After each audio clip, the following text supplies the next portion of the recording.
the renowned life sciences hub for tomorrow's world. You know, the idea has rolled into action, the vision has rolled into action, and ultimately we could able, for the past 25 years, we could able to run as a single valley in India which can promote life sciences in better way. And we are seeing the fruits of the Genome Valley over here. 25 years we just celebrated, and many people, while we are celebrating 25 years of the Genome Valley existence, and later what we could able to do, what should be our vision tomorrow. And we can't sit on it and we can't idle on it, and that's the real reason we just started our next innings of our vision. We have put One Bio, a platform for all the biopharma industries to incubate, to innovate, and to see that the incubation for the startups or the innovation which is required should be propelled and should be accelerated by the infusion of the government policies. And this is where we would love to really take up and shape our life sciences policy for next 20 to 25 years. If those people 25 years back wouldn't have thought about Genome Valley, nobody in the world should have been known about the Genome Valley. And many people would have their single existence, and as a group, as a conglomerate of industries, we wouldn't have been here. And I'm so thankful that all the partners of the industry made it possible. And time and again I keep telling, it's not about the policy which makes it possible. It's not about the ease of doing which makes us possible. It's a drive and intent of our entrepreneurs who made it possible. So, over the period of these 25 years, you are the witness, the elders on the days are the witness, the elders of the days are the witness, how the ecosystem has been built.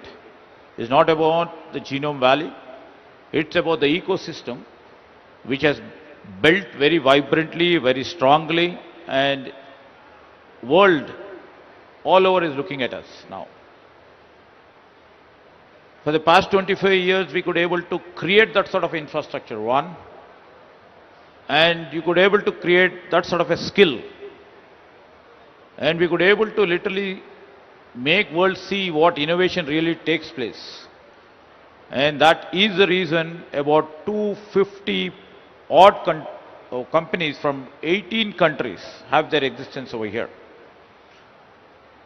And now if you name any big company or any emerging company, they would love to come to the city of Hyderabad and to the state of Telangana. That is the progress what Telangana could achieve over the past 25 years, and the city of Hyderabad could evolve itself.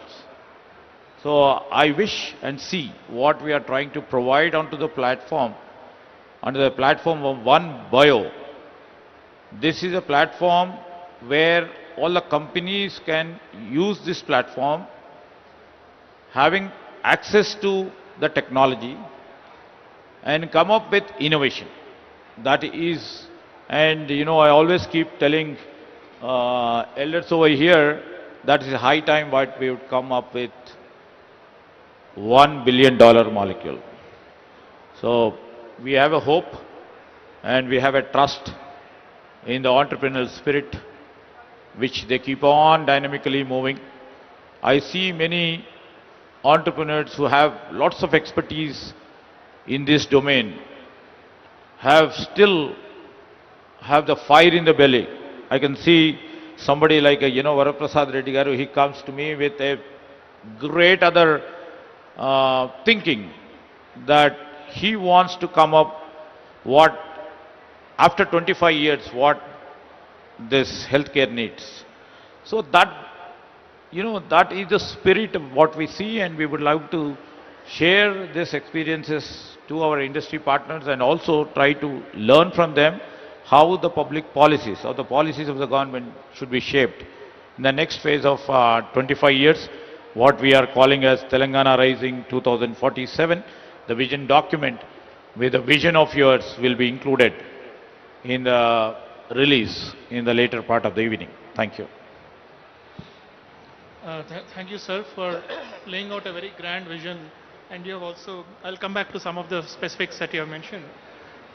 When we look into the major ecosystems, be it the Boston, Cambridge, or if you look into the Basel or the San Diego cluster, what is very evident is the life sciences ecosystem in Telangana is perhaps the topmost in terms of catering to affordable healthcare.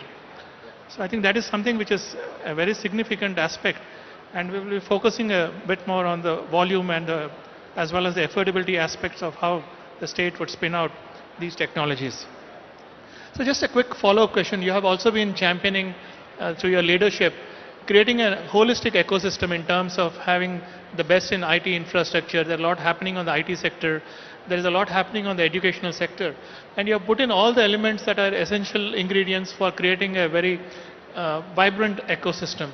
In this context, specifically coming to the topic of the life sciences, the next generation areas, just wanted to request your thoughts. How is Telangana positioning in the frontier areas like cell and gene therapy, synthetic biology and fermentation, AI-driven drug discovery, as well as digital health? You know, our focus is very clear. By 2047, we have to grow.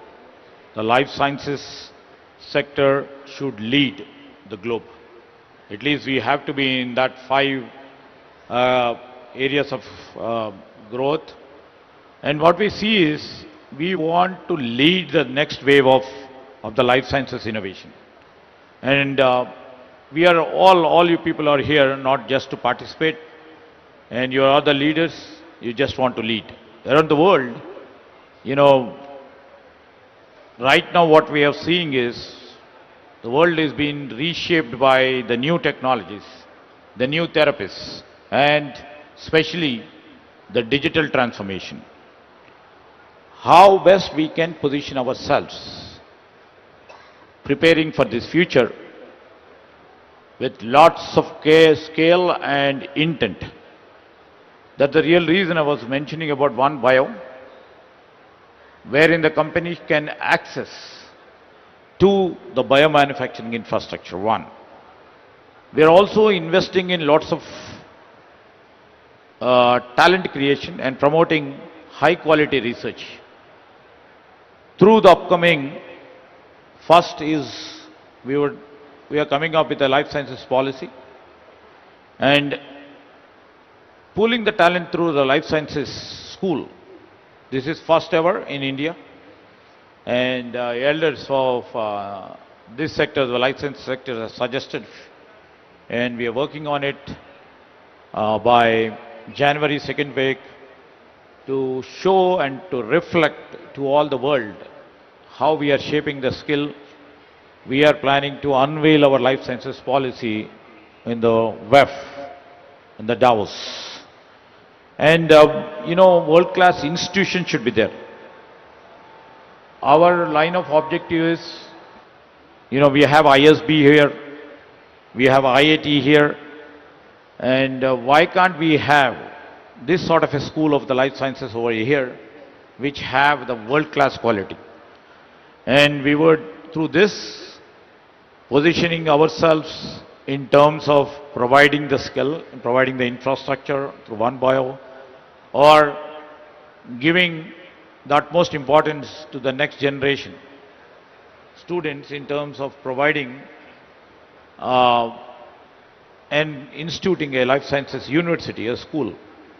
The basic objective of this school is to have the courses, the people who are interested in the life sciences, and at the same time, the company professionals or the executives who need reskilling and upskilling. And this life sciences school shall be useful for them. And the innovation really takes place at their level. This is what we are trying to do.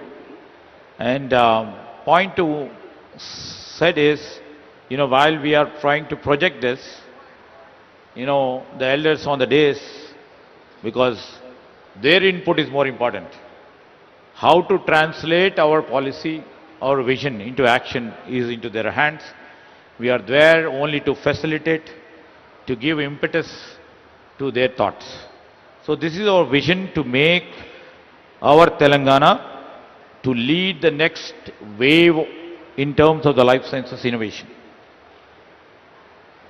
Thank you, sir. I think you have kind of mentioned about the talent pool creation, which is going to continuously contribute as we embark on this strong journey of innovation, and at the same time continuously evolve the different paradigms. So let me then shift to, I think we are looking at three focus areas which would help strategically plan the entire vision for 2047 and upping the innovation to the next level. The first would be on the volume to value, because it's often believed that India is third in terms of pharmaceuticals in terms of volume, but we are somewhere around the 13th or the 14th in terms of value.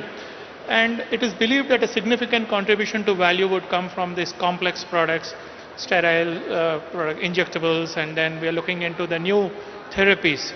So there is clearly a wave that we witness in terms of strategic positioning into the complex areas. So with a focus on volume to value, let me first request Dr. Satyanarayan Chava. So India's API competitiveness, in fact we have mentioned this in some of the meetings earlier that I have personally heard, is shifting from a cost advantage to an innovation advantage. What are the capabilities that the Genome Valley and ecosystem should build to support specialty APIs, fermentation-driven products, and also complex biologics? And we know that Laurus has been making a foray into some of this very complex product development. I would love to hear some of your thoughts on this. In the current industry environment, there is a significant need to invest in innovation and also manufacturing. India needs both. We are not a service-based economy, not yet. So we need manufacturing.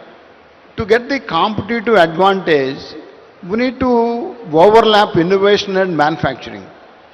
The bigger the overlap, the bigger the success. To do that, we have to create some centers of excellence. For example, which you are heading, Center of Excellence for Flow Chemistry. India has to demonstrate its capabilities. And India has done significant contribution to many areas. For example, as everybody is aware, Hyderabad is a capital of vaccines. So, Hyderabad-based companies also supply 75% of the world HIV drugs. So that is also a big contribution made. They also made the HIV treatment more affordable. In 2010, HIV treatment used to cost $350 per year per patient. Today, you can remove 1 zero. So it is not even $35 per year per treatment for an HIV patient in the emerging world. Actually, it is $30. That means it is one bottle of treatment per month costs $2.5. That is less than a cup of Starbucks coffee. So that is the kind of innovation done by the companies based out of Hyderabad. They couple scale and knowledge together. That is one good example. And second example is the Indian industry is fortunately in the earlier days was dominated by chemistry. But the understanding of biology is so much right now, I think people are focusing more onto biology. If you look at the nature is more powerful than all of us. So the way you understand biology can define the future of healthcare industry, in my opinion. Enzymes, fermentation, cell therapy, gene therapy, drug conjugates, all these will define the emergence of especially Hyderabad in this. See, India is known as a reverse engineering pharmaceutical industry. China is also did that, but China is not a fast follower. They became a fast innovators now. So one third of the drugs discovered in the global scenario comes from China. So we have to see how quickly we can become from fast followers to fast innovators. That means we have to invest in basic education also. See, in the Western world, lot of basic research, science is nurtured in the universities. It is lacking here. My request to Minister is invest very heavily into universities. Universities will create the future of the country. As you mentioned very appropriately, creating a university for life sciences, healthcare industry is one good step towards that. As a company, we also invested in cell culture. We invested in startups. So the culture of investing in startup is also increasing. In the last year, I heard there were 2,000 startups in biology. So that is an indication the number of companies will come up, number of new molecules will come up. As Minister is requesting in his every meeting, when India will become, Hyderabad will create $1 billion new drug. I think, in my opinion, it is not going to happen in small molecules. It is going to happen in a large molecules. I think that is the kind of talent Genome Valley is also creating. And Genome Valley is celebrating 25th year this year. In the 25 years, Genome Valley has grown 25 times, I can tell you very clearly. So we celebrate, we were in Genome Valley for the last 20 years, and the growth we have seen in Genome Valley is remarkable. That was because of the good governments and also good governance and also the availability of talent within this region attracted so many people. As Minister said, we have 30,000 scientists in Genome Valley. You name any company in India, they have a R&D there. You name most of the global companies have also presence there. So, in my opinion, the new modalities like flow chemistry, biocatalysis, fermentation, cell and gene therapy, India can put, and Hyderabad especially, can take lead in these modalities. Instead of following, we can have the ability to lead. That means if you have to lead, you have to choose the recent advances in science. We can't take the very old chemistry and try to do that. So if companies focus on cell therapy, gene therapy, drug conjugates, biology, flow chemistry, I'm sure Hyderabad companies and companies based out of Genome Valley can lead the space. It's truly, I think, creating strategic leadership and impact. Laura's involvement in trying to bring together CAR-T at a both accessible and affordable via ImmunoAct. And these are something which is kind of inspiring, not just for Telangana, but for the entire country as well. Let me shift to Dr. Madan Mohan Reddy and continuing the discussion on volume to value transition. While retaining the dominance on volumes, I think it's very important to create high impact innovation at scale. Aurobindo has made strong moves in injectables, biosimilars, and specialty products. What strategic advantages does Telangana offer for scaling these value-oriented verticals? Over the past few years, Aurobindo invested in substantial investment in injectables, biosimilars, peptides, hormones, and some complex molecules. These are all required a lot of money to invest on these products. So where we required is the strong ecosystem. Without that, I don't think we can achieve the results. Telangana provides exactly that. If you take three areas of importance for this ecosystem, is one of that is that infrastructure. The infrastructure is exceptional in Telangana. Genome Valley, Medical Device Park, existing mega parks. Future, more number of industrial parks like Jinnah Valley will give entire value chain from discovery to process development, process optimization, commercial, and then in the large scale way it can help. These are all can happen only when there is a good environment in the ecosystem, especially like the utilities, especially what you can call it as an power. Quality power must be there for the industry, and the land availability, and then skilled manpower. All these things, it will help to industry to go for this type of development. The second important concern is the talent pool. Talent pool in Telangana is unmatchable in India. The institutes like DRILS, CCMB, IACT, NIPER, and there are pharmacy colleges, biotech schools. These are all continuously generating lot of professionals in the line of this regulatory, this analytical experts, then microbiologists. This is that what these institutes are doing to help this ecosystem make sure that we are all successful. The third point is government partnership. It has been a real differentiate.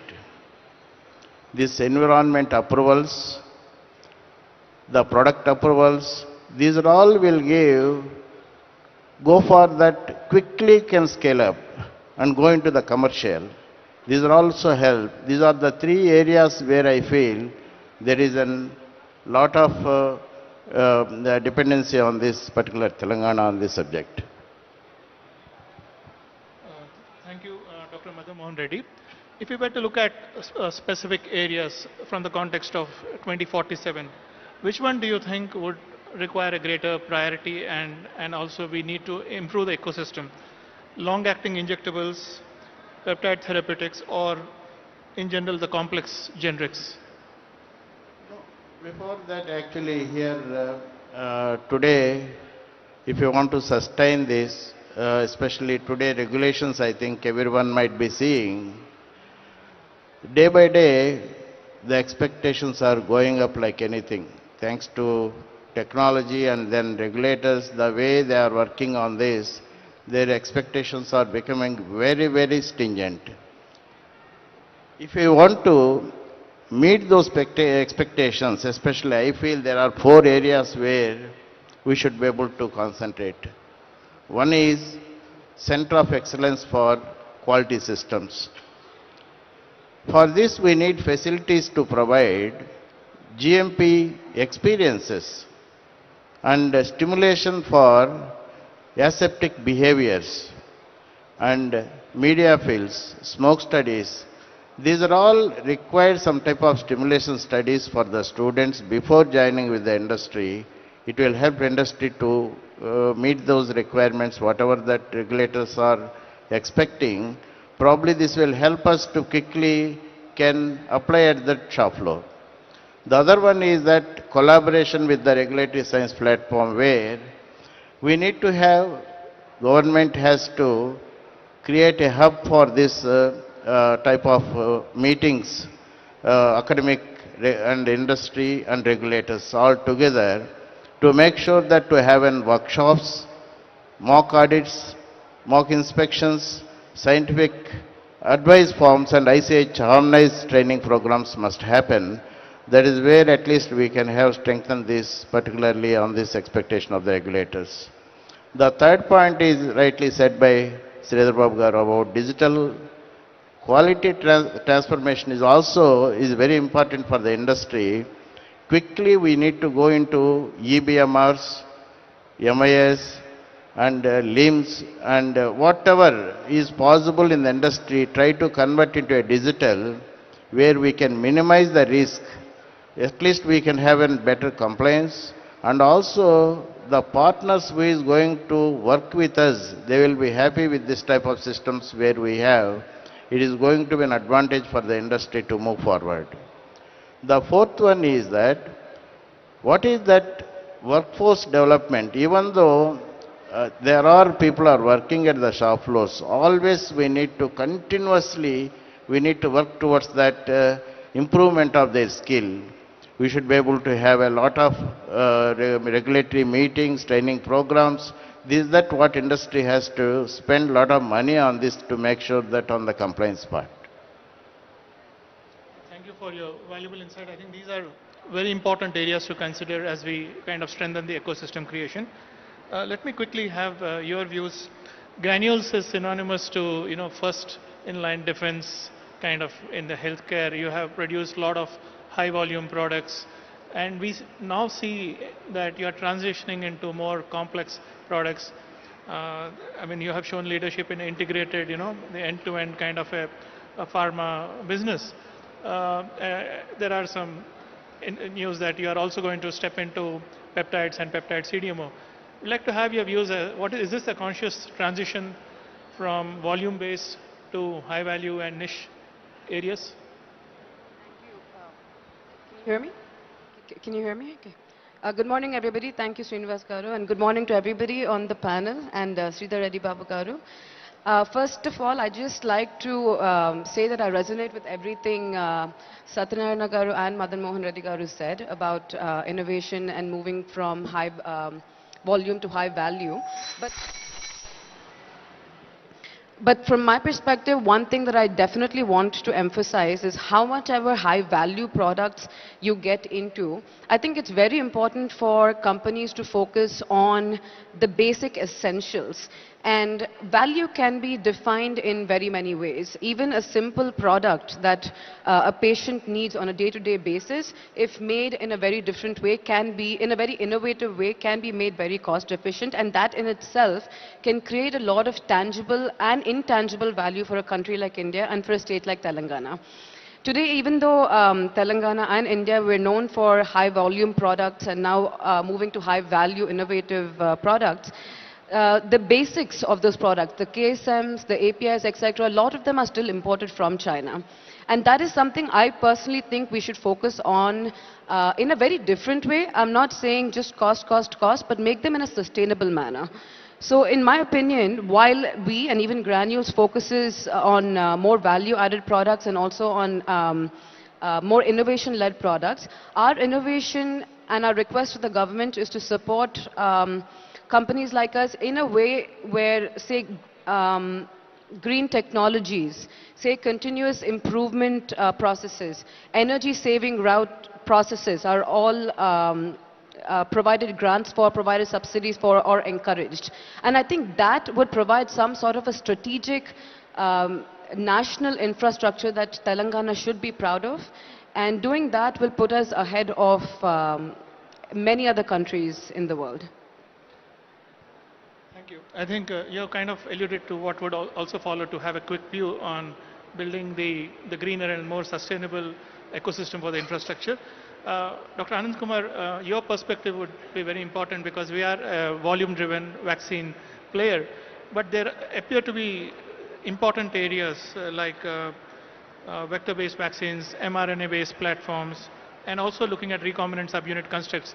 How is ILL, Indian Immunologicals, navigating through this transition to more complex areas, and how do you think the ecosystem can gear up to support a kind of a leadership position again in this high technology, high intensive areas? Good morning. Good morning, everybody. Thanks for this question. We are very fortunate to be living in a developing country like India, where whether it be an animal vaccine or a human vaccine, majority of the procurement is done by the government. So this value should not be purely considered in monetary terms. It should be based on the impact that a product creates. So in India, because government procures majority of the vaccines and provides free to our citizens, still it will be affordability will be a very, very important parameter. And in terms of how the vaccine world has changed, post-COVID. I mean, if you see the number of pharmaceutical companies in Hyderabad or probably in India, there are several thousands. But if you see the number of vaccine companies in India who are seriously into business, there are only 8 companies in India. And 2 main reasons why this is so is vaccine requires a lot of capital investment, and also the regulatory procedures for approval are also very, very long. So to sustain this, it requires a lot of investment also and also a lot of patience. Now, having said that, a lot of changes are happening, especially COVID gave an opportunity for many, many technologies which were just developed at the university levels but were always kept on the shelves. But COVID gave a great opportunity to bring them all, especially vaccines which used mRNA and also the adenoviral vector vaccines. See, we as an organization, I mean, we have been in Hyderabad since 1982. As a company which has made both animal and human vaccines, we are the single largest contributor to India achieving self-sufficiency in the field of vaccines. Now, what would be the future like? Now, with newer technologies and also newer mechanisms of delivery, this game is going to change. One is, there is a lot of emphasis on mRNA vaccines, which got introduced as a part of the COVID, which gives you tremendous speed to develop. And it also doesn't require huge capital investment. And so what this would do is it would allow many players to come into this space. And currently the mRNA vaccines are prohibitively expensive because of the technology at the present state. But as months and years come by, I'm sure, because there are now self-amplifying mRNA, which the dose required is 1/10 of what is required at the present moment. So that will significantly reduce the cost. And also now artificial intelligence is being used in vaccines in a big way. For example, artificial intelligence is used to select a vaccine antigen within a virus or bacteria which can give you a longer duration of immunity. See, duration of immunity, especially given our population of 1.4 billion, it's not feasible or practical to bring people into the clinics for vaccination very often. So the vaccines developed for the future should be something where you administer once and the frequency should be very, very minimal. So that is another area which currently companies, including ours, are working on using AI to detect and select antigens which can give a longer duration of immunity. Then third thing is, even for a particular virus, several regions have different strains and serotypes. So it's a supply chain nightmare to make country-specific vaccines for a particular virus. So now attempts are being made where we can create a vaccine with a broader, like a broad spectrum antibiotic, also a broader vaccine which can cover many, many strains which are prevalent in other geographies. Fourth one is, there's a new area. I mean, every time we know about a vaccine, we always think about it as an injectable. But then now many, many oral and intranasal vaccines also are being developed because this offers ease of administration, and also for our kind of population, it's very easy to administer many thousands in one go. So we actually, during the COVID time, along with Griffith University, developed intranasal vaccine for COVID-19, which was very successful. But because it was a live attenuated vaccine, it had to go through a long regulatory grind, and that's why we couldn't make it available at that time. Another thing is delivery. Now, vaccines we always think as an injectable. Now there are many technologies which are being developed in the form of patches. So especially for children, you need, the needle is a very painful thing, and also the needle uses a lot of plastic. So now microarray patches are all being developed, which help in delivery. So we also are developing patches for our measles rubella vaccine. Also we are trying out for the hepatitis B vaccine. Another thing is about thermostability. Maintaining a cold chain, also supplying vaccines through the cold chain is a very, very expensive affair. So quite a lot of effort is also going on trying to make vaccines which are much more thermostable. So these are all areas which we are developing, and of course, in India or in any developing country, while you address the science part, always you should make in mind that it has to be accessible and also affordable. And we have been here in Hyderabad, our first manufacturing plant started in 1982 in Gachibowli. And later we also have two plants now in the Genome Valley Biotech Park. The first one started in 2012.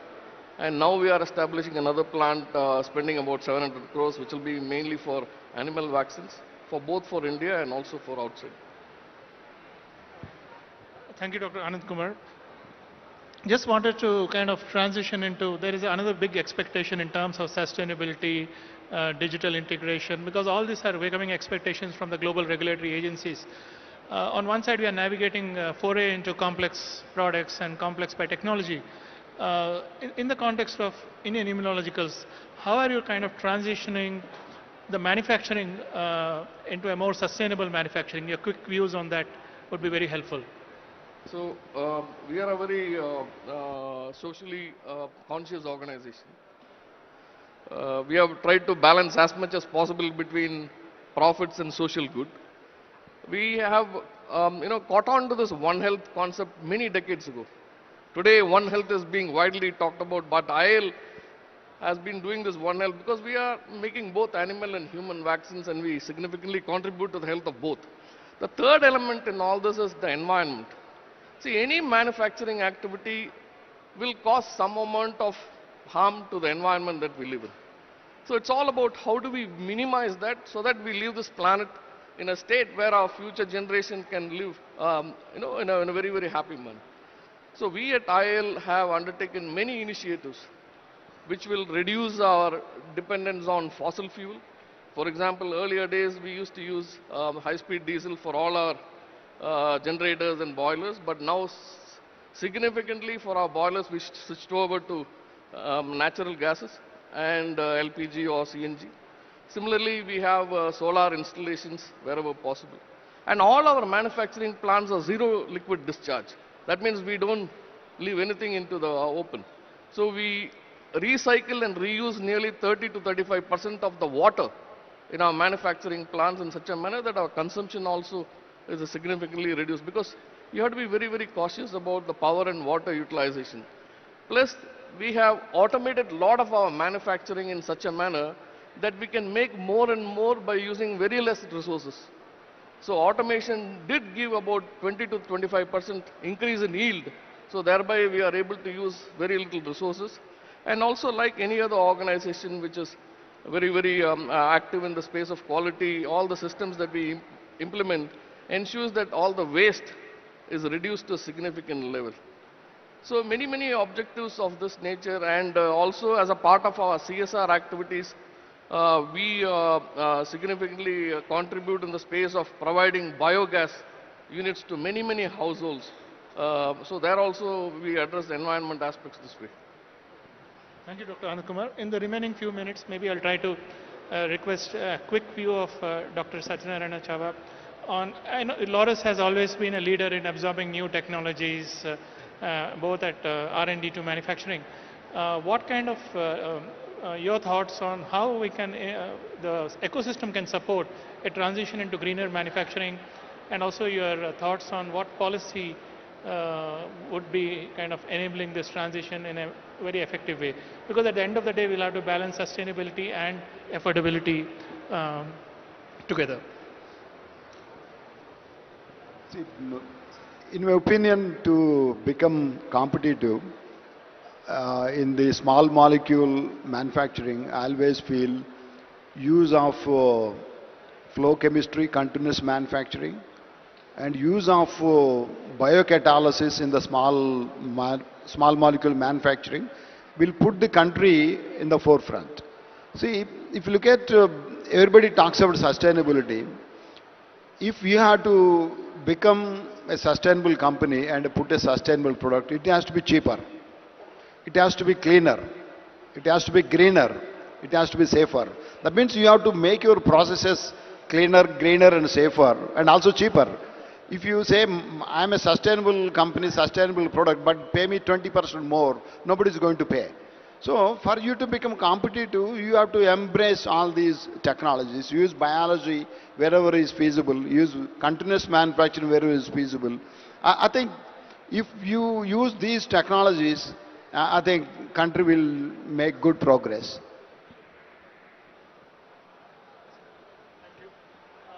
Moving on to Ms.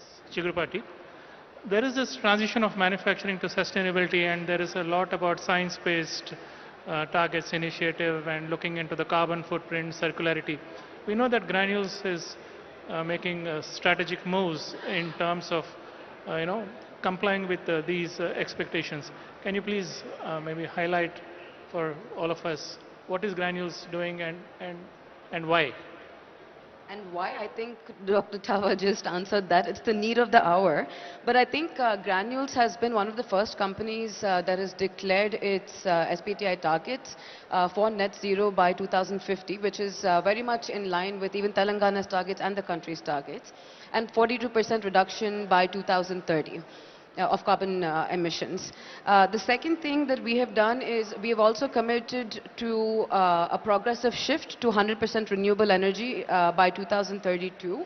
We've also adopted a lot of green chemistry and, like Dr. Chava said, continuous processing, etc., into the most basic products and even the future value-added products that we are embarking upon right now. And on the G side of things, Pharma Patishala is one thing that we have really taken upon ourselves, and it's actually something that Chairman, it's very close to Chairman's heart, that will actually enable skill development to do all these things going forward. So in Pharma Patishala, we essentially hire rural children from rural areas, 16 to 17-year-old boys and girls. We educate them, we teach them industry-specific skills, then we give them employment in our company for 3 years and a diploma while all their costs are taken care of. So I think all these put together are a part of sustainability targets, ESG ratings, as you can imagine. And Granules has been amongst, well, we just got an EcoVadis rating about 6 months back, where we're in the 95th percentile and we have a gold rating, which only the top 5% of companies in the world have. So this is one area of focus that we have as a company. And I think it's very important for every company to adopt this. I think you have made a very important point, because when we look into the adherence to Scope 1, Scope 2 and Scope 3 emissions, we're also trying to look at creation of an entire ecosystem and backward integration so that this becomes a preferred destination hub for all the global players. So a quick view, Dr. Madan Mohan Reddy, on how Aurobindo is really taking this transition forward and the leadership from, especially when we look at energy compliance and looking at the adoption of the greener practices. You have obviously taken by the entire fermentation game into the next level. Some insights along this context.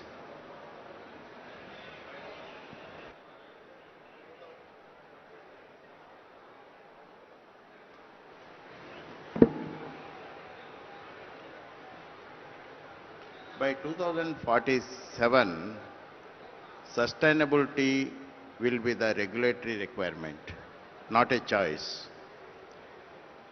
All industry thinking to not only, there are two ways industry always work on that. One is for the benefit of the industry, other is that for the nature of that, whatever that sustainability requirement. As per Aurobindo concern, last couple of years, we are spending a lot of time and energy on certain parameters where we are going, majority of the products we are working on the enzymatic routes, and we are also working especially the manufacturing. We are working on the continuous manufacturing so that we can minimize that wastages. Like I can give the example of that one of the product, like 6-APA. That is penicillin G to 6-APA is the one process. Before we used to do is a chemical reaction. Now it is an enzymatic reaction where water is the only one requirement. There is no any chemical involved in this. Enzyme and then water is the requirement. So today what Dr. Satyanarayana said rightly, China, they are all working on this. Purely every product they are working towards that enzymatic routes. The reason is we can minimize this, all these solvents, all these chemicals. So every company is working in the direction. And also on the energy part, if you go and then see today, we are all working towards this, solar systems, where we are spending a lot of money on this, especially power is the second highest cost in our manufacturing after this raw materials. The utility cost is the highest cost in our manufacturing. Next is the manpower cost is the major. These three, effectively if you work, I think any industry will go in a very profitable way, you can see. Today, all organizations, they are constantly working on the AI technologies, and then all automations, especially in the manufacturing area. So each and every portion we are making, it is not like that our objective is reducing manpower. How qualitatively you can deliver the product is the catch. If you don't have this, I don't think we can win this, and then we will be there in this, especially in the pharmaceutical business. Thank you, Dr. Madan Mohan Reddy. I think we have got some really important insights, and if I look back into the Genome Valley, it's about having the right DNA and having the right building blocks which will code for the right RNA and eventually the protein. Before we conclude, we have also got some very important aspects of what would be the desirable policy-based recommendations and infrastructure creation. Sir, I would like to request, before we conclude, what message would you like to give to the global innovators as well as investors to consider Telangana as a long-term life sciences destination? Yes, thanks for all the input given by the industry leaders over here. And in fact, all the global leaders and the leaders from India who are all here. And everybody knows over a period of time, Hyderabad and the state of Telangana has become the vaccine capital. I can't say thanks to COVID, but it is exhibited. When world required us, you all people were there, and Telangana proved its mettle. Thanks to everybody over here. And secondly, over the past 2 years, when we set the process of our governance, and our Chief Minister and our government, has reflected to the industry partners that all the policy initiatives by the earlier governments will be forwarded or pushed forward.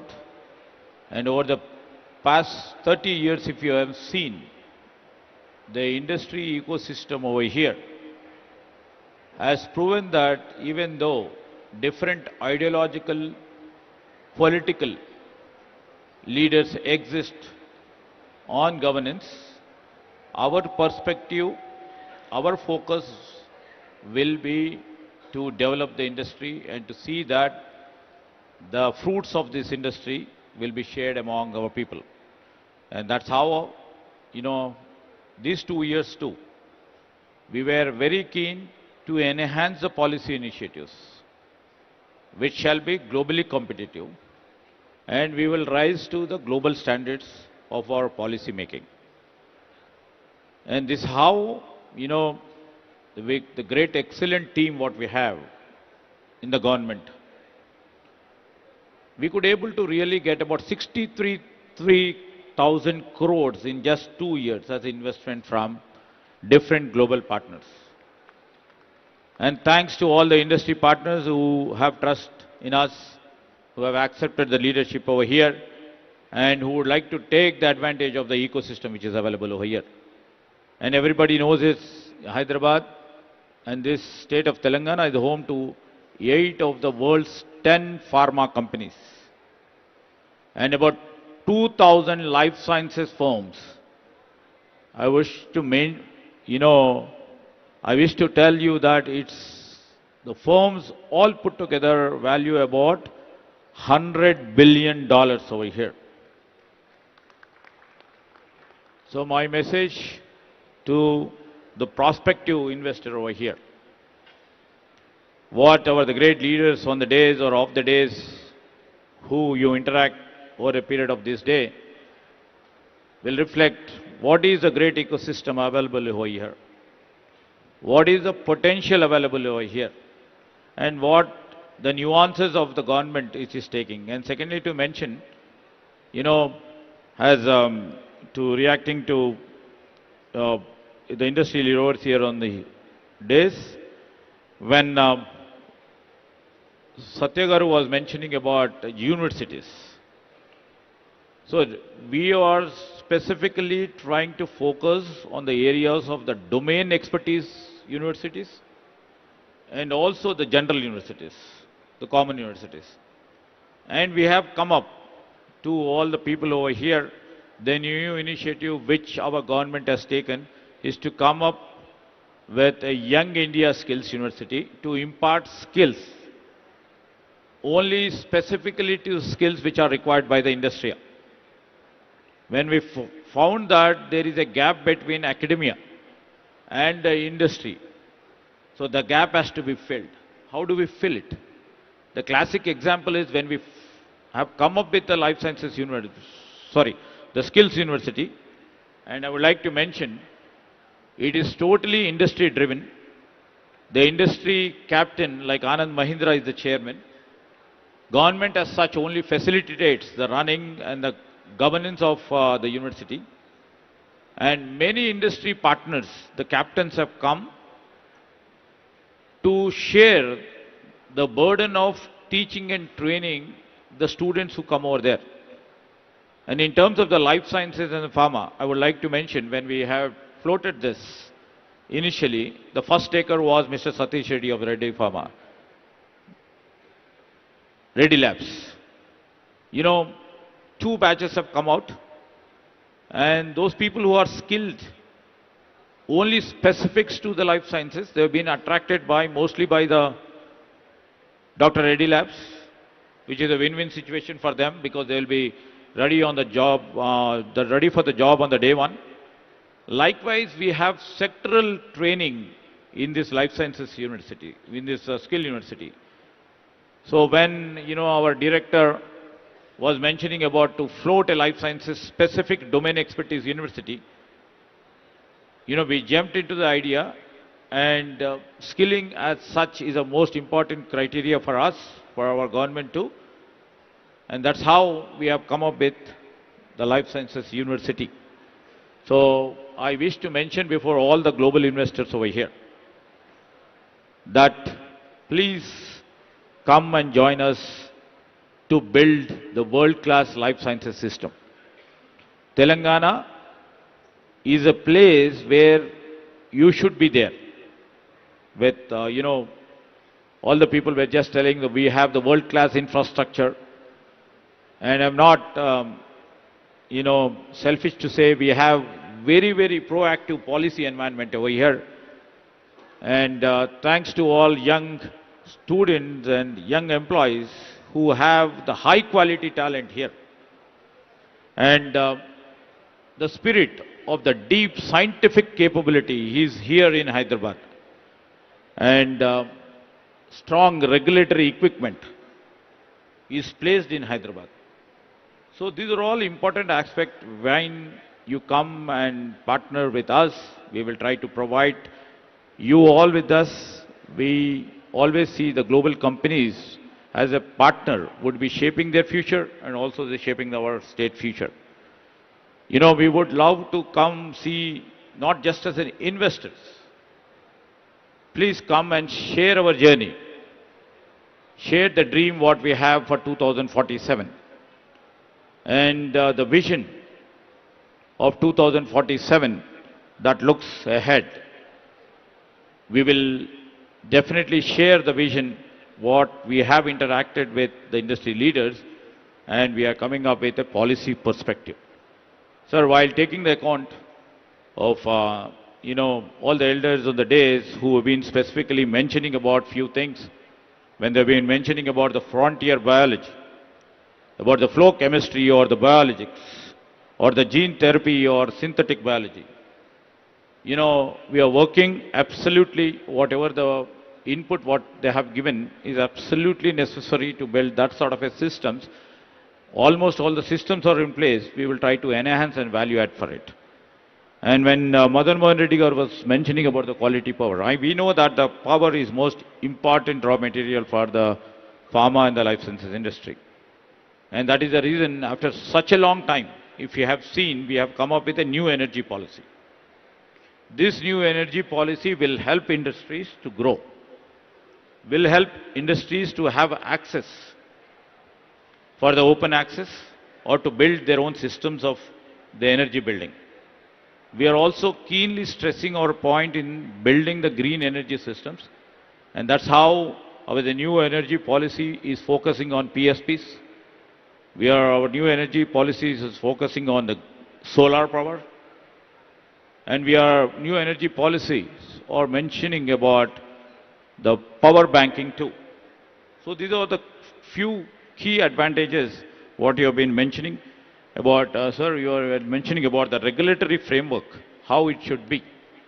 The regulatory framework as such, in all the 5 clusters, because I had been to Basel also.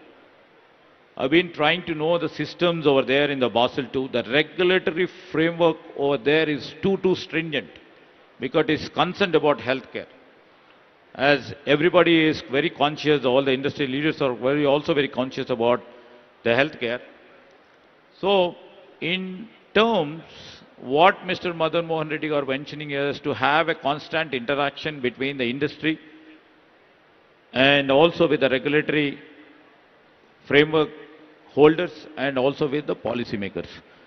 So, we would like to come up with an idea of having a regulatory flow auditors meeting with industry along with our policy makers, including me and my team. Every 6 months we will love to have that. This is the new initiative right now we are mentioning from here. And in terms of, quality power or the land availability or the talent power, I always take pride in my, talent pool and all. What Priyaji was mentioning about the green technologies, we are here for it. And what Anand Kumar was mentioning about the affordability, how you create, we take the conscious of it. Ultimately, I would like to tell to all the global investors over here and the partners who have sailed with us over the past 30 to 40 years. Our mention is from pharma pillar. We have to grow as India's farmers engine, where we'll become the world's advanced sustainable manufacturing here. That is our future vision. And in terms of medtech, where the convergence of our pharma with the technology, because we are technology driven state, we would love to see that, the domain expertise like the med field, the bio field, converges with the tech and becomes from the vaccine leadership to the global epicenter for frontier technology centers in biologics and the therapy. And third thing, what we are mentioning, Anandji, is the medtech pillar, where we would like to focus from India's integrated medtech hub into a global hub for intelligent device and the procreation center. We would like to come up as a pillar for that, and absolutely, what the need of our is the innovation center. We would like to powerhouse this Hyderabad as a global innovation center for tomorrow, from hosting the world's top 10 pharma and also the major vaccine companies, and becoming the global command circle of innovation. This is our vision in 2047, the vision document which will be released by our Chief Minister, Mr. Revant Reddy. And with this hope, I could able to convince most of the global players to come and part and be parcel of our ecosystem. Thank you. Thank you, sir, for a truly inspiring sharing your vision for a very strategic and all the moves. And it was really a privilege to listen to some very important inputs that would become essential elements as we progress from today to 2047 in realizing the vision. On that note, I think it was a privilege to be part of the panel, and I thank all the panelists, esteemed members, and Honorable Minister for their valuable time.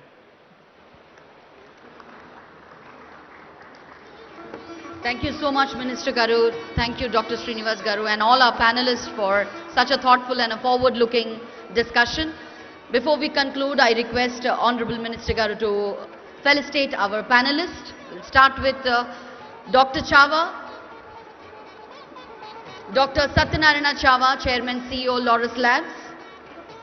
I request Minister Garu to felicitate our panelists here on stage.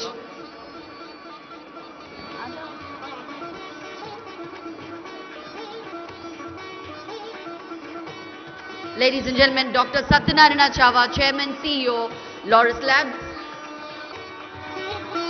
Dr. Madan Mohan Reddy, Director, Aurobindo Pharma.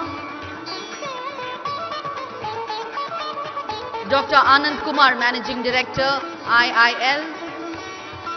Ms. Priyanka Chigurupati, Executive Director, Granules India Limited. Dr. Srinivas Oruganti, our moderator for this panel. Director, Dr. Reddy's Institute of Life Sciences. And now I request all of you to please step forward for a group photograph. And I request Sri Sanjay Kumar Garu and Sri Shakti Nagappa Garu, Director for Life Sciences and Pharma, Government of Telangana, to please join us on stage for a picture. Sri Sanjay Kumar Garu and Sri Shakti Nagappa Garu.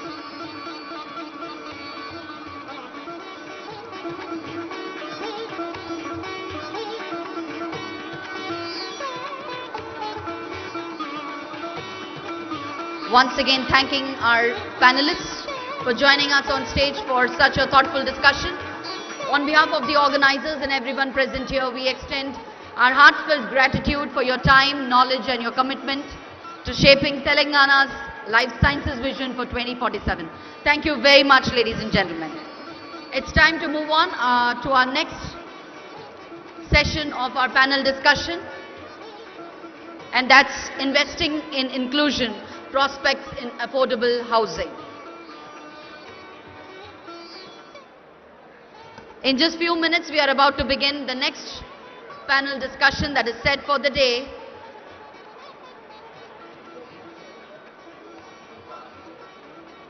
By 9 9.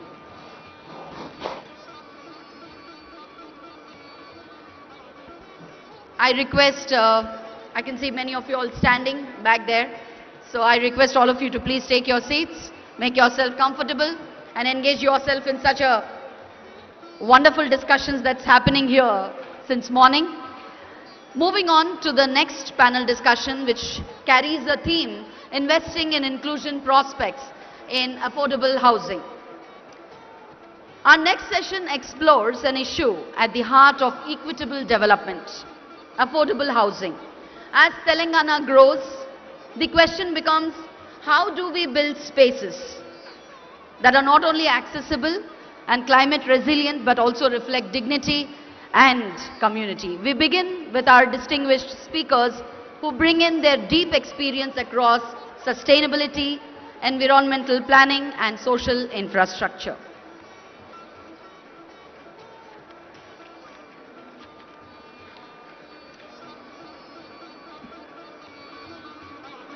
Depth. So may I request Ms. Kranti to present the mementos. These are also a special mementos, the Cheriala artwork and the Pochampalli shawls.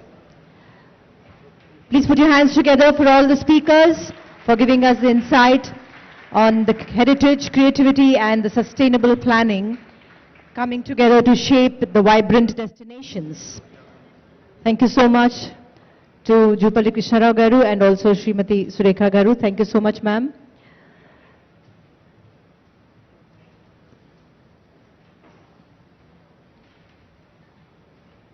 Our next session will start immediately.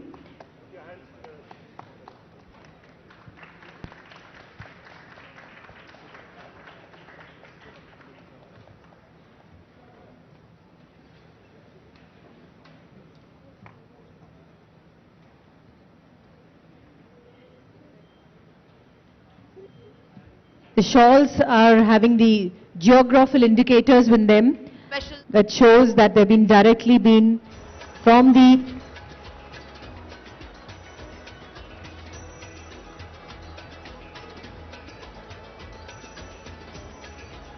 I'd request Mr. Gautam Garu, Special Secretary Housing, to please join us on the dais.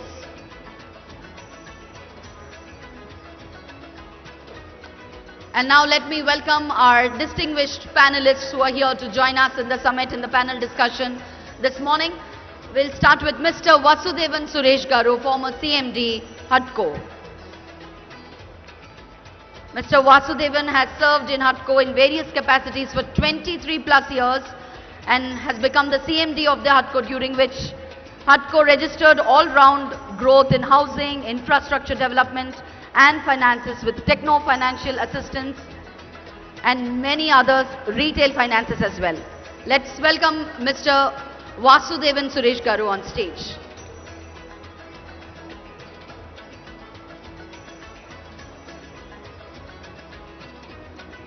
May we have on stage Mr. Abhijit Shankar Ray, Senior Urban Specialist, World Bank. Mr. Abhijit Shankar Ray is a Senior Urban Development Specialist based out of World Bank's office in New Delhi, bringing 20 years of experience of working in the urban sector in and Southeast Asia. Very warm welcome to you, sir.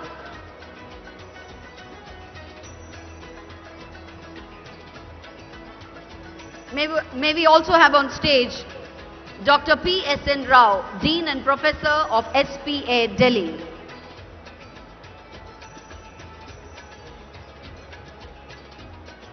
Professor Dr. P.S.N. Rao is a very well-known urban planning, housing and real estate expert of India with 38 years of experience.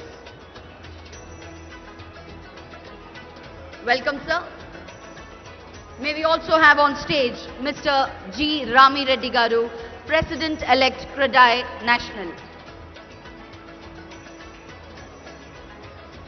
Mr. Rami Reddy Garu is an entrepreneur, philanthropist and current CMD of ARK Group.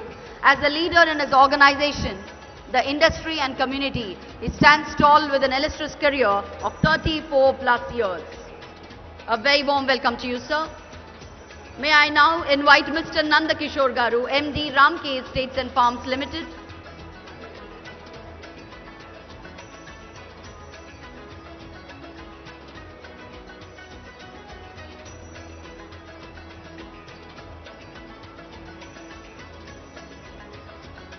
A very warm welcome to Mr. Nandakishore Garu, MD, Ramke Estates and Farms Limited. May we also invite Mr. Ajitesh Garu, founder of ASBL.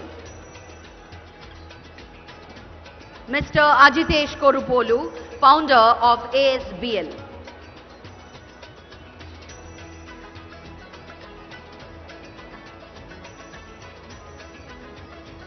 And now may I invite the moderator of this panel discussion this morning, Mr.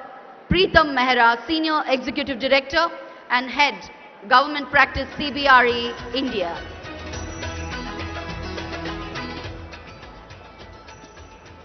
Let me welcome Mr. Preetham Mehra, who is going to moderate this panel discussion this morning. Over to you, sir.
A very good afternoon to everybody in the hall.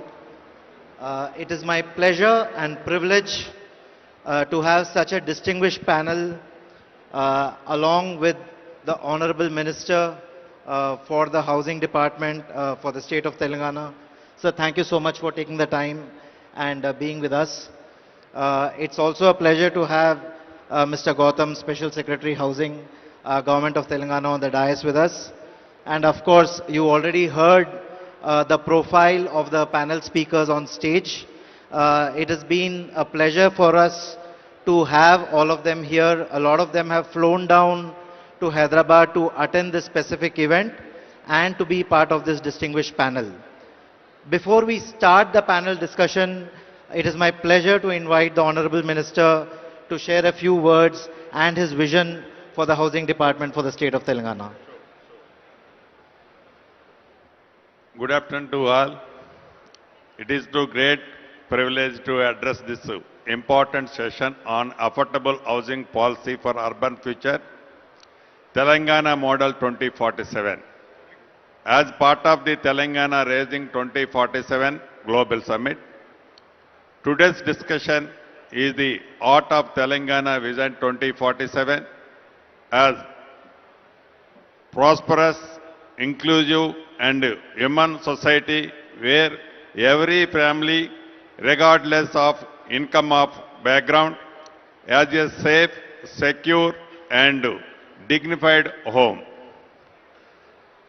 Historically, Telangana has always contributed for provision of housing towards all sections in the state, with our government constructing over 42 lakhs houses under old Indiramma scheme and now another 3.5 lakhs houses in progress under new Indiramma Illu scheme.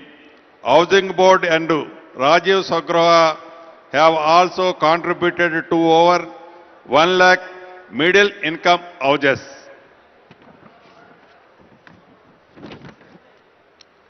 However, there is a huge gap between demand and supply. So, time has come to move beyond individual schemes and to formulate a comprehensive affordable housing policy that can guide our action till 2047.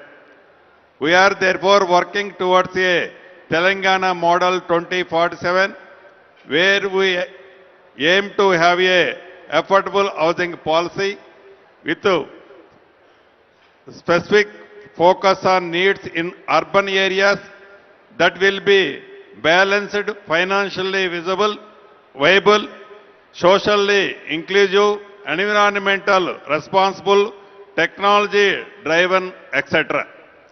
The Telangana Affordable Housing Policy will be in line with the Telangana Raising 2047 vision with focuses on three major areas. Telangana core urban region focusing on some slums redevelopment, brownfield redevelopment, mixed housing, rental housing. In the peri-urban region, focusing on satellite, greenfield townships, integrated housing colonies with walk-to-work housing with strong consistency. In rest of the state region, focusing on development of small and medium townships, rental and worker housing, integrated with the industrial parks, logistic hubs and emerging economic corridors. Our esteemed panel will help us answer three very questions in this regard. What must the government of Telangana do differently? What can financial institutions to do increase affordable housing finances? What commitment can private sector make to for promoting affordable housing?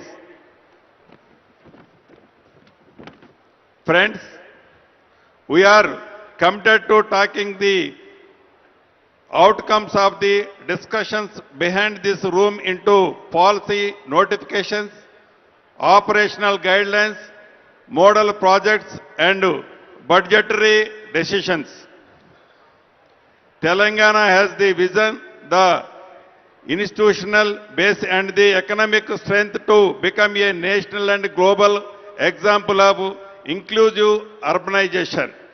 With our ideas, with your ideas and partnership, I am confident that the Telangana model of affordable housing 2047 will not only serve our state, but also offer learning and inspiration for affordable housing development.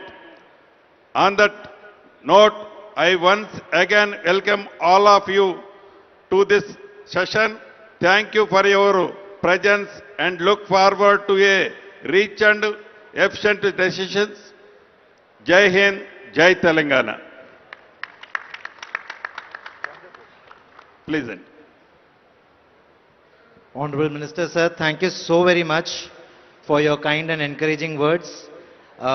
We all are excited about the prospects for housing in the state, and with your leadership, we are very confident that Telangana will reach newer heights, particularly in the affordable housing segment. Thank you so much once again, sir.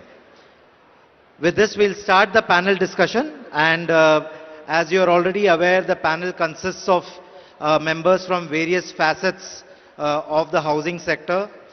We are privileged to have the Dean of the School of Planning and Architecture, Delhi, which is the premier most institute in India for housing and development. Dr. Rao, if I could direct the first question to you, sir. What are the opportunities and market gaps with regard to housing for all? This has been a topic which has been going on for many, many years. What do you think are the market opportunities and gaps and at an India level and more specifically at the Telangana level, sir? Certainly. I think this is a very topical... Sir, the mic can be a little closer to you. Yeah. Okay. Thank you. Honorable Minister, with your kind permission. I think this is a very, very important and topical subject that has been chosen for discussion today. Housing, as we all know, has a lot of forward and backward linkages. So any investments that are made in the housing sector actually lead to greater economic opportunities in as many as about 230 or 240 odd industries, both forward linkages and backward linkages.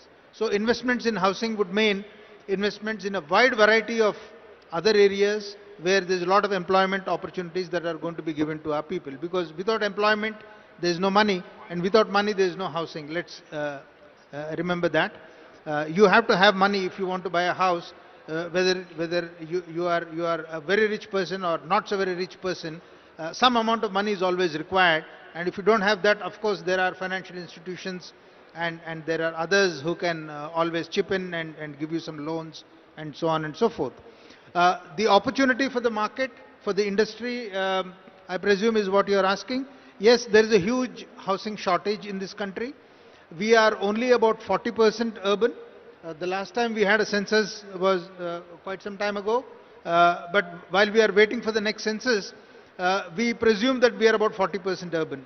So we still have a large number of people living in the rural areas, and we still have a lot of people who want to migrate into the urban areas because of the employment opportunities, which means that whatever is the urban housing shortage, which is in several millions, is only going to increase in the times to come, which means that the opportunity is humongous. There are some estimates that as of the year 2022, the urban housing shortage, the total housing shortage in Telangana is about 2.8 million, out of which a major chunk actually happens to be in the urban areas and a very small percentage in the rural areas. This is obviously going to increase in the times to come when more people from the rural areas will come to the urban areas. Now, market opportunity, the government is already doing its bit. You have the Indiramma Housing Scheme, you have the Andhra Pradesh Housing Board, you have the AP Housing Corporation Limited. They are doing a fairly good job. You have the Pradhan Mantri Awas Yojana, urban and Shahri and Gramin. Some funds are coming from there, some funds are coming from the HUDCO as well. But is that enough? That is clearly not enough, because we still have a large number of people living in the slum areas, which are in not just Hyderabad, but several other urban centers in the state of Telangana.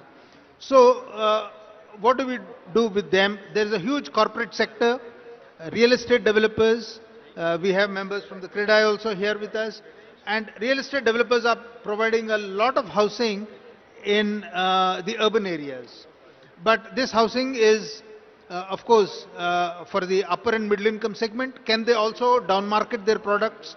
Can they also provide for the lower income population who cannot afford maybe a 3-bedroomed house, but can perhaps afford a 1-bedroomed house, maybe something costing 30 lakhs, 40 lakhs, 50 lakhs. Why cannot they provide for it? Unfortunately, in our country, there is also luxury housing demand. So developers, obviously, they are in here for making money. So they are catering to the luxury housing demand, which perhaps is now more or less getting saturated. If you look at the inventory overhang, if you look at the vacant housing, there are figures where luxury housing is more or less now saturated. So if developers want to remain in the business, then I think you better start building small, get into the one-room segment. I'll not use the word affordable, I'll not use the word low income, because we don't want to go the nano way. So I need only a one-room house. I could be a rich man, I could be a poor man, whatever. So you have products which are of a wide variety, wide range, wide ticket size, costing from 20 lakh, 30 lakh, 40 lakh, going up to 2 crore and 3 crore. And whoever wants to buy whatever, they can come and buy. So there is a huge unmet demand, and there is a market opportunity here. And real estate developers, many of them are coming and buying. There are, of course, you all know as developers, there are incentives that are being provided both by the central government and the state government. Income tax concessions are there, stamp duty concessions are there. Almost all state governments now have affordable housing policies. I think Telangana one is on the anvil. I think we can actually learn from the other states' examples, and we can maybe make out a better one. So I think there's a great opportunity, and the opportunity is actually in the numbers. So build more, and probably the very big developers may not want to come in, but there will certainly be a segment of developers who would want to build the one-room units, sure, and provide them at a much reasonable price. So I am quite upbeat on Sure, this sir. particular segment of the market. Thank you, Dr. Rao. Thank you so much. Before we move on to the next question, Mr. Gautam. So, thank you, Professor Rao, for your comments. So, we have amidst us a very august audience, including our Honorable Chairman of the Legislative Council, Shri Gutta Sukendra Reddy Garu, and Honorable Advisor to Government, Shri Sudarshan Reddy Garu. Thank you for joining us in this discussion, sir. We are proud to have you amidst here. Taking forward from what Professor Rao said, about the actual demand, I'd like to just pitch a couple of data points on that, because our state has taken a pretty comprehensive house-to-house survey of the housing demand, and with a good app called Indirama app, where we have gone house to house and captured the demand, including the present living conditions, including the what kind of a housing structure they are in, and also capturing their socio-economic factors. So we still have an unmet demand in urban areas, an unmet demand of 20.33 lakh in the LIG/EWS segment and 8.77 lakhs in the MIG segment. And yes, total of 28 lakhs, 8 lakhs in MIG and 20 lakhs in LIG/EWS. And in fact, these are not people who are completely dependent on government subsidy. Of course, EWS government will be, catering to, and this government is very, very committed as part of the Indirama Illu scheme. But there is a lot of purchasing power, but the bracket of the supply in that bracket is missing. That is what is reflecting in this demand. So I just want to place these facts before the panel. Sure. I request Preetham to take. Sure, Mr. Gautam. Thank you so much for highlighting those statistics. So I'll quickly move on to the President-elect for CREDAI National, Mr. Ram Reddy. Sir, from the industry standpoint, you just heard the statistics shared by Mr. Gautam. He said there's a latent demand for about 28 lakh houses. So 8 lakh houses in the MIG segment and about 20 odd lakh houses in the LIG segment. How is the industry viewing this? How are you looking at this opportunity? How can you, as the leader in an industry body, motivate the private sector to participate in this opportunity, sir? Yeah, thank you, Pritham. Sir, thank you so much for giving that figures. 28 lakhs, it's a surprise to us. I mean, the demand, what you're talking about it.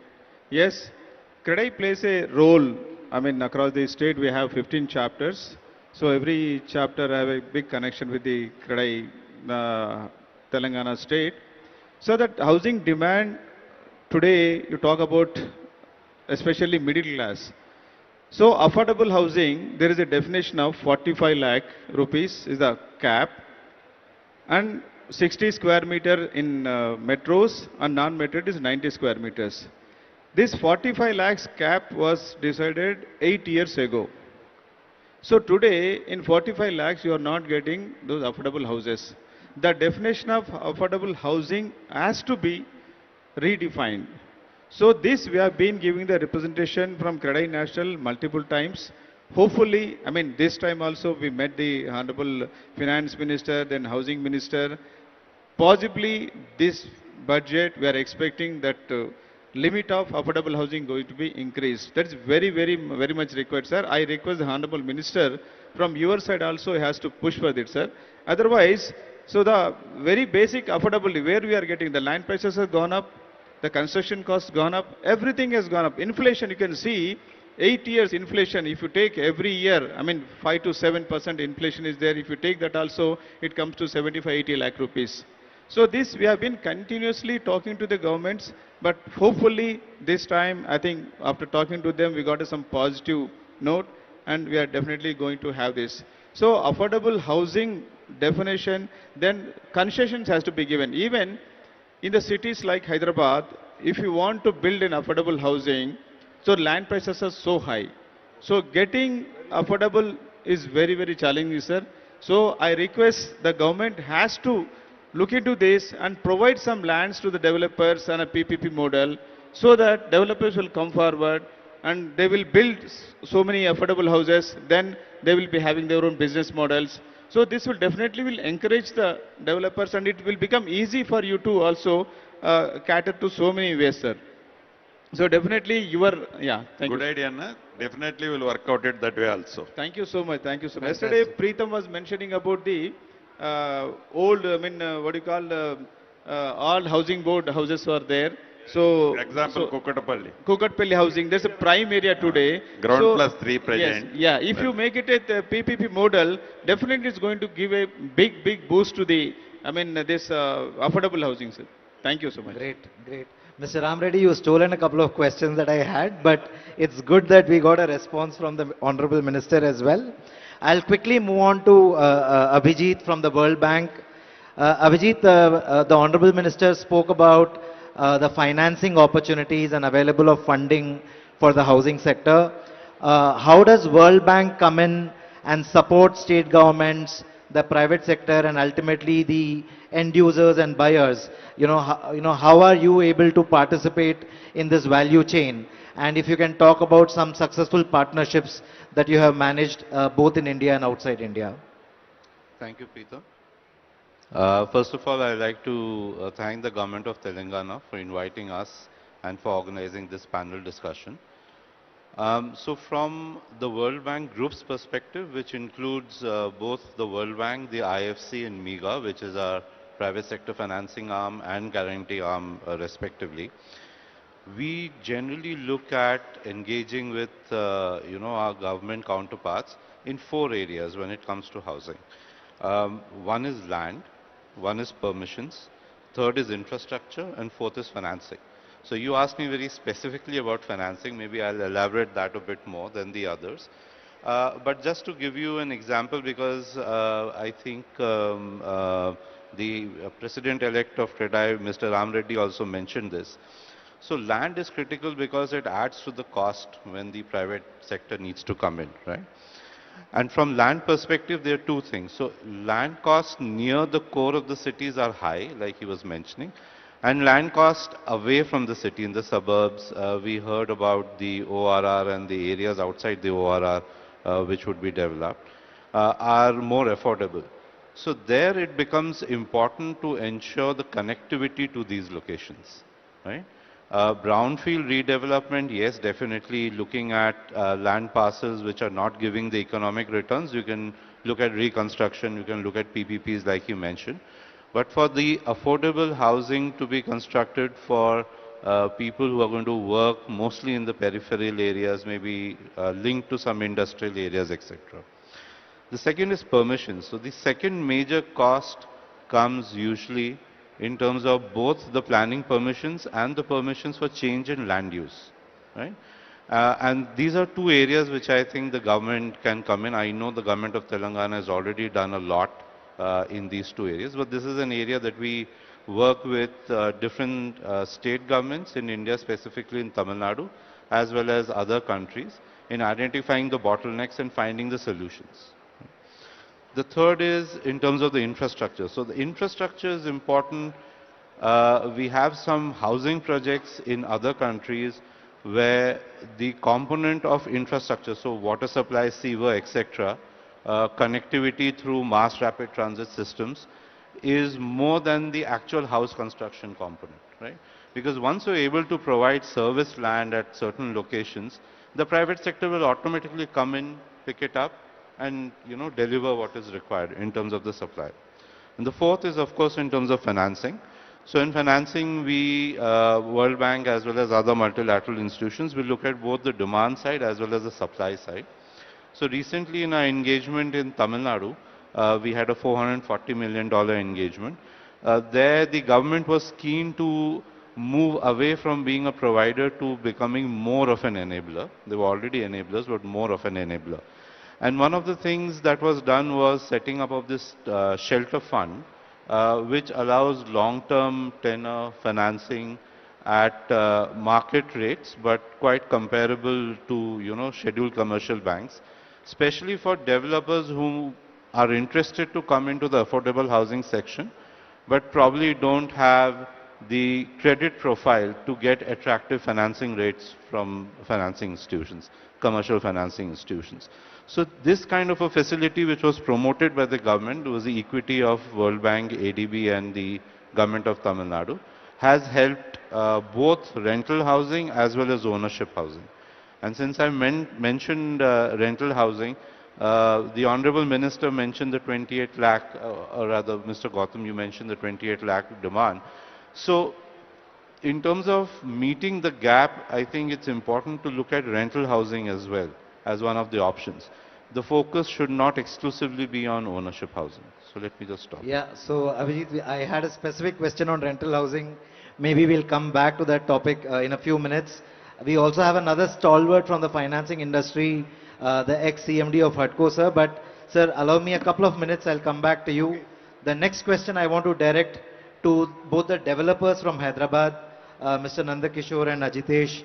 How are you both seeing Telangana and Hyderabad's residential housing market supply and demand situation, and what factors will play a critical role for the private sector to operate in all budget categories?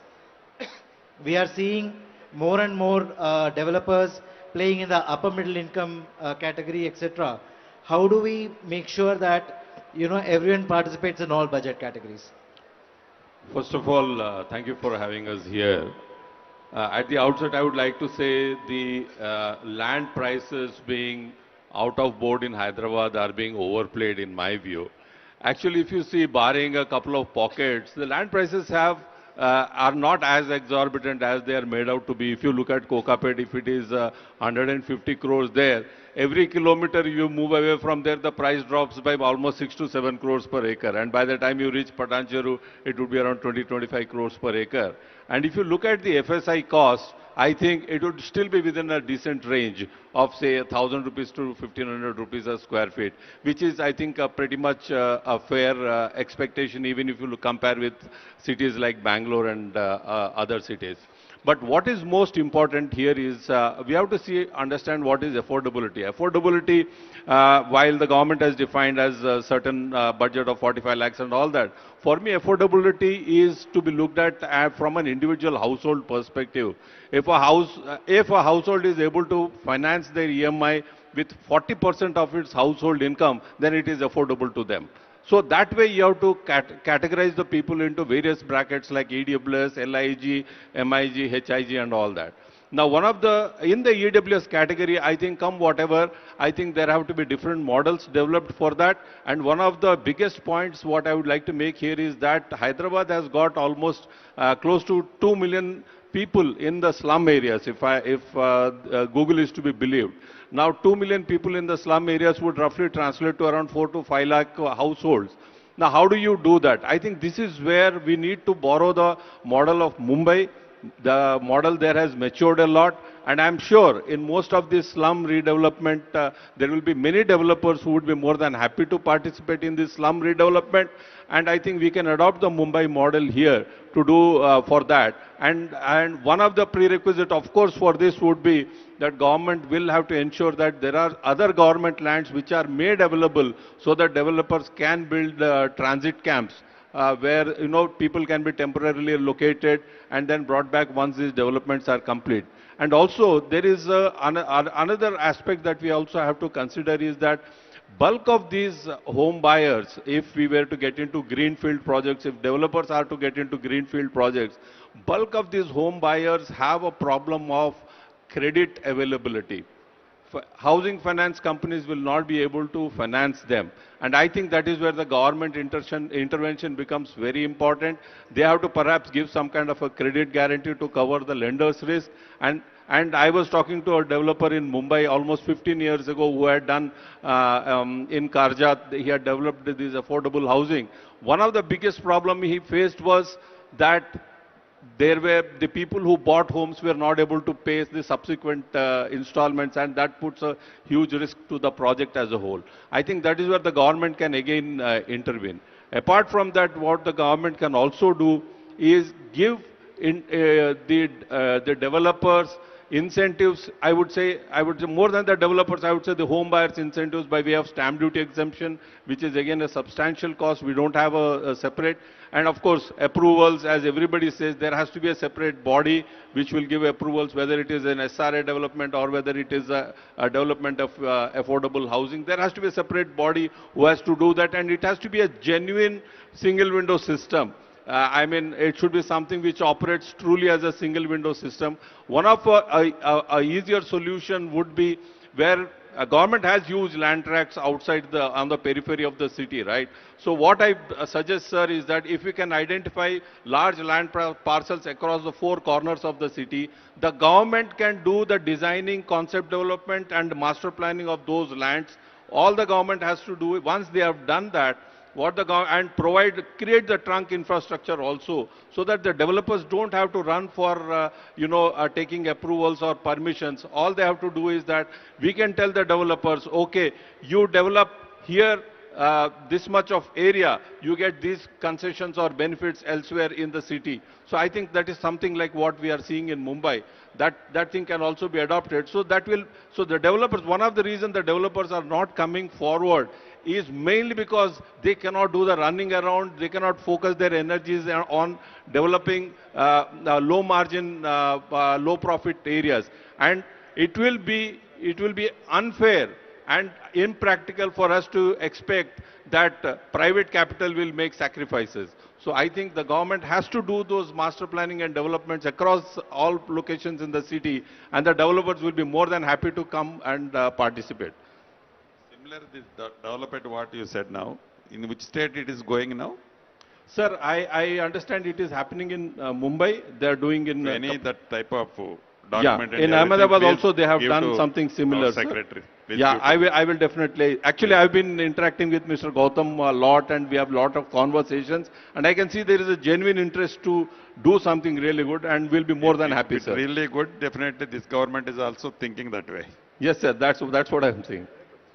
Thank you. Thank you, Nandakishore ji. Thank you, Honorable Minister. Ajitesh, can you quickly come in and Can I restrict your time to about 2 odd minutes, please? Sure. See, first and foremost, to understand this entire landscape, right? Am I audible now? Yeah. See, from the government side, government has land reserves in the city, core city area, right? Some of them are greenfield, some of them are brownfield. Greenfield land parcels, government has to auction at, and we need to allow the market to realize its potential. By not doing that, essentially we are eating into the balance sheet of the government. So I think the main innovation can come around brownfield land ownership, or what we call slums. If something can happen around easily establishing ownership in the slums. Because see, as it is, if you look at the slums, we have maximum an FSI consumption of maybe 1.5. Whereas in the west of Hyderabad, we go up to 10 FSI. So the FSI is a very beautiful concept, which is one of the biggest reason why still things are affordable. Let me share one small data point. In the prime region of Hyderabad, at a macro scale, an average house costs per SFT around 8.5, 10,000 rupees, like let's say Gachibowli. In Bangalore, an equivalent sort of area, house costs 20,000 rupees, in Gurgaon it's 27,000. So Hyderabad is currently the most affordable city in the country. That's to start with. Why we are there? Fundamentally because of the high FSI regime. Now second thing, when many people say a lot of things with FSI, first of all, there is no unlimited FSI in Hyderabad. If your property is abutting a 40-feet road, you can only build 7 floors. If your property is abutting 4-lane road or 80-feet road, you can only build 15 floors. Only if your property is abutting a 6-lane road or an 8-lane road, you can build like multiple floors. And a big road can accommodate all of this traffic. And second thing, see, this has become a market force. So we need to make policies which become market force. So when it comes to affordable housing, we have to work on how, see, essentially the slum lands, whatever lands have gone for the slum, today are, in a way, are catering to the affordable demand in an unorganized manner. We are trying to make it organized. So the FSI advantage exists. We need to just work around the ownership things. There is no additional capital commitment for the government or for the private sector. Next, I do agree with one of the esteemed panelists that, yeah, I think housing for all, we need to focus more on the rental ownership, rental side, not on the ownership. Because the problem with ownership is it's going to cost a lot of money. Let's say somebody is earning 9 lakh rupees per year, right? And I'm taking a home loan of 25 to 27 lakhs. I'm going to spend half of my money just paying my EMI. I can't live with that. See, households which are earning less than probably 10 to 12 lakhs per annum, a good amount of expenditure will go towards healthcare and education. They should not be wasting money on the side. So a good rental housing scheme, if you bring in, where the cap rates fall anywhere around 7 to 8%, then you will have lot of demand. And also there are major global financial institutions like IFC Washington and ADB and these things who are giving fund exclusively for it. So capital is available. I think we just need to solve a little bit of the supply chain. Government side innovation lies around land ownership. As private sector, our role involves in on the supply chain side. So we need to invest in R&D to bring down the cost of construction. I think the future is going to head in the direction of precast. So we need economies of scale. I think we will be getting there. Absolutely, Ajitesh. Thank you so much. We will come back to precast and other construction technologies as well, if time permits. But it's the right time to introduce Mr. Suresh, the former CMD of HUDCO. Sir, you heard all the panelists. Everybody is talking about finance and credit availability and rental housing, etc. With your vast experience, sir, how has HUDCO been an enabler for this entire sector, and what is going on? What are your suggestions and recommendations to improve the supply in the affordable housing category? Thank you very much.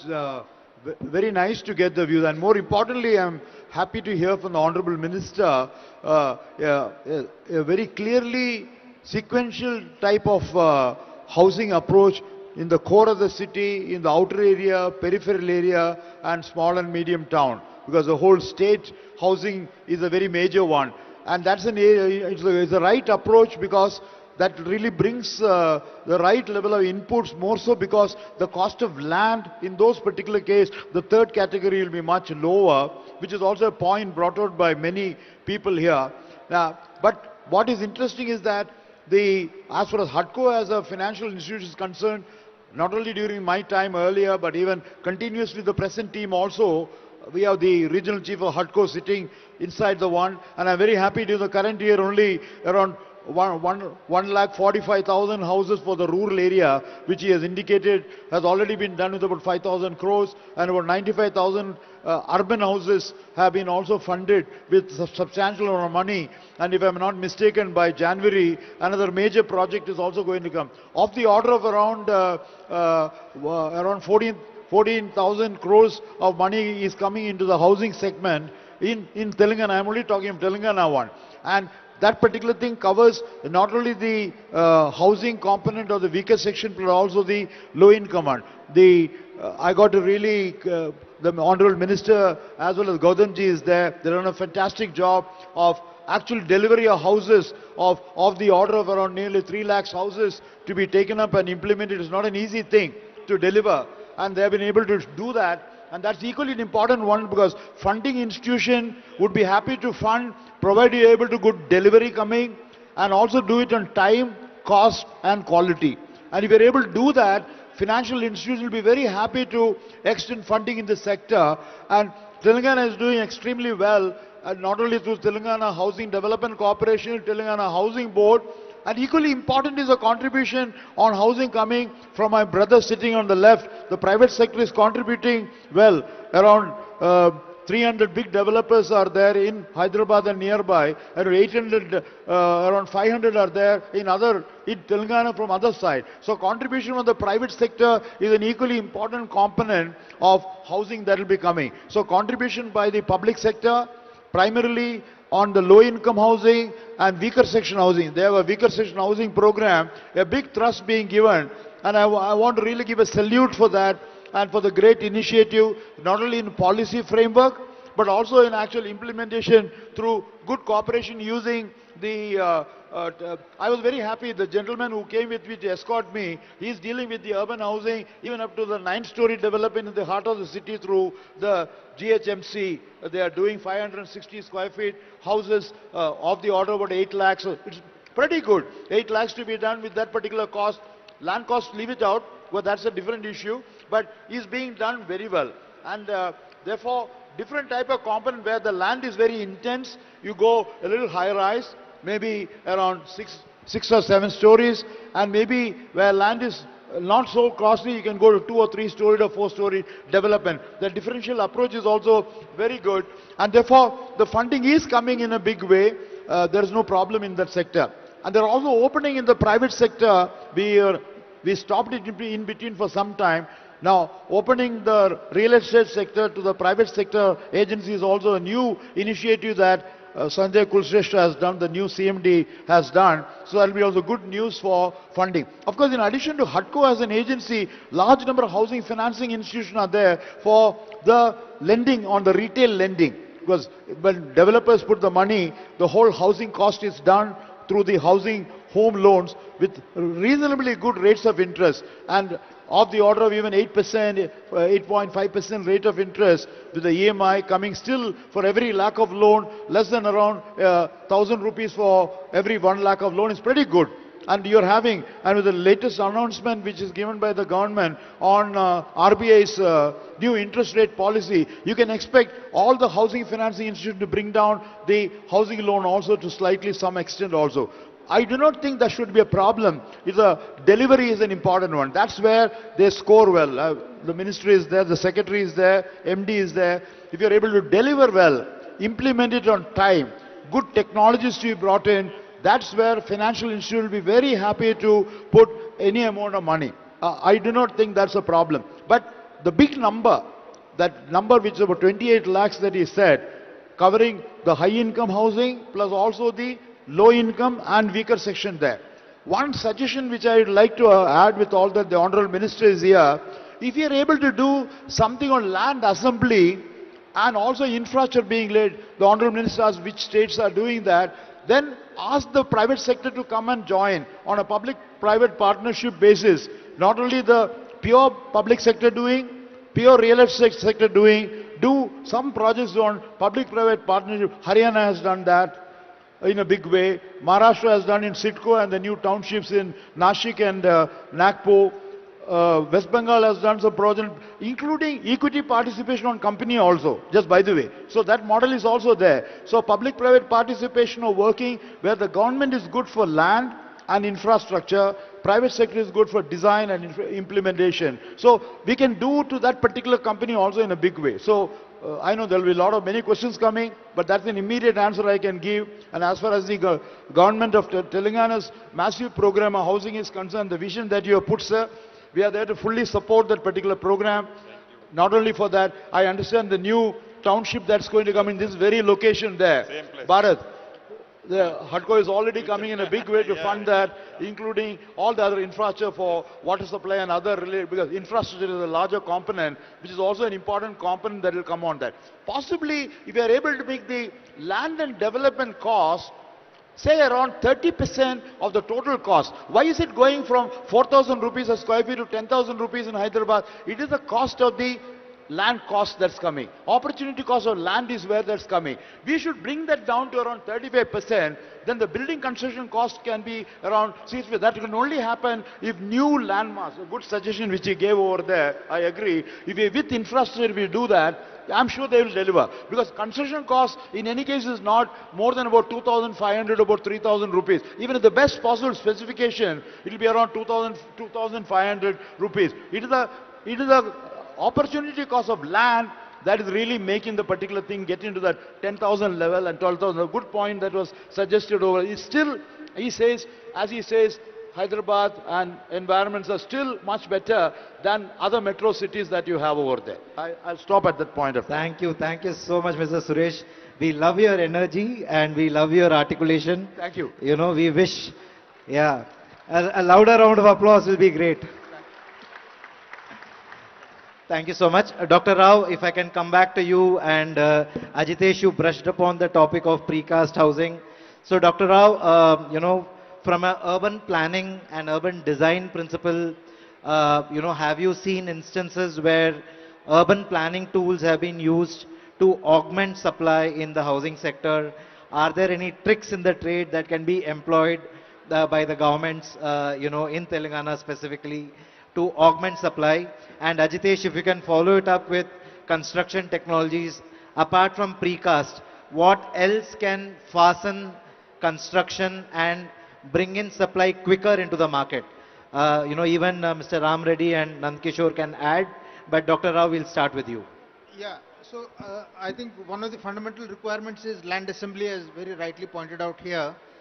Very recently I was in Bangalore and I was talking to the people in the Karnataka Housing Board.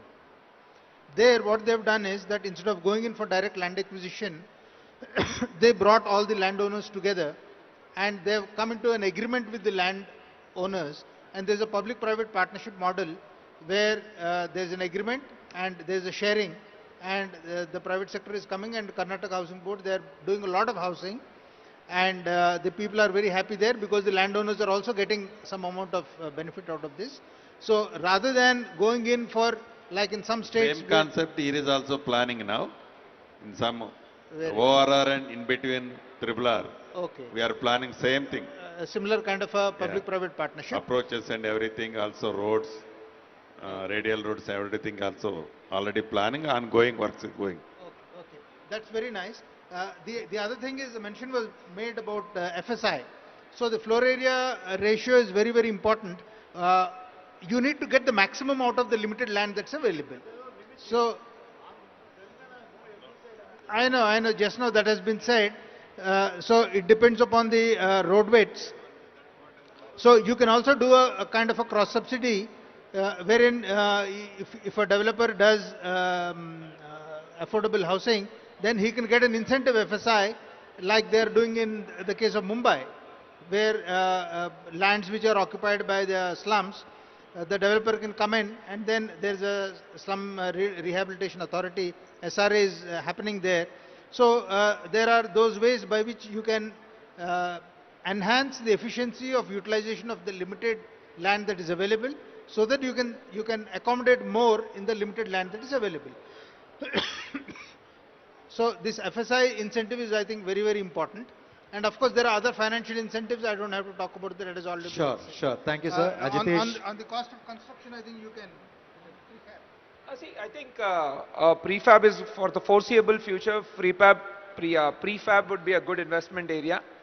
Again, there's robotic construction and 3D printing, but it's in very early stage technology and frankly, not a very good solution for us here because we have to go vertical. Especially in the West, land availability is high, so you can go horizontal. So yeah, we need to invest in prefab tech and any tech which will help us in going vertical construction and probably sort of, see even in prefab also the more important things are the question is coming, especially from the point of view of transportation of these materials. If something can be done around the transportation costs or maybe some sort of yard or a manufacturing plant sort of, because these are all concealed plants, so they are not environmentally pollution contributing. If you can make some of those plants on different directions of the city, then the transportation cost comes down. So that is what I would recommend. And even the schools like we have construction worker training schools can start working on these problems because labor training also becomes sort of important in this. Yeah, so I'll bring in Mr. Ram Reddy there, sir. He spoke about worker training and schools. So what is the industry body doing about faster construction, cheaper construction, at the same time taking care of the skill development in this sector? Yeah, especially about the skill development, CREDAI National has had a tie-up with NSDC, CSDCI. So a lot of programs have been conducted across the country. Every city chapter, I mean, people are coming for giving the training. Because these days, you know, how, I mean, problematic about the skilling. So no mason want his son to become a mason. No carpenter want to become his son as a carpenter. So now government also is supporting them in many ways. So there is no problem for them to their livelihood. So that's how nobody is willing to come for the work. So now as a developer, we have to give them some pride to work. So already we are giving a lot of facilities. Earlier, the living condition was completely different. Today, the living condition have been improved a lot. So, I mean, and their dressing style, all those things, I mean, it's been changed. Now people are just feeling that, yes, I mean, instead of calling as a laborer, we are calling them as a worker. So that way, some better things are happening. So apart from that, cost of construction to reduce, especially majorly bulk production of the precast. So it has become precast is not a great solution today because so there is no users for that. There are some challenges in going for the construction. So those challenges has to be addressed further. And when it comes in a huge volumes, definitely it's going to become cost effective. I just give an example. When vitrified tile came in, I think 20 years ago, when I used it was 110 rupees per square feet. First I purchased. But today you know how it is when even you are getting it at 40 rupees also. Because the volumes, the technologies, the speed of production, all these things are happening. So in the construction also we need that. Speed is very important and even you have to encourage those industries to establish. So again establishing an industry we are facing some challenges. So those challenges has to be addressed. More people has to come for the industry and more use, many has to adopt the new technologies. Already you have seen every 7 days you are going to build one floor of slab. Those technologies have been there. We have seen we are evolving. From a concrete mixer to from gamela to gamela, then hoist to then cranes and all those things are coming. So future is definitely for the technology and lot of research has to take place in the technology also. So to reduce the cost, technology is the only biggest solution. Thank you. Lovely, lovely. Kishorji, your thoughts, and then we'll move on to Mr. Suresh. He had some inputs on technology as well. Please, sir.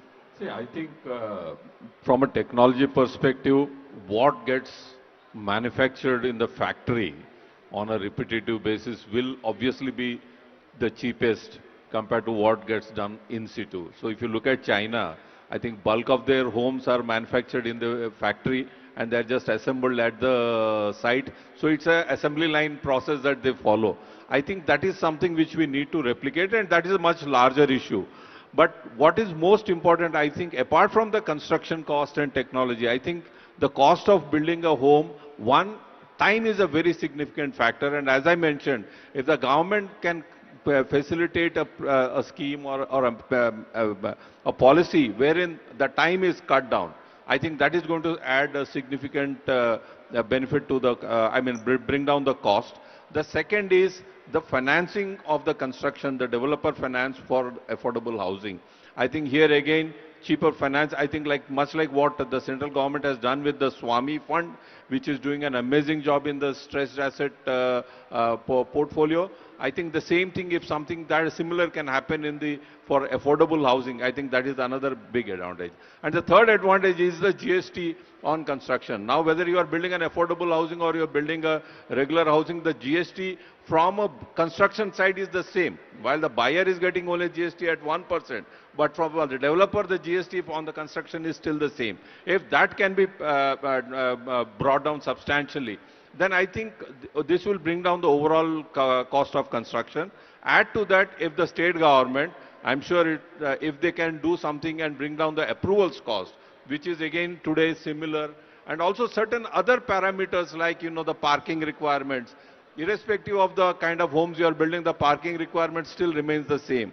I think these are some areas where we can work around to bring down the overall cost of construction by reducing the time, by certain interventions from the government and certain use of technology, and also by bringing down the approvals costs and timelines and all this.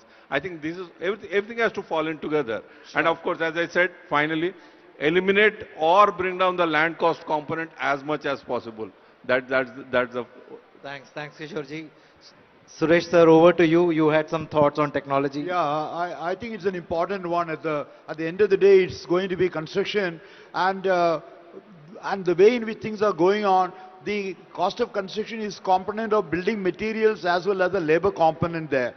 On an average, if it is going to be in the urban component, about 70-30 between the building material cost and the labor component there. And this is also the second largest employment generation, housing in over there. You're about 5 crore construction workers, and that's a very major area next to agriculture. So if you're able to give a big thrust for the construction workers who are dealing mason, carpenter, barber, plumber, electrician, around 65 trades are there, tile layer, glass fixer, painter, etc., etc.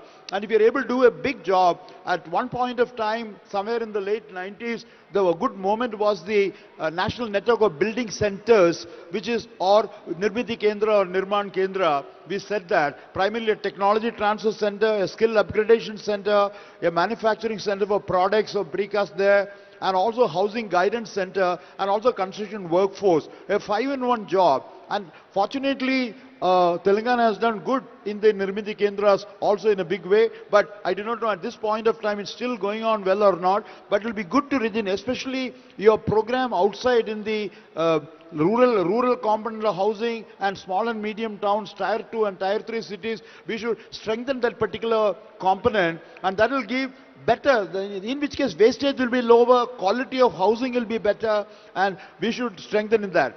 And I also agree with him, precast is a very important component. He suggested that at the beginning over there, we left it. There are a lot of good initiatives coming in this country, with including 3D housing, the whole thing. But you require good volumes coming there, committed volumes are required in that particular area. And previously we thought that we have to do in a factory and bring it all the way to the site there, travel cost and all that. But now there are a lot of technology, we can do it. Also the manufacturing component at the very site itself. Many companies have done. But I agree, the economies will come where the wall. If we are able to do, even today I find large number of good construction with prefab which are being done over there of the order of around 1,800 to 2,000 rupees a square feet, as against casting. See, time is the most important one. If in situ construction, if it takes about 2.5 to 3 years for a project of a 20-30 storied building, you can do the same thing in about 1 year time period. And that's an important component. Interest during construction is a very major component there, if you're able to do that. But we should have an enabling environment to support that. But skill upgradation and training through the National Academy of Construction here, NICMARSO unit here, the Credais training institutes, all that together along with the building center movement or Nirmiti Kendra movement can give a big thrust. Take my word, as the Honorable Minister is here, sir, this is one area which can have a major impact for the large construction workforce which are there in Telangana, sir. Thank you, sir. Thank you so much, Mr. Suresh. Abhijit, if I can quickly bring you in back to the rental housing topic. A few speakers spoke about rental housing, and I think there is a consensus amongst the panel that everything cannot be for purchase supply. What has been World Bank's experience? How has World Bank enabled rental housing? Because the economics in India is quite different and very difficult, right, for rental housing to work. So your learnings and suggestions there, please. Thank you, Preetham. Before I come to rental housing, I'm just going to take 2 minutes and probably reflect on some of the discussions. So blended financing was one of the thoughts that came up, and this is something that many countries have done successfully. We have done this in Brazil, we are doing this in Kenya, looking at providing catalytic risk financing support or looking at providing credit support to developers. So both sides can be looked at. I think the main point I want to say is that when a multilateral agency is getting involved, it need not be in terms of direct financing. It can also be in terms of a guarantee, right? Which means we are guaranteeing that if there is a problem that comes up to a certain, after a certain threshold, then the guarantee comes into play. So there is a very minimal cost of guarantee. So the actual load of that guarantee on the cost is very, very low compared to, say, a pure borrowing. And just wanted to make that point because the government is doing its policy thinking. The second is transit camps is very important. But with transit camps, we've seen some states are now exploring with rental vouchers, right? So for a 2-year period or 1.5 to 2-year period, a rental voucher of X amount is being given so that they can rent houses within, let's say, 2 to 3 kilometers of where they're located while the reconstruction goes on, right? And this rental vouchers I'm flagging because as a long-term policy for the government to look at, a rental voucher policy has been experimented in places like Chile, in Indonesia, where effectively every migrant worker who is coming in, recognized migrant worker coming in, is given a rental voucher for 3 to 4 years. And that, over that period, then they graduate to, say, ownership housing, right? So that's another thing the government could consider. Linked to this is also the issue of the lowest brackets, the first, second, third, fourth deciles, the economically weaker sections, and whether they have the affordability to buy, a housing. And this is where the role of the affordable housing finance companies come in, right? Now, with the affordable housing finance companies, the rate of interest is higher than, let's say, going to a formal. But we have seen, based on experience in Tamil Nadu, we have seen that people are able to afford and repay. And the government comes in through 2 means. So one is they come in through a tripartite agreement between the AHFC, the government, as well as the owner. And the second is there is a certain risk guarantee which is introduced by the government, which says that if you're not able to pay 2 quarters EMI, let's say, we cover it. After that, you'll have to vacate the house. So that kind of a system can also be looked at. Now back to rental housing, the question that you asked. Thank you. So, sorry. So on rental housing, what we are experimenting, so you're right, the returns for the private sector to come in is not there, right, to come in from a pure rental housing perspective. So we are looking at a possible blend of grants, so grants which would come from various government schemes that were mentioned, or grants that could come from other concessional sources for the construction cost, right, which actually reduces the cost at which the private operator operates the rental facility. So in Tamil Nadu, where this has been tried, the rentals without any concessional grants would be something around 12 to 13,000, has come down to 3.5 to 4,000. That is the impact that PMAY, ARHC window, or they have the Working Women's Hostel scheme, which is running quite well now, can play, right? So that is one thing I think every state now needs to look at. The second is industrial worker housing.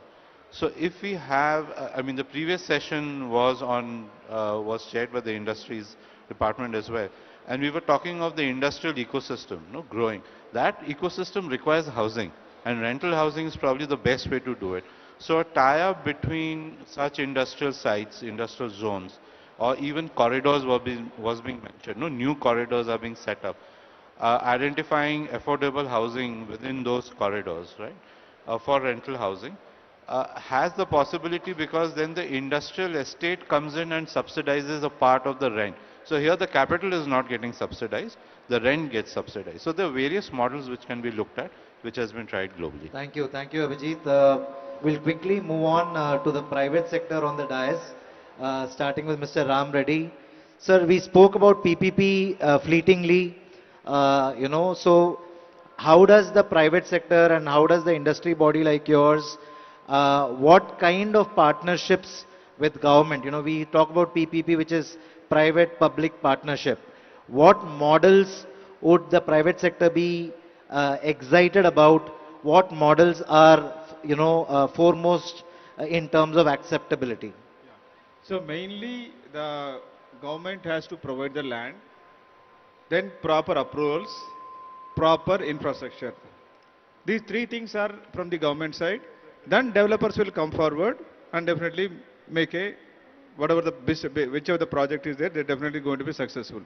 Apart from this, especially for affordable housing, the finance cost has to be definitely, as Mr. Nandkishore mentioned, it has to be reduced. Now, any private developer getting a project funding, it ranges from, and the best developer is getting at 10%, it goes up to even 15% from private lending, non-scheduled banks. So that cost of funding is huge, and even approval also is taking huge time. Every project, Minister Gar also is in the real estate, he knows how the approval process is there. That has to be simplified, because a project, when the land is purchased or took on a development by paying the huge advances, if it takes a year to launch the project, huge burden on the, finance cost will be there. The timelines is very important Yeah. for approvals. Definitely government will take the as early as possible the positive decisions. Yeah, thank you so much. Now bill now has come, but still, because it's not a criticism, but improvement I'm talking about it. Lot of improvements has to be taken place. Definitely it's going to big help, because Telangana is a model for many, because especially the GO number 86, where Shekhar Reddy Garu has put his best efforts, that what is that limit, sky is the limit to construct, that is given a big boost to Hyderabad real estate. Why various developers across the country coming to Hyderabad means because of such decisions. So even we talk across the country, our policies are great.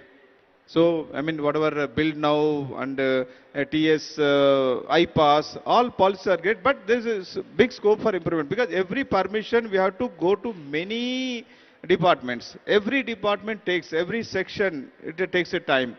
You know how much time it takes on that. So, on this dais, I request the Honorable Minister, please look into this. Definitely this is going to make a big game changer for us. The vision what 2047 is a great vision. 3 trillion economy is going to be a reality. Definitely it's going to be reality. The way in which in the shortest time, the way in which has been event been conducted, really the MOUs have been signed, really, a lot of credit goes to the Honorable Chief Minister and the ministers like you. Really, I am very, very happy to be associated. Whatever even the policies also across the country, whichever the best housing policies are there, from CREDAI, I can definitely be some use for you. I can get the information across the country, and the CBR is there to create some vision document about the affordable housing. We are definitely will be the shareholders in that. Definitely, whatever the best can be from CREDAI, will contribute that. Thank you, sir. Thank you. Thank you. I can quickly go to Ajitesh, and then I'll come to the Ramki group. So Ajitesh, your views on PPP models and partnerships with government. What are the most top of mind or most comfortable associations that private sector will accept? See, I think first and foremost, I think the role of the stakeholder called the government is to simplify the land side of things. Right, like one very, very good thing now we are seeing is auctions. Auctions is a good way. It is actually also a PPP where the government is sourcing the land, cleaning it up, and then auctioning it.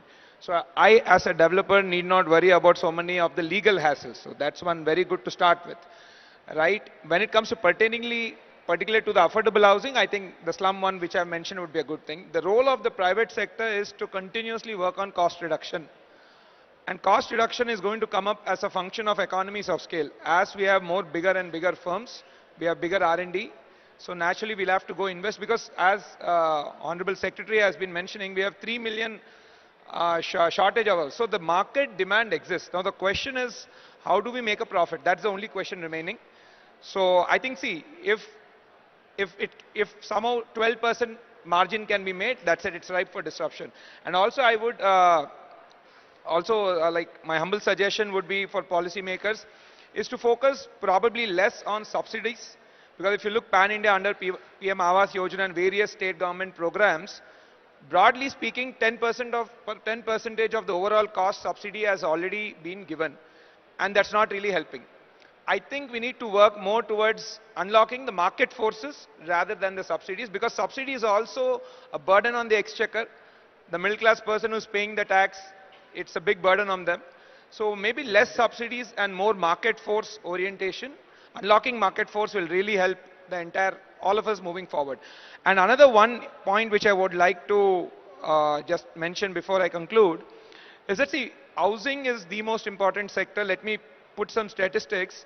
Pan-India, we have 230 million people working in the agri economy, where average per capita earning is 10,000 rupees.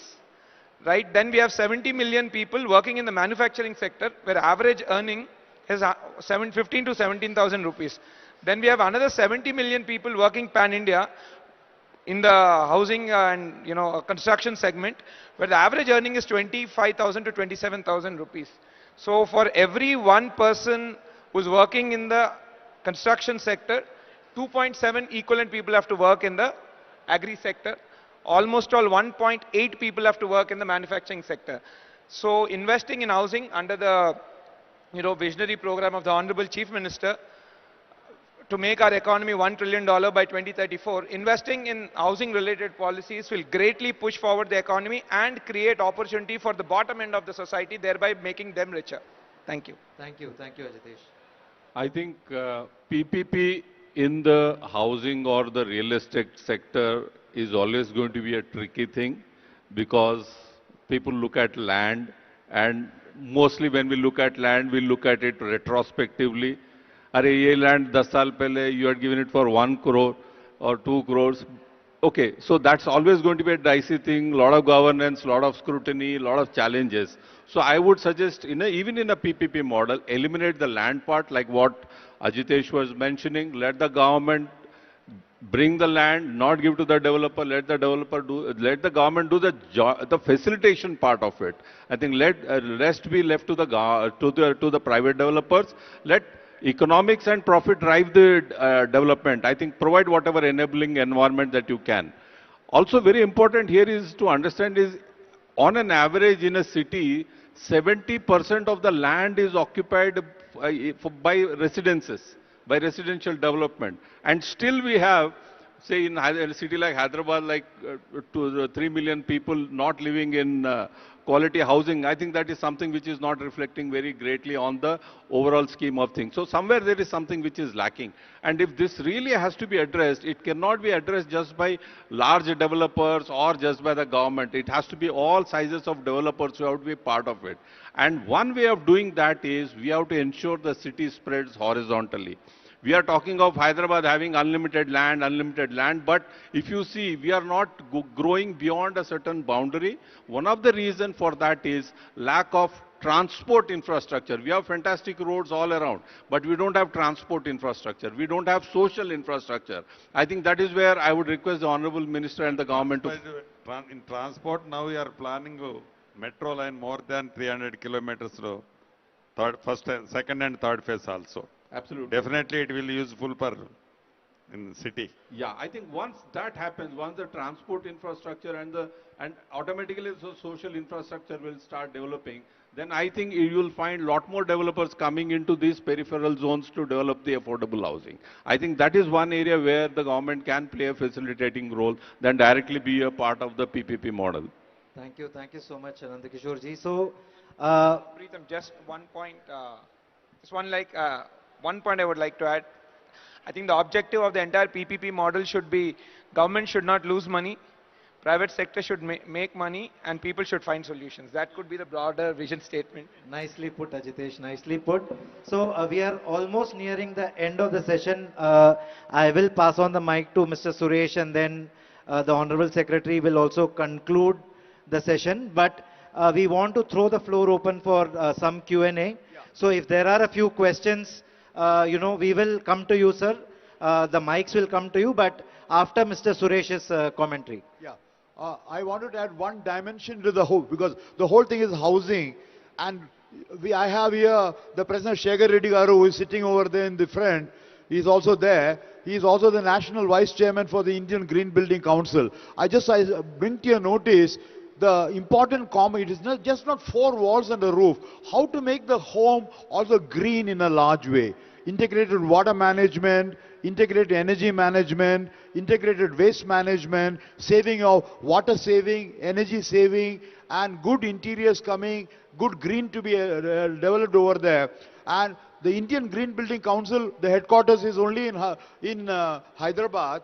And IGBC has done phenomenally well. And you'll be very happy to know, out of nearly 15 billion square feet of green development, which is about 1,500 crore square feet, mind you, 1,500 crore square feet, the housing component itself is of the order of around 3 billion square feet, and that's about 3,000 crores of housing. That's a very big number. And we have got ratings available for middle income, high income, and affordable housing is a very major component. We have a rating for affordable housing also. My suggestion is that in addition to the other components which we are discussing, also add on the dimensions of environment friendly, ecologically appropriate, energy saving, and other features to be introduced in that. So the quality of the housing, in addition to just being walls and roof, will also bring in a house to a home component of good quality being brought in. And I'm sure Shekhar Reddy will take over as the national chairman, like he will become the national president of CREDAI in Hyderabad, both happening. Telangana should be able to do a very good thing for all the housing that you do by Vision 2047, also to bring the dimension of green home as an important one. I thought I'll bring that, because that discussion did not come so far. You talked of land, infra, you talked of money, but not on the green component was not mentioned. And it's a very major area IGBC is contributing. It's available in Hyderabad, and please do that also in a dimension. Thank you. Sure, sir. Thank you so much, Mr. Suresh. Mr. Gautam, if you have any... okay, so we'll throw the floor open for questions. So if we can have a couple of mics passed around, please. Yes, please. Can you hear me? Yeah. I'm Professor Santosh Mehrotra. I'm on the advisory council of the Chief Minister on Telangana Rising Summit in 2047. I've heard a lot about more and more development for Hyderabad. What about the smaller towns? Why is it that we are neglecting the smaller towns, which is where most of the people of your state live and most of India lives? There are several win-wins that will happen if your focus as policy makers was on the smaller towns. What are the win-wins? We talked about job creation. You want job creation near to the locations where people are actually living. Point 1. Point 2. You can actually use prefab in small towns. You can't use prefab to go high. In big cities, you cannot be using prefab, and therefore you have to go high. If you don't go high, the problem is that you will have to keep developing infrastructure and metros, etc., and your city spreads like this. This is the opposite of successful cities of the world. Paris, London, Japan's Tokyo, they are all concentrated cities, and they rise like that. So the point is, we have too much concentration of people coming into big cities. We want people to be located in small towns, and that's where the clusters are. The MSMEs are located there. If you build clusters in small towns, you will actually be able to generate jobs, not just for construction, but for the other parts of the economy. Thank you. Thank you, Professor. In my opening remarks, already I told you, Andy, in Hyderabad, in between ORR, triple R, in other out of triple R. Our plan is state government planning is like that. Definitely we are 100% do that thing. Yes, Sir. please. To what our Honorable Yeah, Minister has my said. name is Narsaya. I am the Managing Director of Shanta Sriram Constructions. I am developing affordable housing. But, sir, Honorable Minister Garu, మీరు కూడా construction line లో ఉన్నారు. We are facing a lot of problem in developing an affordable housing. See, practically state government is not giving any concessions to any of the affordable housing. The person who is selling at 12,000 rupees per square feet and a person who is selling at 4,000 rupees per square feet paying the same fees to the GHMC and the same registration charges to the registration department. If you fix 1200 square feet plinth area, below 1200 square feet plinth area, affordable housing and fix a norm, you give a concession in registration charges, you give a concession in what you call municipal sanction fees, and you give concession in TDR with additional floors without TDR. And other zones like agriculture or anything, without any change of land use, you should be able to give affordable housing scheme without any questions. Then I think the problem will be every private builder will come forward to do the affordable housing, sir. Thank Sure, you. sure, and manchi idea icharu. Definitely government will think that way also. Thank you very much, Thank sir. Gautam sir, you wanted to respond to the earlier question as well. Yeah. So, responding to Professor Malhotra's points on the strategy for the smaller towns, as Honorable Minister said, the government has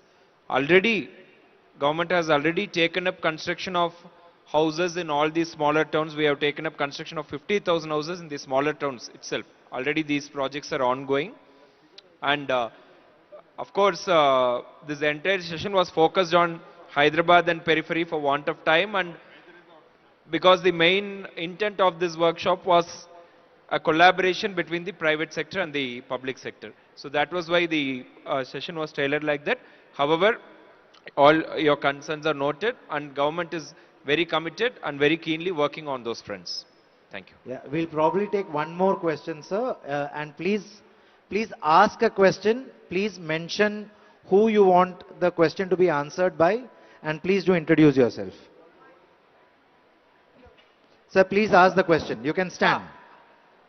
Hello. Yeah. This my question is to the Honorable Minister and to the MD of the Housing Corporation. I represent here from National Institute of Rural Development, Panchayat Raj. I think Mr. Suresh and other people are talking about the affordable housing. Second thing, they are talking about the Nirmiti Kendras regarding the material availability, other things. Sir, what I found when you go to the affordable housing, we do not have the masons trained in this technology. So National Institute of Rural Development is giving a training in all these technologies. I think Government of Telangana can utilize the services of NIRDPR to train all their masons in this affordable technology so that greenhouse building can be constructed. Second thing is with regard to Nirmiti Kendras. So it's a very good concept where the material can be made available to the especially PMA beneficiaries. That's a major challenge they are facing with regard to material. So there is a need to revive the Nirmiti Kendras so that they can build the technologies. And I went to Nirmiti Kendra of Telangana, it's a defunct. Huge area is there. So if you can revive it, I think they can take the help of NIRDPR in training people and doing this so that we can build up the masons across the state so that the affordable housing can be taken place. So the Government of Telangana can bring the masons of the state to NIRD where we got a rural building technology park where different model houses are there. They can come and see and they can learn the various technology that can available so that those technologies can be utilized and housing can be made affordable. This is my submission. Thank you very much. So just responding to your question, in fact, I am proud to say we have trained more than 10,000 masons before our Indiramma program actually kick-started on ground. This is primarily beneficial at construction and masons play a very crucial role in it. So recognizing this, on the directions of our Honorable Minister, a residential training program for masons was done in NAC, National Academy of Construction, which is under the aegis of state government. It's a very premier training institute in the construction sector. And in fact, there were 5-day training was offered to masons on all the innovative construction technologies, innovative construction practices. And taking it from there, so here we had trained 2 people from every block. So from 500 blocks, 2 masons each had come here, and we had organized 2 rounds of training. And taking it forward, the district branches of the National Academy of Construction organized training for masons from each and every Gram Panchayat of the state. So, in fact, putting together, we had trained more than 13,000 masons as part of the Indira Mile housing program. Over and above this, in each and every block headquarters, Mandal headquarters, we had sanctioned and constructed technology demonstration houses where we utilized climate-friendly, thermally efficient technologies, roofing technologies, and walling technologies where material construction costs could be saved. And these were exhibited to all the Indira Mile beneficiaries, as well as masons, as well as the Indira Mile committees who are involved in this, overseeing the construction. So, of course, we are very keen to partner with NIRDPR as well in this front. All right, thank you. I think we have just so much time. Maybe the last question to the gentleman who got up. After that, we'll have to, I think lunch is waiting, so I'm sure everybody must be hungry as well. So quickly shoot the question, sir. Thank you, please. sir. Thank you. I'm Harsha from Izura. We manufacture tower cranes. We are based out of Hyderabad. Sorry, Sir, you manufacture what, sir? Tower cranes. So my question is, we don't see much of innovation in construction equipment industry in India. If you look at to bring in innovation, it's a highly capital intensive. Largely construction equipment are based off Chinese because they're largely backed by Chinese governments.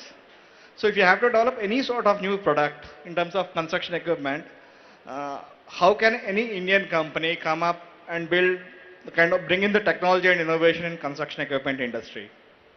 Who are you directing this question to? The government, sir. To anyone.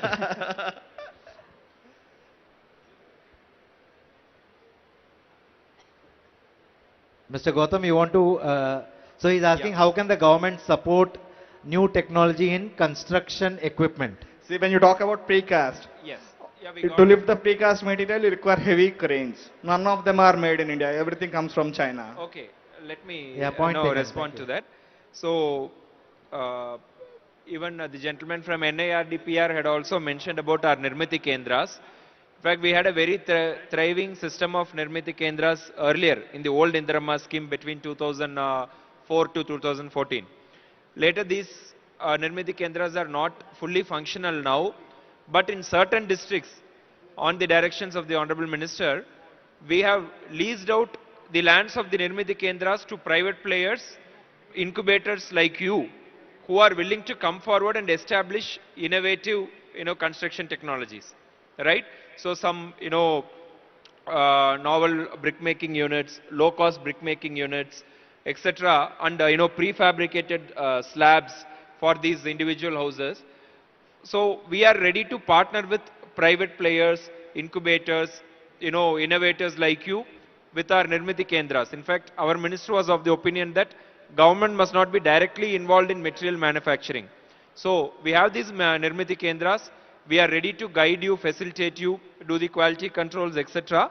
And we are ready to partner with private players in this regard, in the construction technology front. And we have already partnered with certain players with respect to our demonstration houses, because Telangana Housing Corporation and the erstwhile AP Housing Corporation has always been a key player in pioneering new technologies and increasing the social acceptance of these technologies among the people, because social acceptance is very important.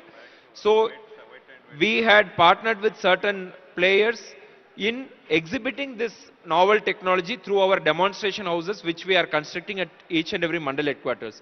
And even now this opportunity is open, so we are keen to partner with any one of you in this regard. Thank you, Mr. Gautam. Preetham, I would like to add one Thank point. you. See, for young innovators, yeah, we have a lot of use cases. Like you want to automate tower cranes, right? So you can maybe reach me out on LinkedIn. We will give you use cases, and we are working with young entrepreneurs even to invest some capital and give business use cases and all of that. So yeah, we need to start working on automations around RMC manufacturing, autonomous tower cranes, because finding workforce for tower cranes is a very big problem. So there are a lot of these problems. Yeah, we would love to partner on that. Thank you. Thank you. Thank you. The Honorable Minister has consented for one more question. One in the back, the person in the white attire, sir. Yes, please.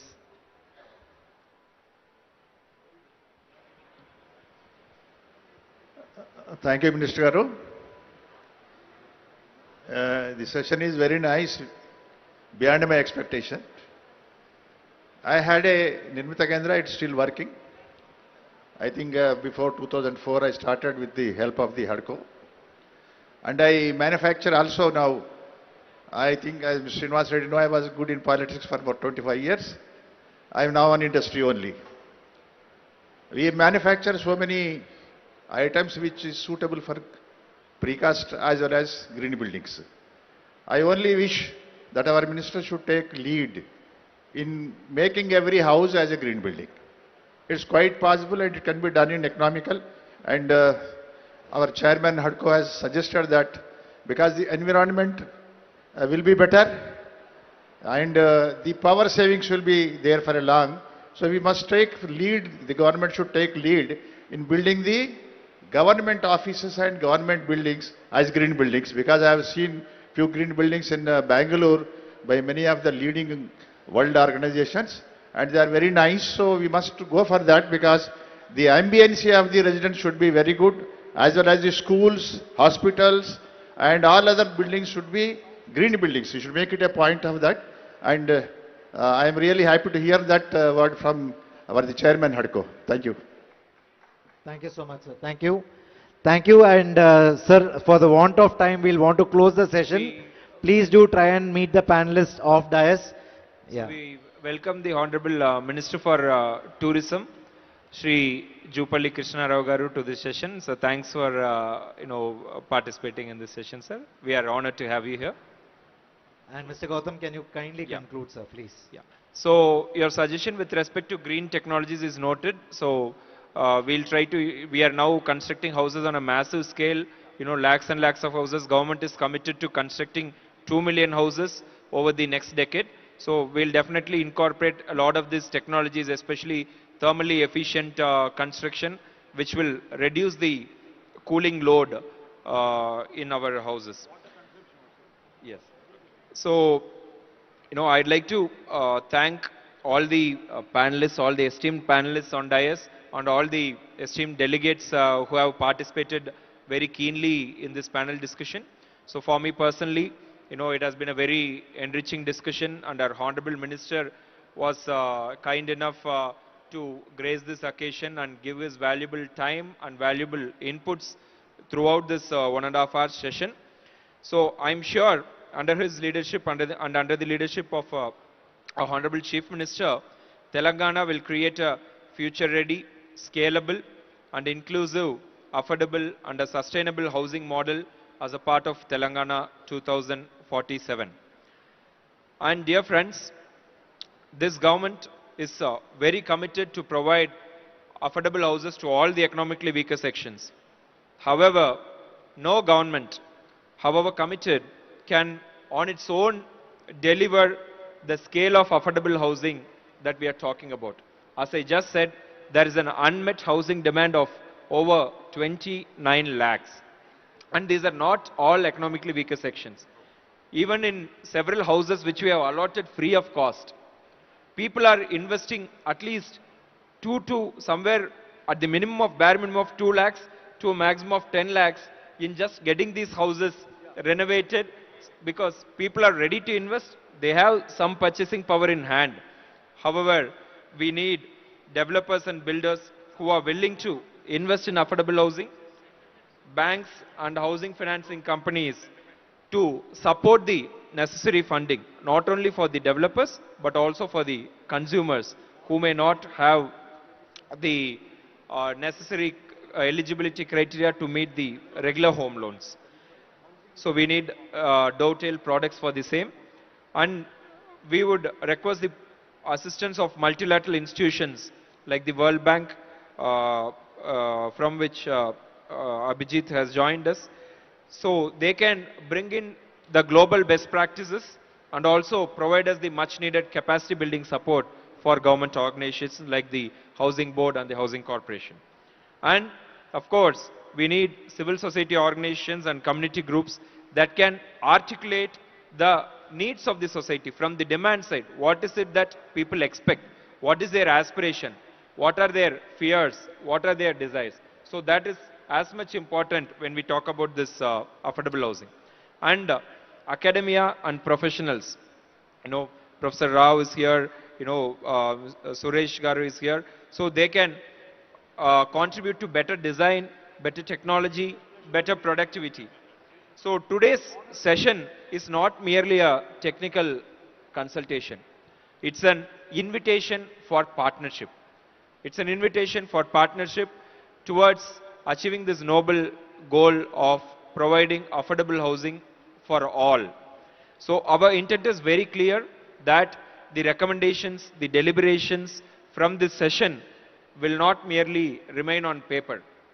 We are committed to bring this into our affordable housing policy, which is in the making and which will be released very soon, maybe in a time span of 2 to 3 months. So with these words, I once again extend a warm gratitude to all the distinguished panels and participants. Thank you one and all. Thank you so much, Mr. Gautam. If you guys like the panel, please do give a big round of applause. Thank you, Honorable Minister, sir. Thank you, Special Secretary Housing, and thank you for all the panelists. I enjoyed moderating the panel, and thank you so much for having me here. Thank you so much, sir, for moderating. And now, hello. Now I request Minister Garu to felicitate our panelists who are on stage. Mr. Vasudevan Suresh Garu, former CMD, HUDCO.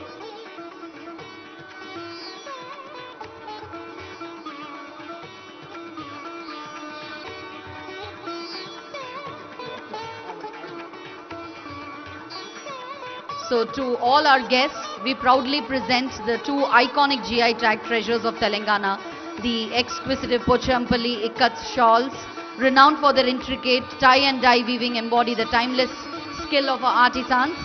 Complementing them are the vibrant Sherial masks, handicrafted in the traditional storytelling style that carries centuries of Telangana's cultural heritage. Let us celebrate these GI recognized art forms and the master craftsmen who keep our traditions alive. Mr. Abhijit Shankar Ray,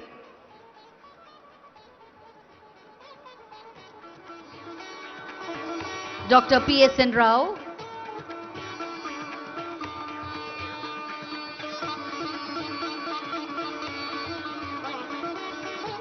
Dr. P.S.N. Rao. Ladies and gentlemen, we are presenting the two GI tag mementos that you see here. One is the Ikat shawl and the other one is the Cherial mask,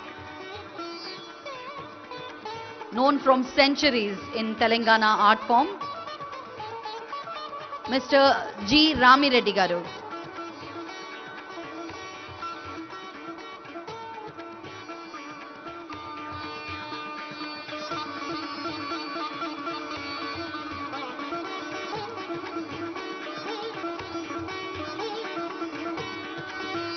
Mr. Nandakishore Garu.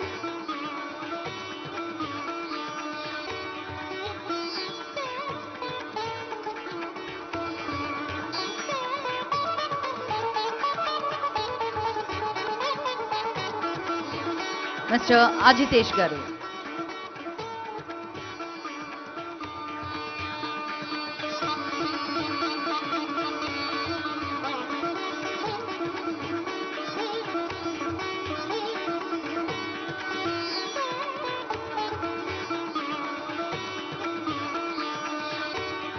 And today's moderator for our session, wonderfully moderated this session, I must say, Mr. Preetam Mehra ji. అందరికీ lunch time అయింది నాకు తెలుసు, కానీ అయినా ఒక్కసారి చప్పట్లయితే అవసరం అండి. Let's cheer each other.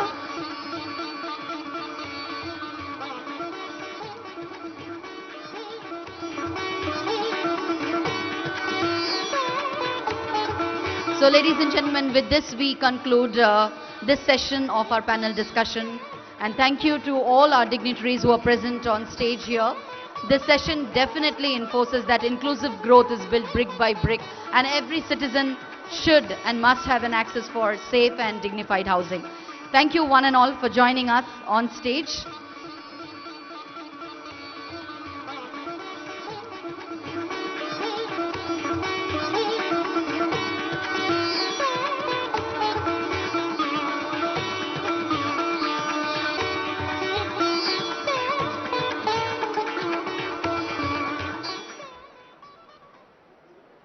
Thank you one and all for joining us on stage. Now we take a short break here, a lunch break.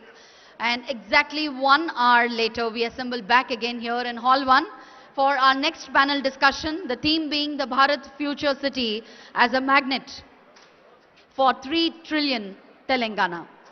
So let's all join back again after exactly 1 hour. But before that, we have a special video which is going to be played for you that's called Indramma Illu. So can we have the AV please? For the first time in Telangana's history, a housing mission has emerged not just to construct homes, but to build dignity, stability and hope. Welcome to the Indirama Housing Scheme, a transformative initiative designed to empower women and provide families with a true sense of ownership.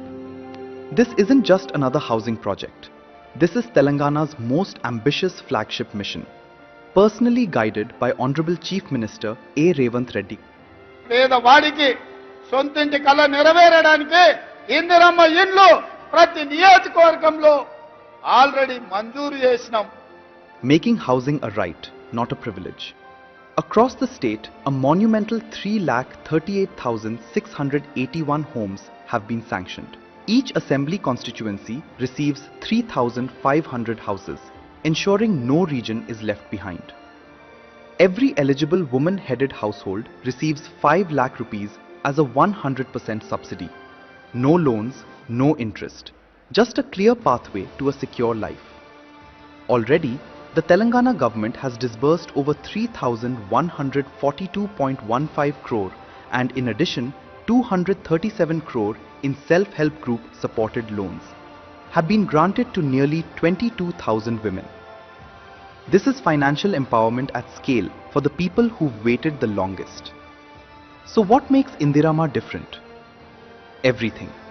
This is a housing model reimagined through governance and innovation. From the very moment an application is submitted, AI steps in, verifying details with unmatched precision. No errors, no bias, only deserving families. Every approved house is geotagged, visible on a real-time digital map, enabling the government to track the construction phase. Basement, walling, slab, completion. With 360-degree monitoring and stage-by-stage visual proof, there's no room for manipulation or delay. And for the first time in India, beneficiaries themselves upload progress photos through a mobile app. Every update is documented, tamper-proof and fully traceable, ushering in a new era of digital transparency. The Indirama housing scheme is not just homes, it's a new way to build India. Telangana has introduced shear wall technology, the same advanced construction method used in luxury towers now made accessible to low-income families. To ensure excellence, all masons and site teams are trained through NAC certified programs. About another mandal, a model house was constructed, a walk-in experience for families to see. Room layout, interior design, electrical and plumbing placement, ventilation, light flow rent and structural strength. Transparency, trust and quality delivered even before the first brick is laid. More than a housing scheme, it is India's first complete tech-enabled, women-led, corruption-proof housing ecosystem. AI-powered verification, geo-tagged construction sites, real-time progress tracking, weekly DBT transfers. workforce trained to national standards, future-ready shear wall structures. This is not just a promise, this is a benchmark for the future. This is Indirama, a mission like no other, a transformation that starts at home and builds the future of Telangana.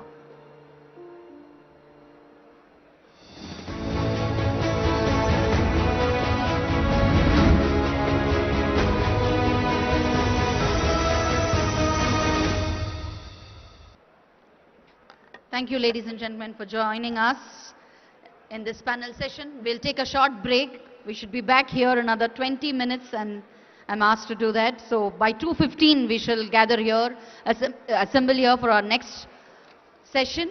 Well, many of you all must be having VIP coupons. Then you can access the VIP lounge for the lunch break, and people who have delegate coupons can access the delegate lounge. So see you all after a short break. Thank you.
This conversation is not just about infrastructure. It is about envisioning how new cities, particularly Bharat Future City, can become an engine of innovation, sustainability and prosperity for Telangana's ambitious growth journey. We have the honor to have 8 distinguished panelists whose expertise span governance, industry, technology, spanning planning and investment. Allow me to introduce them. We would like to welcome our Honorable Minister, IT, NC and Industries and Commerce, Shri D. Sridhar Babu Garu. Please welcome him with a big round of applause. Please, sir.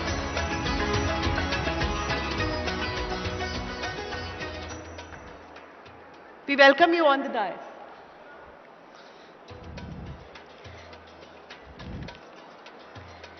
We would also like to welcome Sri K. Shashanka sir, our VC and MD TGIC, who is also the Commissioner Flagship Projects and has been the Collector Rangareddy and Karimnagar in past. He is a CA by profession. Please join us, sir, to enrich this session.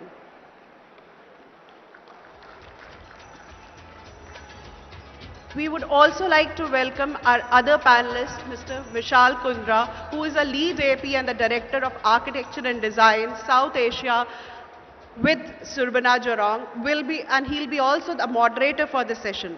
With a career spanning over 25 years, Mr. Vishal has worked with cities, states and national government and private industries, both in India and abroad.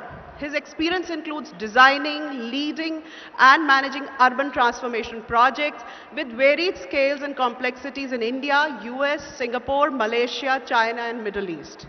Please welcome him. I would also like to welcome Mr. Sudeep Kumar Sinha, who is a partner with the Government and Infrastructure Practice Deloitte and has nearly 30 years of experience in consulting and industry. He has worked extensively across a wide range of sectors, including industrial infrastructure, urban, water, tourism, transport, among others. Please come on the dais, sir. I would also like to welcome Mr. C. Shekhar Reddy, who is a visionary leader in sustainability, urban policy and environmental stewardship. As a national vice chairman of IGBC, he has driven 500 plus green projects in Telangana, saving massive energy and CO2. May I request you to join us on the dais, sir? Please welcome Sanjay Joshi, who is a Principal Urban Development Specialist with Asian Development Bank and leading urban sector development initiatives in Asian Development Bank, Southeast Asia.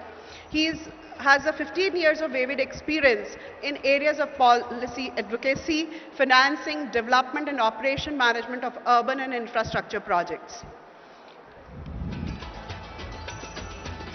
We would also like to welcome Mr. Sandeep Patnaik, who is a Senior Managing Director and Board of JLL India, steering strategic growth and market leadership. With 27 years of experience, he has worked across office, retail, residential, land, warehousing and industrial assets. He is also an alumnus of INSEED Senior Leadership Program. Each of them brings a unique lens to the future of Bharat Future City. And together, they present an ecosystem that will shape Telangana's trajectory towards the 3 trillion vision. This will be a thought-provoking session. Believe me, it will be. Allow me to brief and outline how the session will unfold. We will begin with a brief 5 to 7 minute opening on the future cities and Bharat Future City, with each panelist sharing their insights in reference to their areas of expertise. This will be followed by a dynamic panel discussion where ideas converge and perspectives are debated to unlock the possibilities ahead. So let us welcome our panelists with a warm round of applause. With that, I invite our moderator, Vishal, to lead us on this exciting dialogue on Bharat Future City as a magnet of 3 trillion Telangana. Over to you, Vishal.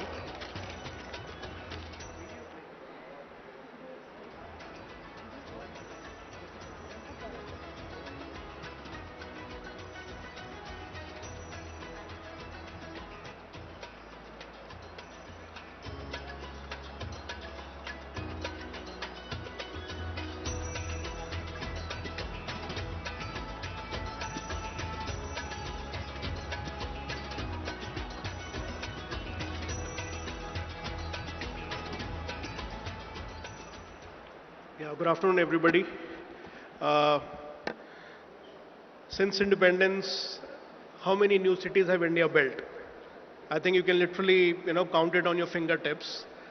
So as we move ahead as a country, looking at 2047, which is the 100th year of India's independence, an aspiration to become a developed nation, Bharat Future City, creates that opportunity for, reaching new horizons and new aspirations. So having said that, in this panel discussion, we have various sectoral sort of experts, and we'll get to that in terms of, what can be done, what should be done, or what we should aspire to achieve. But before that, may I request Honorable Minister Sir to give an address.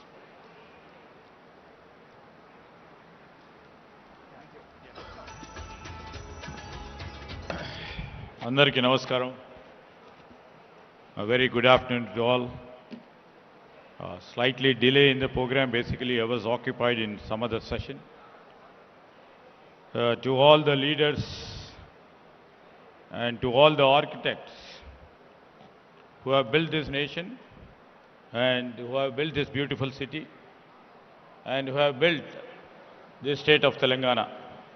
All are here. We welcome you all, including the sectoral heads who are sitting on the dais and the various associations who represents industry, enterprises, real estate, CII, and also IGBC here, National President Mr. Shekhar Reddy here, Credawai, Naredco, Telangana Builders Association. I've been joined by my MD, who is also the Managing Director of this Future City Development Authority, Mr. Shashanka, and many officers are also there of the days. Today is the second day where we were and holding this Global Economic Summit.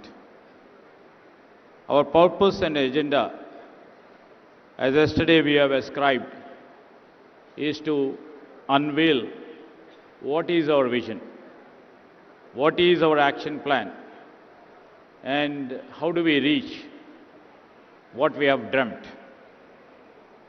That is the vision document of 2047.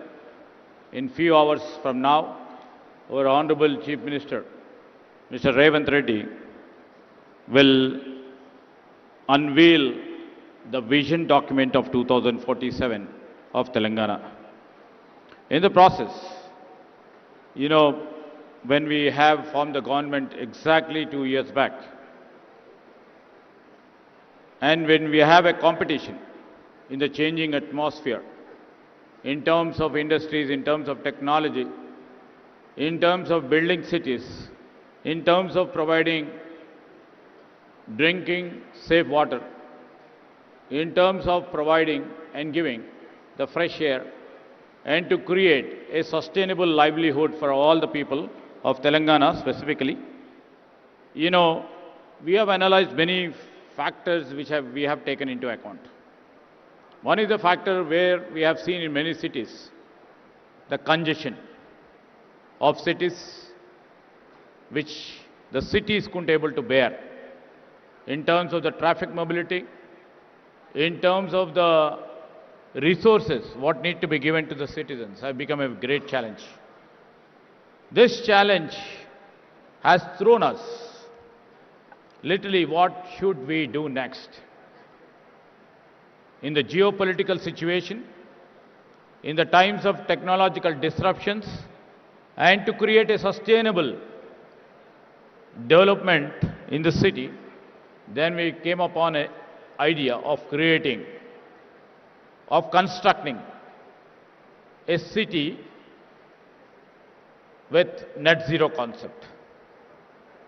Maybe, our ambitions and dreams from yesterday till now, many elders who have been there on the government side too, would have been thinking that they are just thinking above the mountain.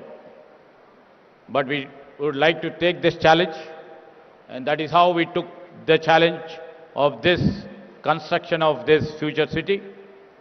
We know there will be many challenges. The future city, which shall encompass, the critical growth corridor, and which has been featured, a well-planned alternative city of the growing and migrating people to Hyderabad. Many a time we have seen the real Hyderabad, the original Hyderabad, and then came the Secunderabad, then came the Cyberabad in the unit of administration. And now we are coming with the future city, Bharat future city. When I mentioned about Cyberabad, we are visualizing this Cyberabad after a few years. And while visualizing Cyberabad or any densely populated cities elsewhere, our people should not face this problem. That's the real reason we have come up to do something which is different, and which shall be competent, and which shall be a noble city with almost zero carbon, that is net zero city. Not only in terms of coming up with a well-planned architecture featuring the architectural greatness, but this city we are just thinking which symbolizes smart infrastructure, sustainable living, and also the economic dynamism.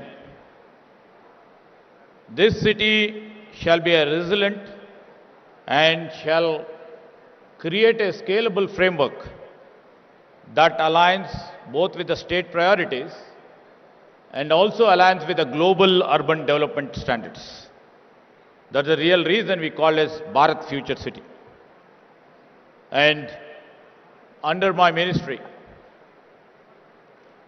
we have an industrial infrastructure corporation that is headed by my MD, Telangana State Industrial Infrastructure Corporation, has envisioned the future city as a Hyderabad fourth nucleus. This is a flagship of 13,500 acres, which shall be totally the green development, that shall anchor new regional development and a corridor. And we are also planning for the extension of the metro, exactly positioned 25 kilometers from Rajiv Gandhi International Airport and connected via Srisalam Highway and Outer Ring Road. Everybody would see why we have selected this.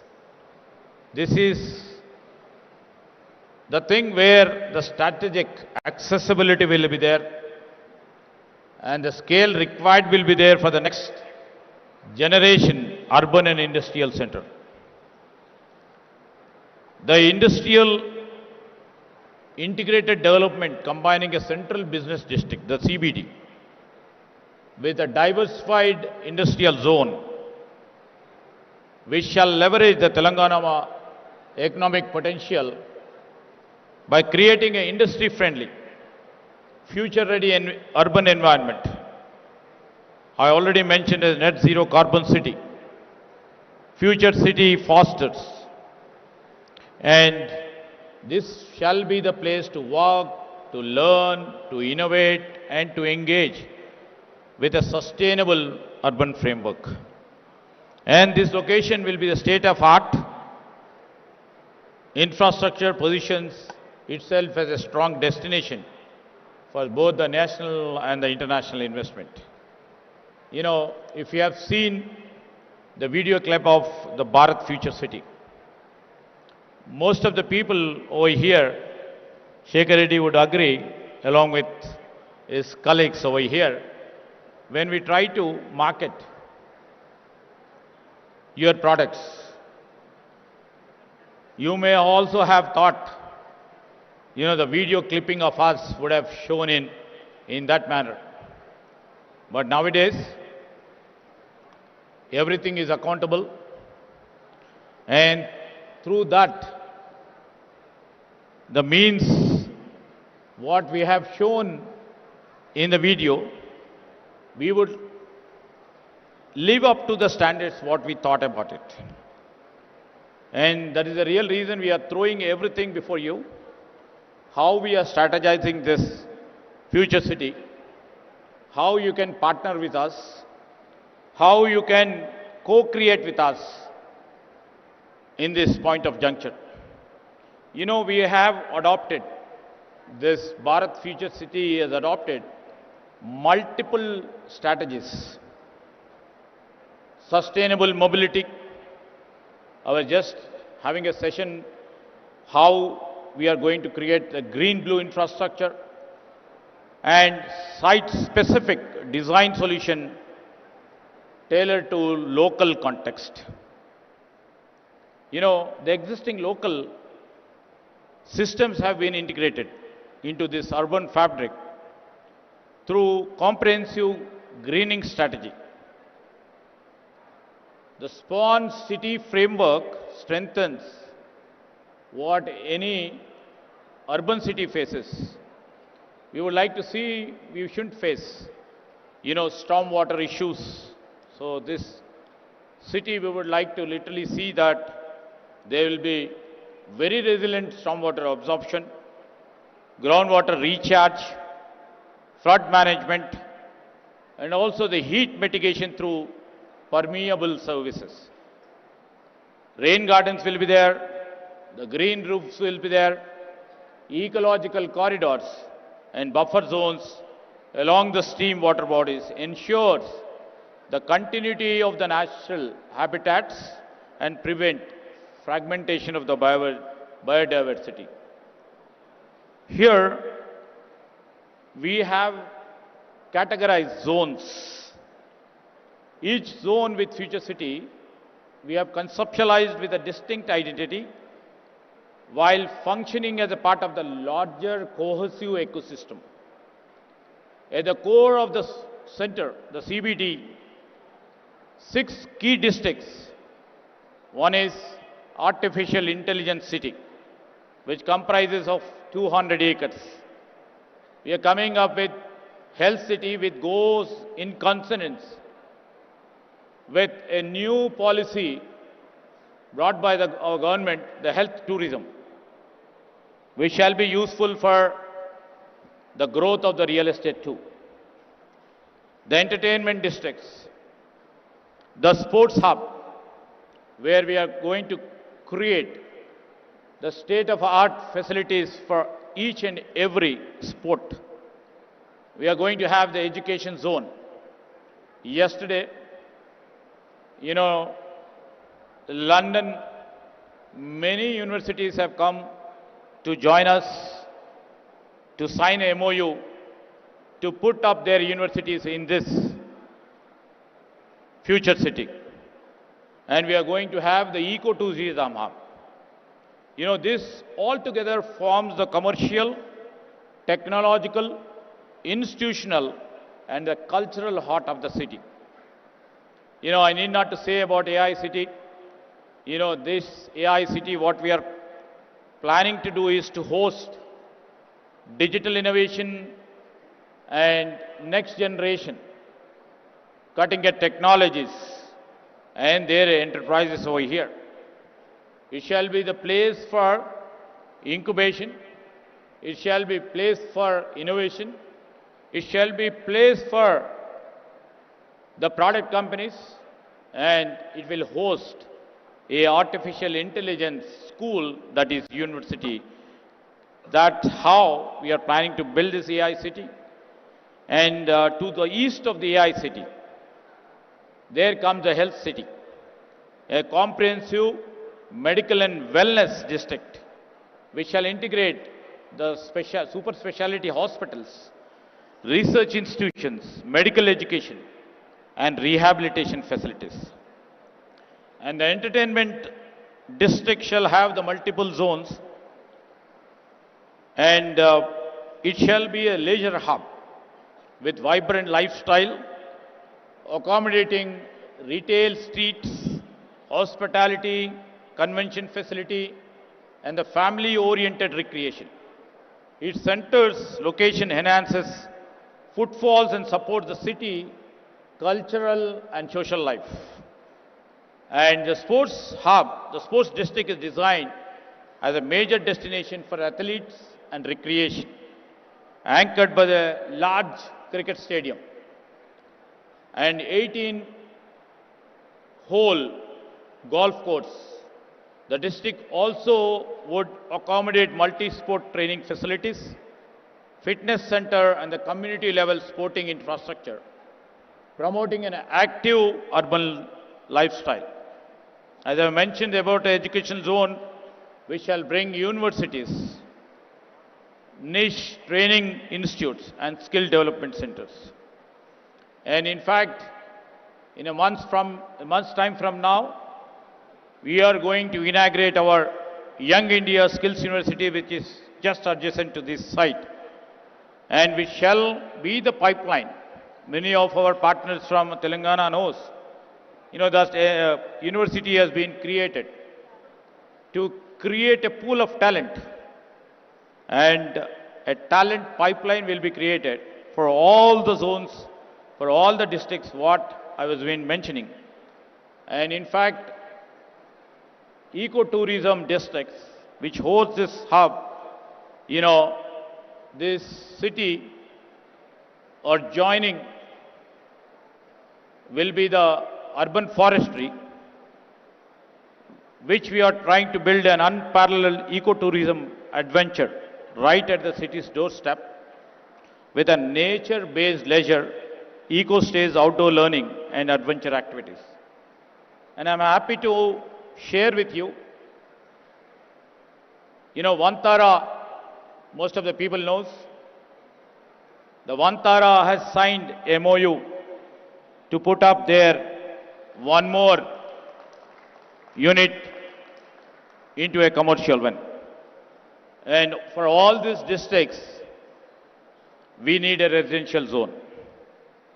Located in the north and also southern parts of the site, we will provide diverse housing options ranging from plotted developments to the gated communities and high-rise residences. It's planned, the neighborhoods will be planned according to the sustainable and the quiet living environment. We shall try to, encompass and engulf not only the high-ended urban population, we shall try to accommodate the middle class and upper middle class, and also for the working classes, which shall be required to propel this growth center of this city. And absolutely, for all these things, we need mobility access. For this mobility, we are trying to connect the city's transit network, and also we'll try to connect the employment centers, and we would be trying to connect them by encouraging walk to work concept. And surrounding the CBD will be the industrial belt, which supports high technology and the core manufacturing sector. And this is totally will be built on the green pharma platform, which will cater to most of the things or essential required for this. This industrial ecosystem encompasses life sciences zone and electric vehicle zone, energy storage systems, electronics and advanced precision manufacturing, and a dedicated 400-acre data center districts. The mix of high-value industries positions this city as one of India's most competitive destinations for investment and also for the job creation. And in fact, we have electronics and advanced manufacturing zones here, EV and ESS zones, and in fact, data center park, which shall be in vogue by end of February. Overall, I would like to mention to the partners over here and the future partners for our city and to our state. I would like to mention this city has been conceptualized as an integrated, resilient and future-ready urban system capable of accommodating a projected population of approximately 9 lakh residents and generate employment for nearly 13 lakh people. With its strategic location, robust planning framework, and sector-driven economic model, the city shall be positioned to catalyze long-term economic growth and emerge as a leading investment destination in India. So we welcome all the partners, all the elders on the dais to share their views, and this state and this administration and our Chief Minister, who holds the municipal administration, the portfolio too, and who shall be the chairman of this Bharat Future City Development Corporation. Would be more positive to hear from you, and whatever the points I mentioned before you, we have conceptualized and we would be putting them into action in our vision document of 2047. I thank all the people who have come from different destinations of the world, of our nation, and we welcome all the proud partners of our Telangana state. Thank you.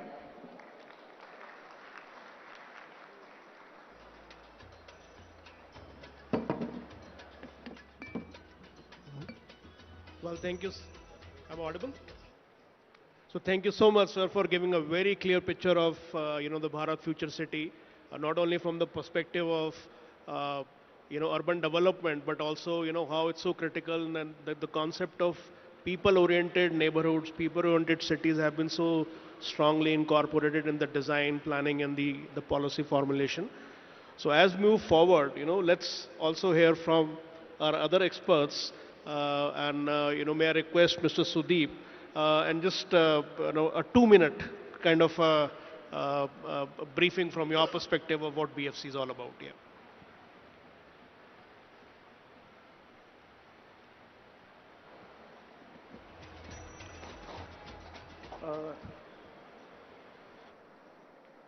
Thank you, sir, for such an inspiring introduction. And I would like to, of course, congratulate the government of Telangana for this very far-sighted initiative. We are all aware that any new cities can contribute significantly to the economy of the region, whether it is in terms of government expenditure, private consumption, exports, and of course they are a large employment magnet. And in this particular case, we are certain that it will also be an innovation, a laboratory for innovation. And that's the kind of vision that we are looking at. Any initiative of this kind requires some strategic choices. And it's quite obvious that we have already made a few strategic choices, and I would just like to dwell upon some of them. If you see globally, many cities have adopted a model for a single sector or focused on a specific sector. However, in our case, we have opted for a multi-sector approach and looking at a wide range of economic activities, whether it's AI or life sciences, electronics, sports, film, etc.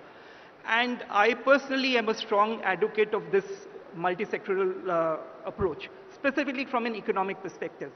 And the reason is that different sectors have their own cycles, and it is important to get a basket of such sectors together in order to nullify any negative cyclical aspects as far as the economy is concerned. Therefore, it's very important for us to look at this entire development as a portfolio approach. And I would like to kind of delve upon this going ahead in the future also. Now, while we have chosen a certain set of sectors to be the key drivers for our economy, it's also important to understand that many of them have synergies. And while, for example, AI and life sciences, globally they are now converging. Similarly, medical diagnostics require data analytics. So there is a lot of convergence in economic activities that is happening. And while it's important for us to co-locate some of these sectors together, it's also important to weave in our design some of the softer aspects as to how these sectors can interface with each other and actually contribute to the growth of the economy. So this is the first point I would like to make. Similarly, it's very important to, and this is very much a part of the design of this program, to have a skilled university. Again, there will be a lot of commonalities within different sectors as far as skill growth. So it's important for us to recognize what those commonalities are and where the differences are, and get in the right inputs so that we can phase out our interventions properly.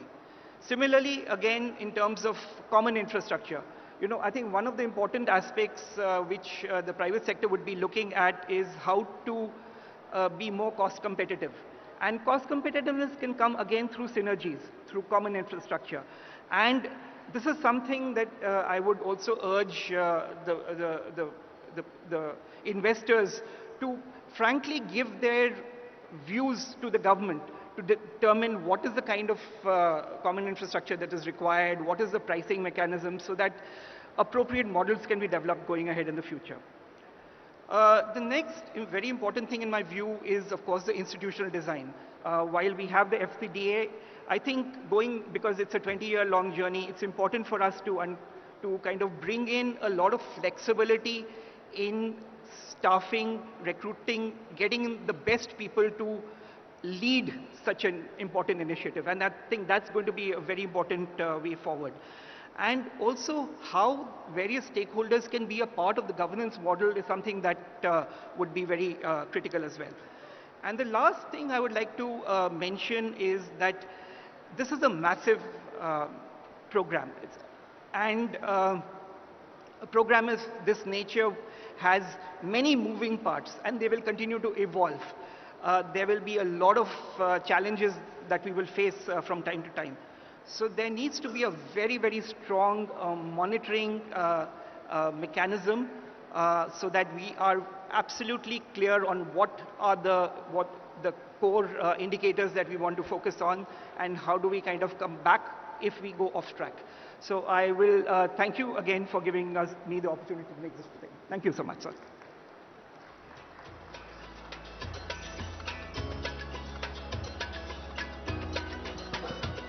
Thank you, Sudeep. I think some of the key pointers or takeaways is synergies between different industries, and at the same time, don't put your eggs in the same basket, diversify.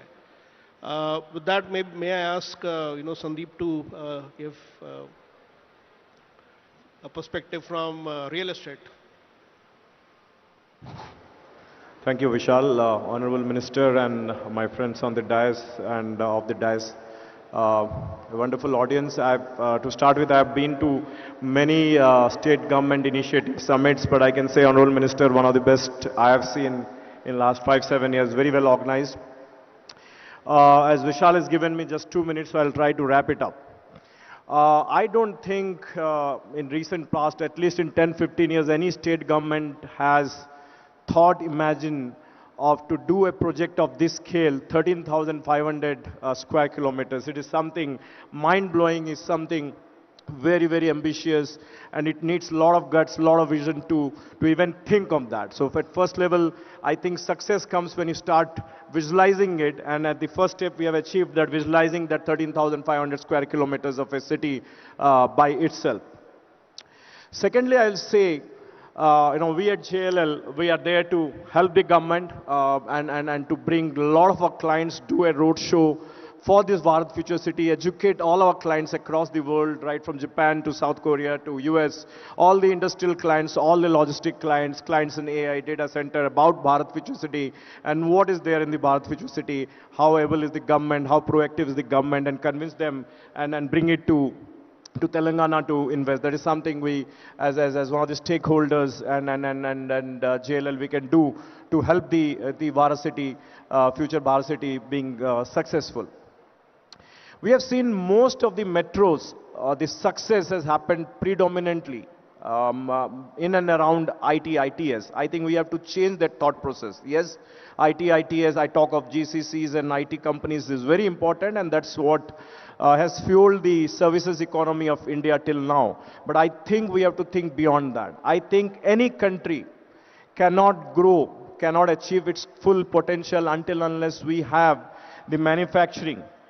If we don't have an economy catering to the semi-skilled laborers. Now Bharat Future City has a wonderful opportunity to cater to the manufacturing sector, cater to the logistics, cater to the warehousing, and all other semi-skilled companies to come and set up their bases here. This is an amazing opportunity. In the core city of Hyderabad, the land costs are so high, it's not possible to accumulate, forget about 200, 300 acres, it's not possible to get even 10 acres. Now here is an opportunity, and a lot of investors are there in the audience. I think today morning I met people from Semcop, they're from Singapore, one of the biggest logistic company, and I understand, they are here. I'll request companies like them to come and invest in this Bharat Future City and make it as a manufacturing magnet, and I believe the $3 trillion economy is achieved by the combination of the services sector as well as manufacture. This is a golden opportunity. I would like to thank again the government for this wonderful vision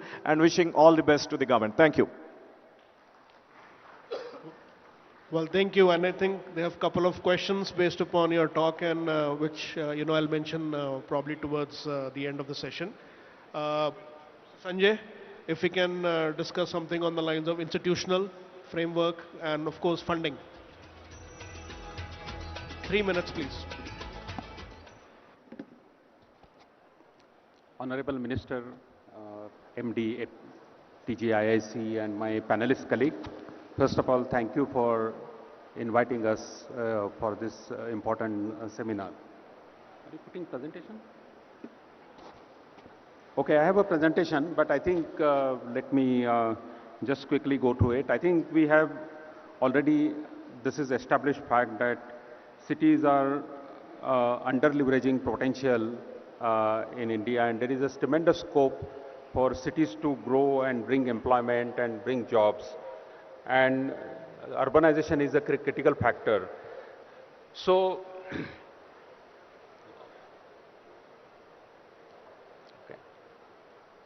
no, it's not moving. Yeah. Next. So this was very much acknowledged by Government of India, and this is the two publications. One is on the cities as growth hubs and creative redevelopment of cities. These are the two knowledge products, actually Asian Development Bank and World Bank put together. And of course, there is another publication on harnessing economic potential for Indian cities. So based on this knowledge product, the Government of India has recently launched Urban Challenge Fund.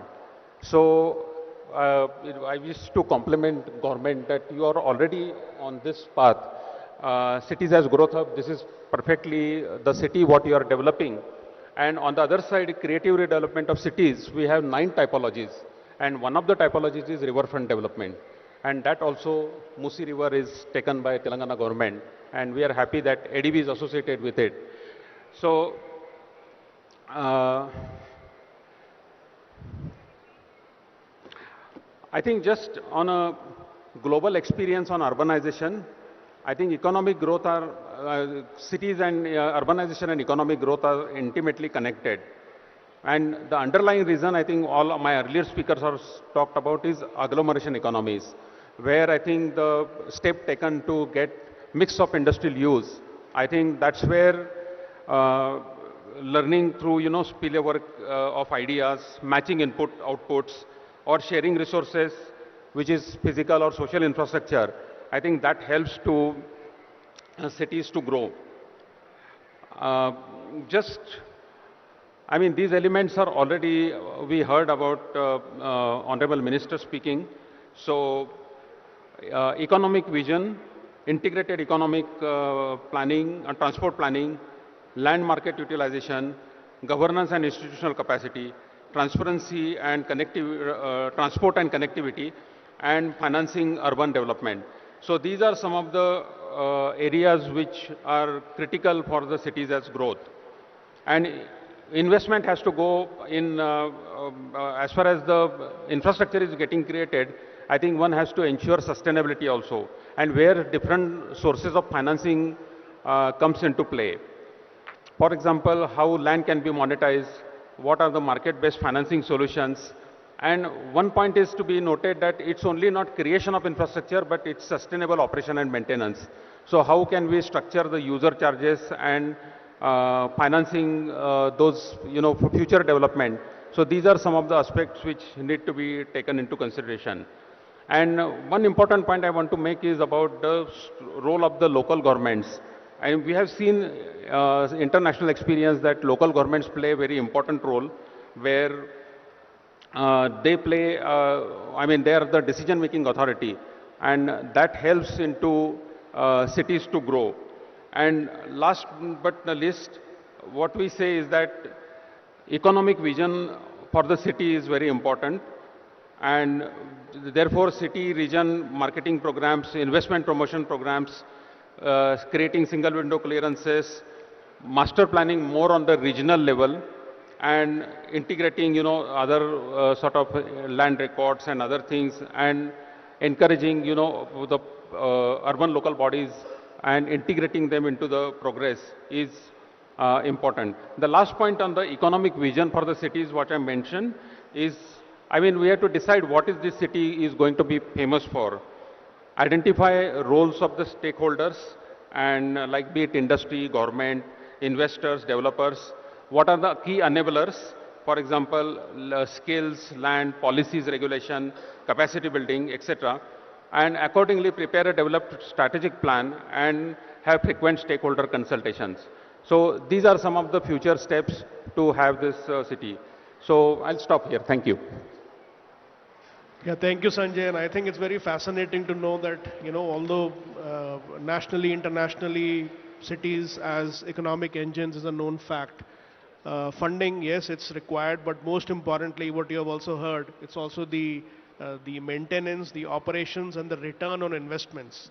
So what are those ideal strategies, at a conceptual stage of cities design, if those could be identified, sort of inbuilt into the policies, it will actually go a very long way. Mr. Shekhar Reddy, if a quick 2 to 3 minutes in terms of sustainability and its institutional framework, please. Minister Garu and CM Garu and the Cabinet, sir, congratulations, sir. First of all, taking up the Bharat Future City, this entire concept. I think I want to tell a few things about the credibility of this government and the industry, how it has flourished. When 2006, we had very few brands in Hyderabad. The entire industry was unorganized, but with the GO number 86 in 2006, which has given, to decongest the core city of Hyderabad Municipal Corporation, that 176 square kilometers, we wanted to go outside the city, periphery of the city, and develop large projects, and also have a disciplined thing, and freedom to developers, planners. Then that is the reason the unlimited FSI has come outside the periphery of the city. So that has given the rise to whatever the development you are seeing today. That is the first achievement, I guess, the milestone. So thereafter, the airport is another milestone, outer ring road is a milestone, metro is a milestone, and I'm confident this milestone, whatever the $3 trillion, what is the goal is there, definitely we'll achieve because of our past track record. And I thank you, Minister Garu, for taking up the net zero concept here. And definitely the operational cost of the industries will come down because of the net zero concept. And what I like the FSI concept, sir, we have to go ahead and give out of the box incentives, 10 folds or 10 times ahead of the other cities, other states. Maybe MSME is one sector where large employment creation is happening. So you can look into that, give more incentives, upfront incentives, and a plug and play system also you can give. And one more thing, my suggestion is, this item we have to trust the industry, like in 86 GO we trusted the developers, given self-enforcement to them. Here also, give the instant permission to them. On application, instant permission to give to them, allow them to function. Anything is required in the meanwhile, maybe in the 1 year time they can fulfill. I think that will bring, because time is money today. Globally, people are looking for the time. If the lesser time is there, they can earn more money and commitments will be there. Definitely, that's another thing is the land use. Earlier session also, people are talking about the land use, sir. The land use pattern also, kindly look into it. Not only this city, rest of the state also, and try to avoid whatever the multiple taxation is there. Thank you very much. Yeah, thank you, Mr. Shekhar Reddy. May I request Shashanka sir to give a quick brief about the BFC?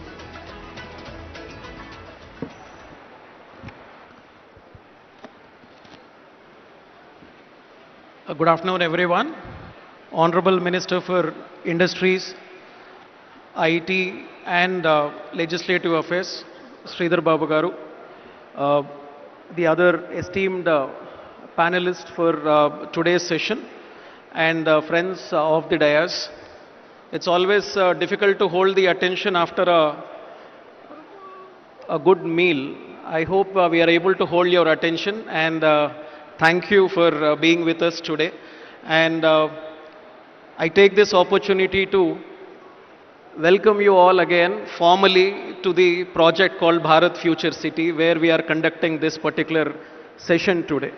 And just to give you the context, since Bharat Future City has been planned as one of the ambitious projects of this government, the entire venue and this setup, we could come up with this in the last 20 days with all the hard work.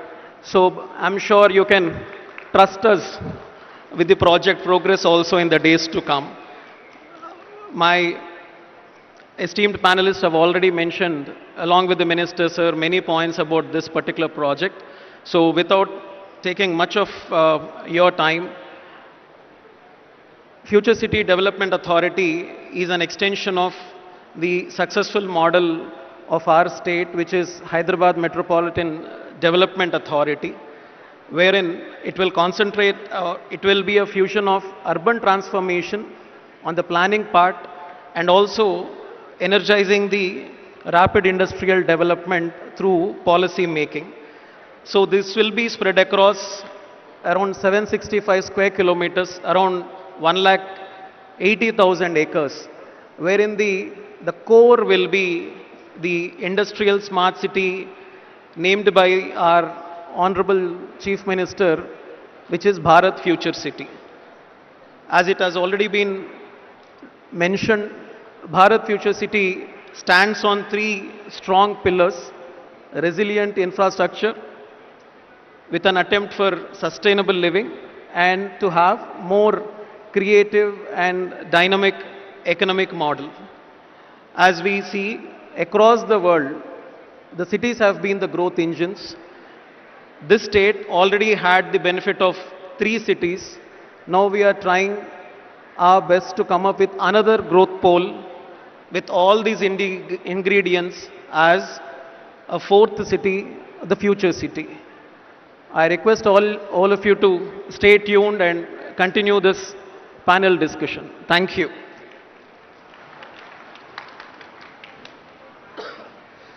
All right. So, first of all, thank you all the, the panelists, and a lot of points were discussed. So why these things were being discussed, I made some notes. I have few, specific questions.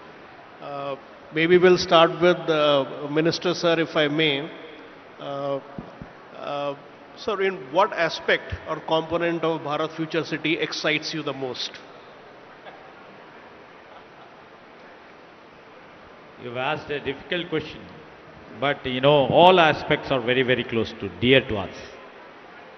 Absolutely, I may be a little partial when it comes to my own ministry as an IT and industry, but all aspects are very, very dear and close to our government and our Chief Minister. So all aspects, well, I was told about each district, all these districts which we are, trying to see that they become the best asset of the state as well as to the nation, and it shall be the first of a kind for the global arena. So very difficult question. Yeah. Sure, Mr. No, I think it's a great answer, because that's what all of us were expecting. Because in cities, it's almost like, having your own child, children. So every aspect of a city is close to you, whether it's a new development, roads, infrastructure, or parks, open spaces, and so forth. Shashanka sir, a quick one. Mentioned about FCDA. If I may ask, how do you foresee, FCDA, which can strategically unlock, the development potential for Bharat Future City? So, FCDA, Future City Development Authority, as I mentioned, is the planning. It provides that planning framework, like how a city should be, or probably what we lack in our cities largely is the planning aspect, which we want to plug in here and make sure with a proper sustainable master plan. And Shekhar Reddy Garu was mentioning about land use, and others were also mentioning about the funding pattern. For all this to happen, a lot of policy tweaking is required, which we want to bring in, make it more business friendly, and also come up with a city which caters to every section of the society. Our Minister Sir was mentioning about residential complexes for the working class. Right. So all kinds of aspects we want to attend to. So FCDA is a platform, is an enabler which provides the direction for the 765 square kilometers, so which we miss out in our existing cities and towns. So we wanted to push this greenfield idea through FCDA. Thank you. Yeah, see, isn't that fascinating, although we are talking about Bharat Future City, around 14,000 acres, but here the vision is around 8,000 square kilometers. So just imagine, the steps that the state government and specifically FCDA is taking in this aspect. 800. 800 square kilometers, yeah. All right, so there's few more. I know we talked about, the market aspect, sustainability, institutional framework, real estate. But maybe I'll just pose one question, and from your perspective, start with Sudeep, then Shekhar, then Sanjay, then Sandeep. What role the private sector can play in this journey of making, Bharat Future City achieve its, the long-term objectives? So, starting with Sudeep, you.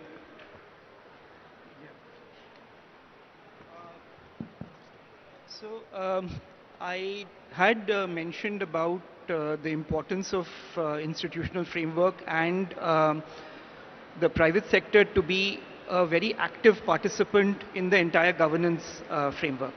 So it's because this is, at the end of the day, a long journey which has to be kind of driven by both the government and the private sector. So my own sense is that the government can only take decisions if the inputs from the investors and the private sector is right and appropriate.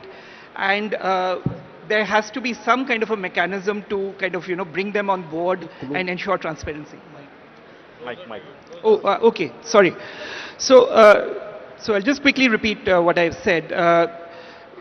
in terms of the institutional and the governance framework, it's really important for the private sector to be a very important participant in this entire, and this is a very good example of why we are all here. Until the investors and the private sector gives its proper and honest input, whether it's in terms of demand, in terms of willingness to pay, what kind of infrastructure they need, what type of phasing is required, the project cannot kind of, achieve its end objective. So I would really look for a platform where, which gives an open platform for the private sector to actually give its inputs transparently. So that would be my take on this. Thank you.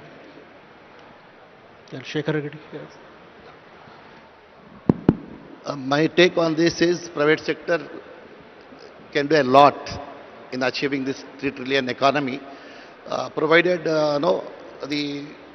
I've been saying for the last 2 decades under PPP model, that is only the futuristic, wherein if the state can take all the statutory approvals upfront and declare to the investors globally that if you are a bidder, can start your project next week onwards.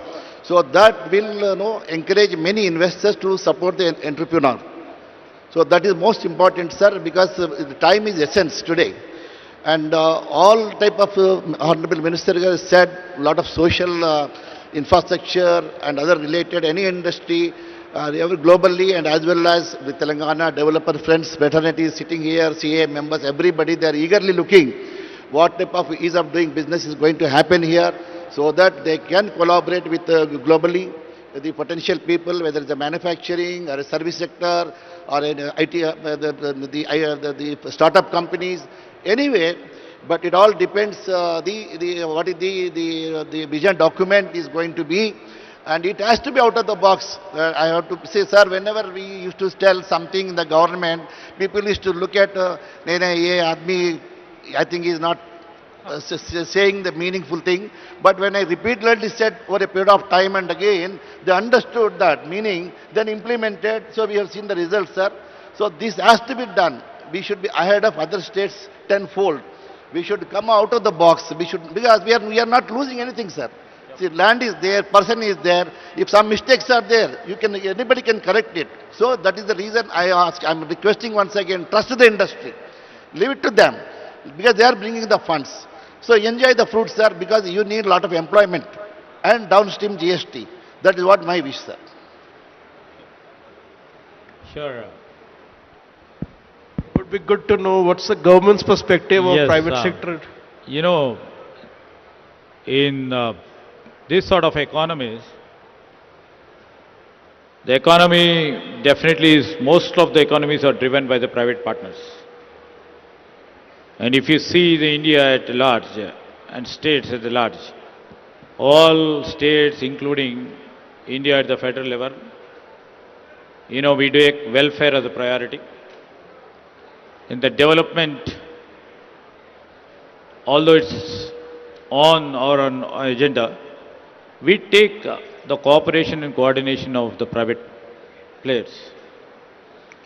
Most of the capital assets of late have been created by the private parties or the private players, and that tends to show there is lots of difference in the policy making, also giving lots of scope for the private players to come and participate and grow together in the government.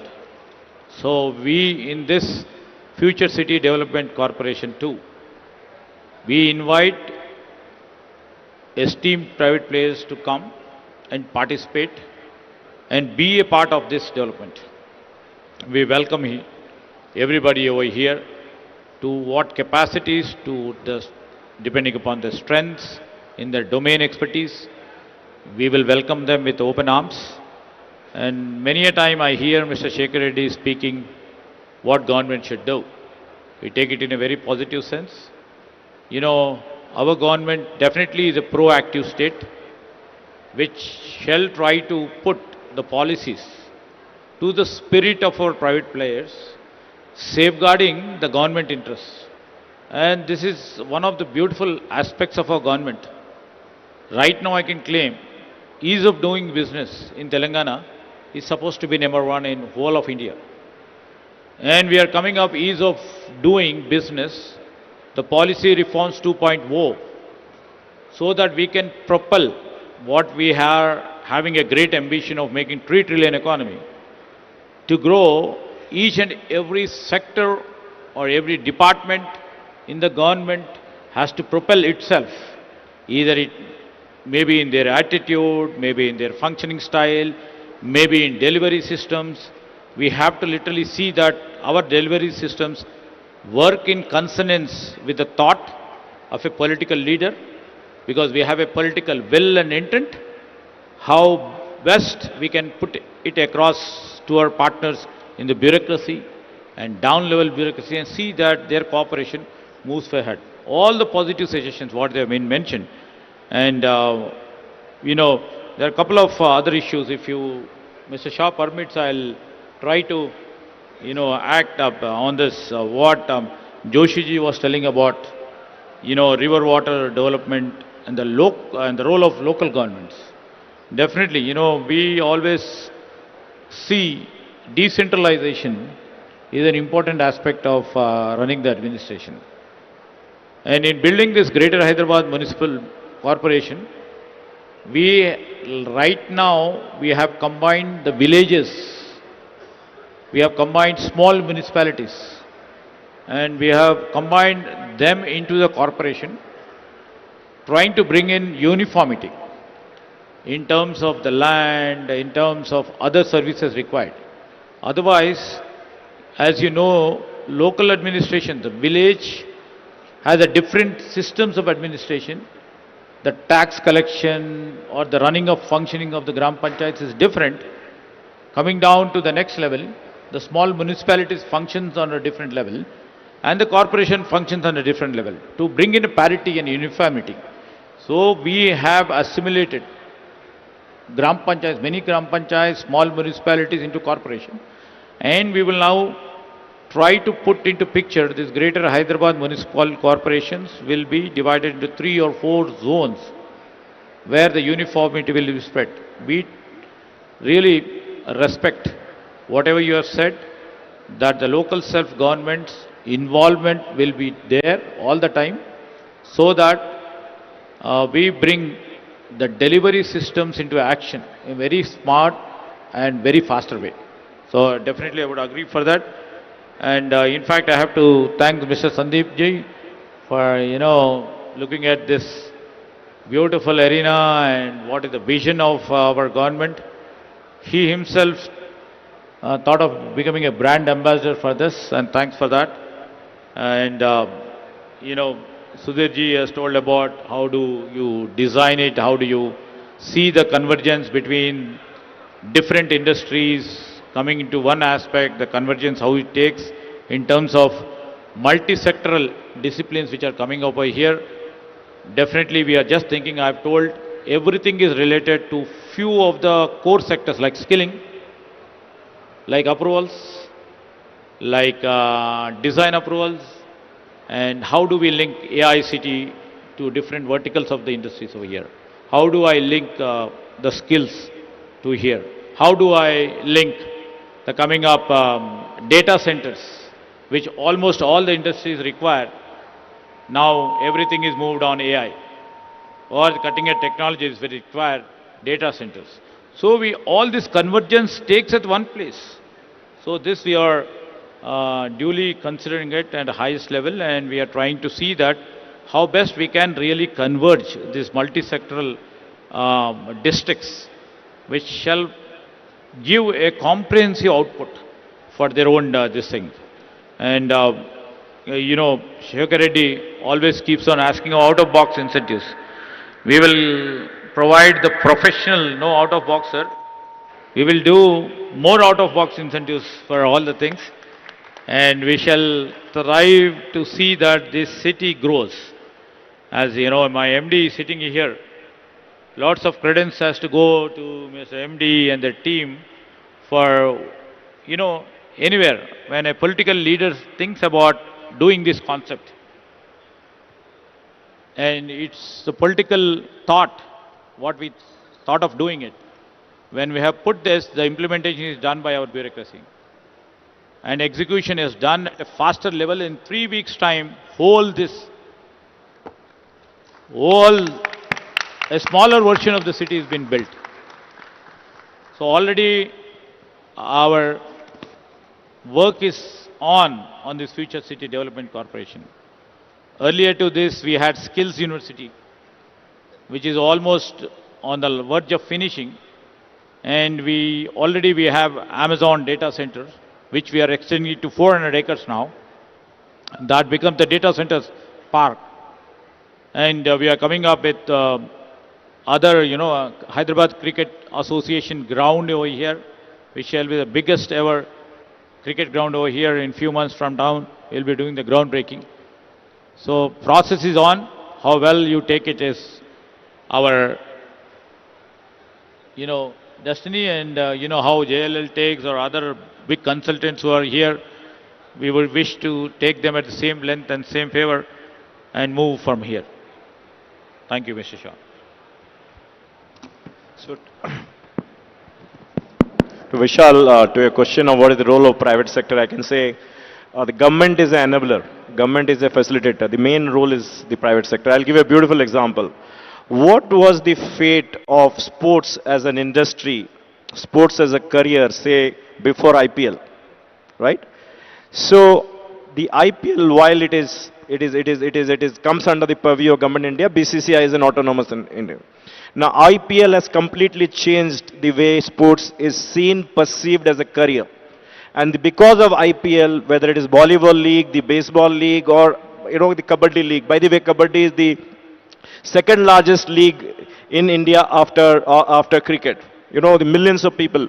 What I'm trying to say is that this is all because of private participation, all because of private efforts. And if you want to succeed for this Bharat Future City, government is an enabler, is a facilitator. It has to be different private companies who are going to come and spend their money and get it successful. Absolutely, it's private companies who are going to do it. Yeah, I think this type of a this type of a large development is impossible without having private investment. This plays very significant role, and primarily, I mean, apart from infrastructure investment, private sector can bring in a lot of digital governance in terms of technology, smart grid, or renewables, as well as climate change. So these are all, I think, very much ingredients private sector can bring in this case. Another two areas I can think of is skills and workforce development is another area which private sector can bring. And lastly, global best practices, because we want to see this city as one of the global hub. And I think just on a question on the government side, I think mostly focus on institutional and governance aspect where stable policy environment and clear sort of standardized type of contracts, clear dispute resolution mechanisms, and transparent procurement process. These are some of the elements where private sector finds comfort. So, yes, yeah. I agree to your point, Joshiji.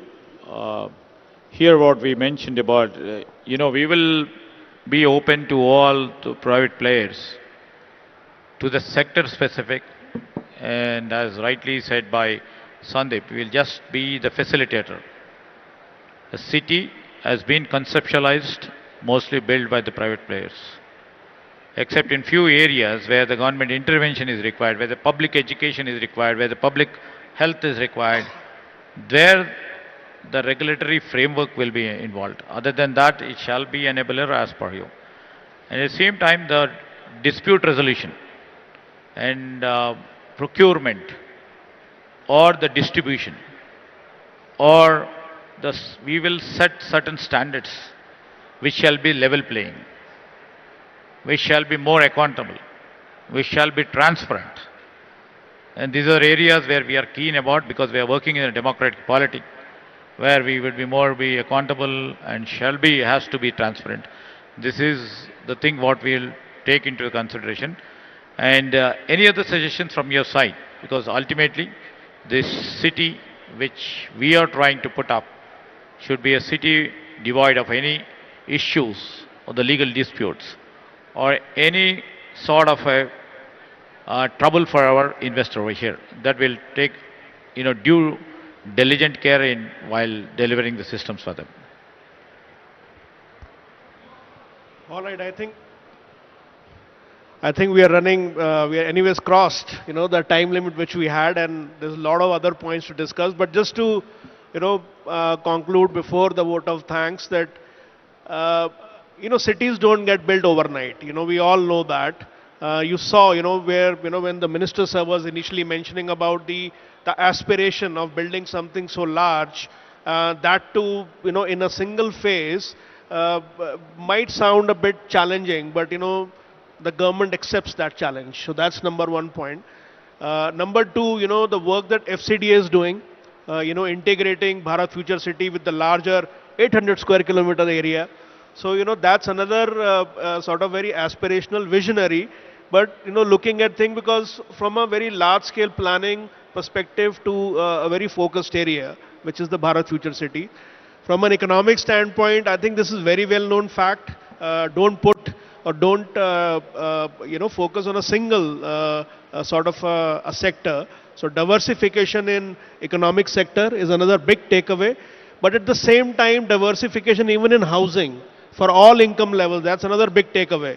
And then all of these point towards, one simple thing that at BFC, what's been is being achieved, it to create something which makes people's lives better than the day-to-day challenges which we face in multiple cities around India. But BFC is trying to achieve something, which enhances quality of life, ease of doing business, but all of these actually is doing something better for the people. So having said that, I think with that we'll conclude the session. Well, thank you so much for all your thoughts. I wish we had another hour because there's a lot more to discuss. This is not a subject that can be covered in 1 hour. It's a very fascinating area, but this is what we had the time. So I think, thank you so much for all your input.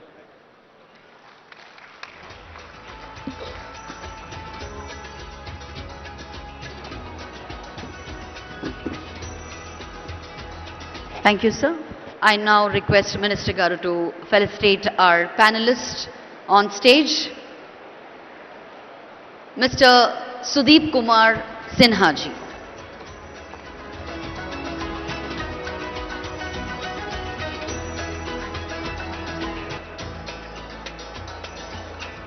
Mr. C. Shekhar Reddy.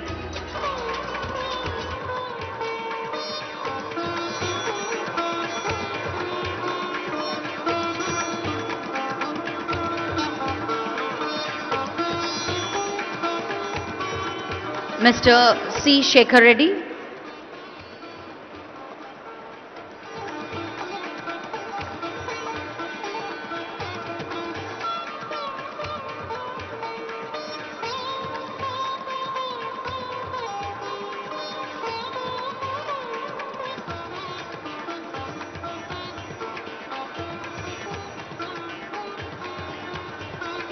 Mr. Sanjay Joshi.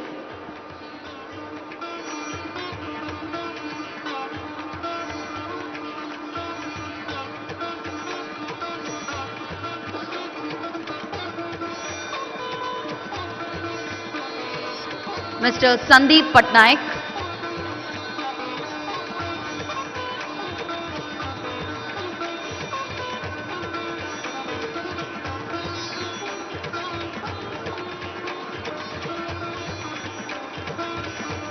And the moderator for this session, Mr. Vishal Kundra.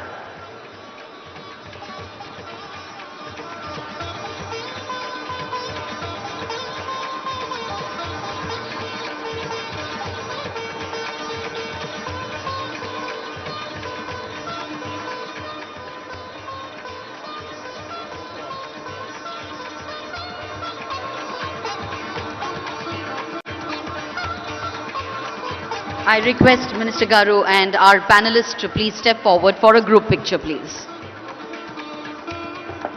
So that was indeed an insightful conversation about Bharat Future City, which stands just more than a project. It definitely represents the scale of Telangana's ambition and its confidence in shaping the next chapter of the India's growth history. On behalf of the organizing committee, I extend my heartfelt gratitude to our panelists who are here to join us in this panel session. That was our third panel session of the day, day 2 of the Telangana Rising Global Summit 2025. Thank you once again, sir. Thank you one and all for joining us on stage. As we move on to the next session, a very interesting session, I'm sure, definitely for people from Telangana, because we have our directors, producers, actors, not only from Tollywood but also from Bollywood, to have a very insightful conversation about Cinema Rising 2047.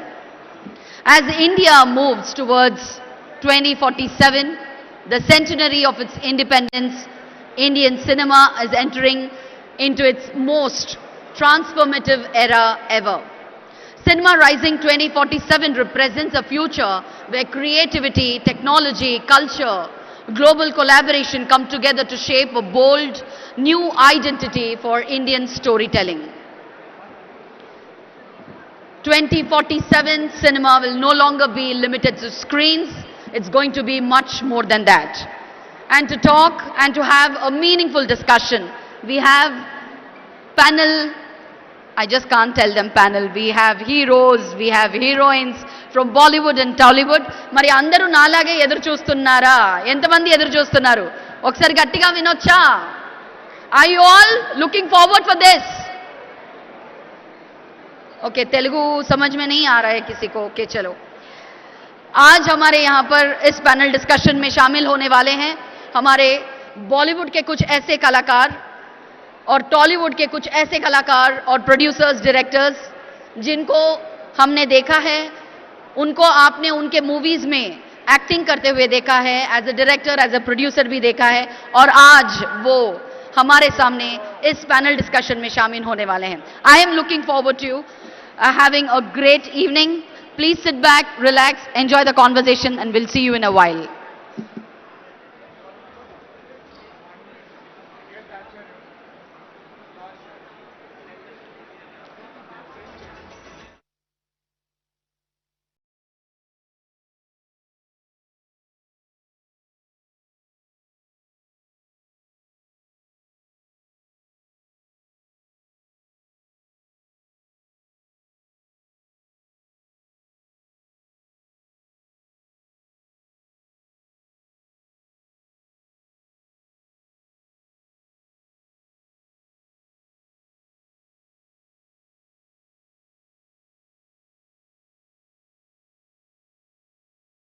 Storytelling. From Tollywood and Bollywood joining us on stage. I request all of you to please resume your seats. Please take your seats, sit back, relax this meaningful and joyful conversation. Thank you.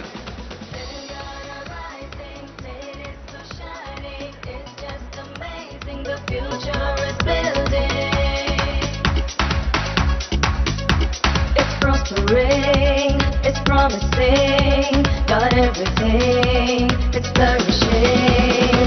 Telangana rising, cities so shining, it's just amazing, the future is building. Come together, grow together, let's all prosper.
rising, state is so shining. It's just amazing, the future is building.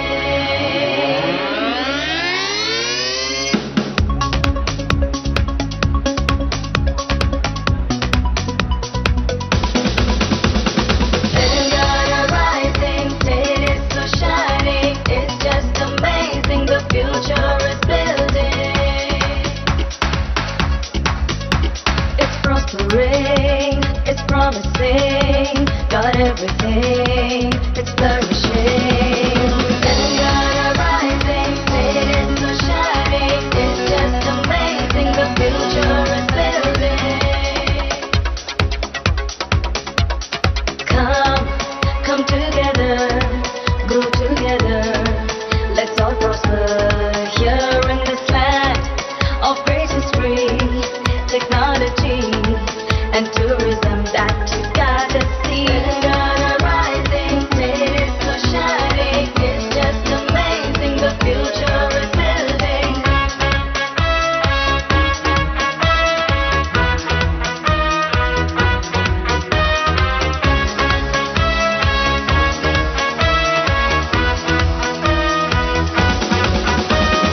See the unity, diversity in the city. Here we welcome the world where dreams unfold. Let's all uphold every life and soul. Telangana rising, state is so shining. It's just amazing, the future is building.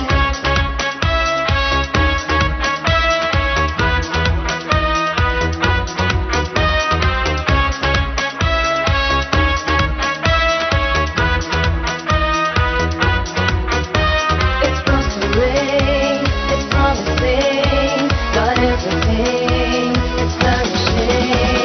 Telangana rising, state is so shining. It's just amazing, the future is building. Telangana rising, state is so shining. Telangana rising, state is so shining. Telangana rising, rising, rising, rising, rising. State is so shining. Telangana rising, state is so shining. It's just amazing, the future is building.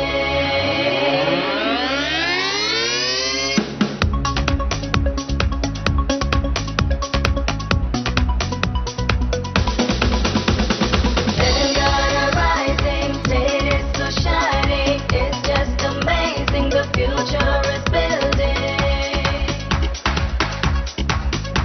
It's prospering, it's promising, got everything, it's flourishing. Telangana rising, state is so shining. It's just amazing, the future is building. Come together, grow together. Let's all prosper here in this land of great history, technology, and tourism that you gotta see.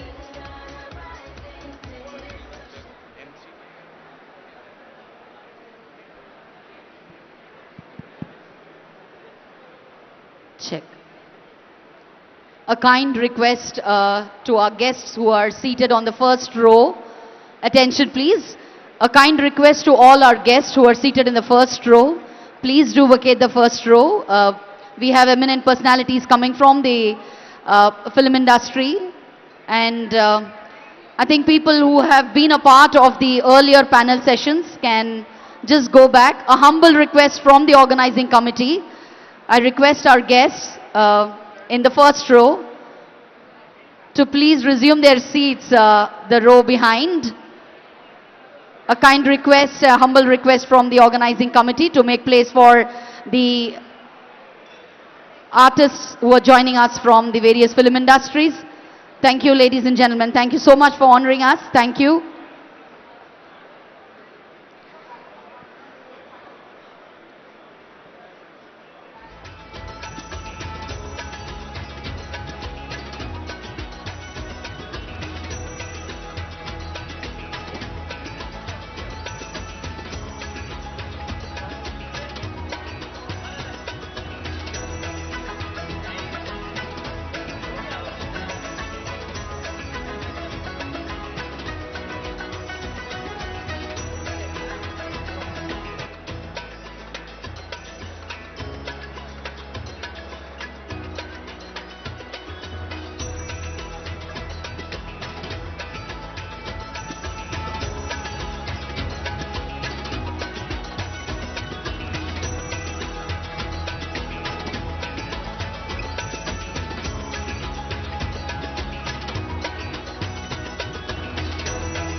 Once first I'll do the prompter, then I'll come behind to put this.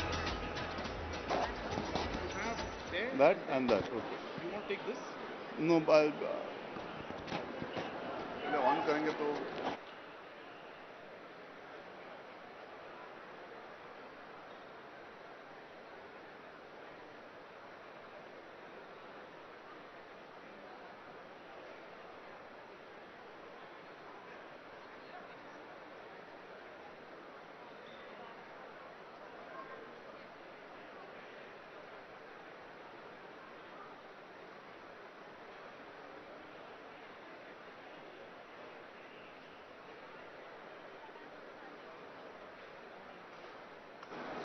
Because they shouldn't. Yeah,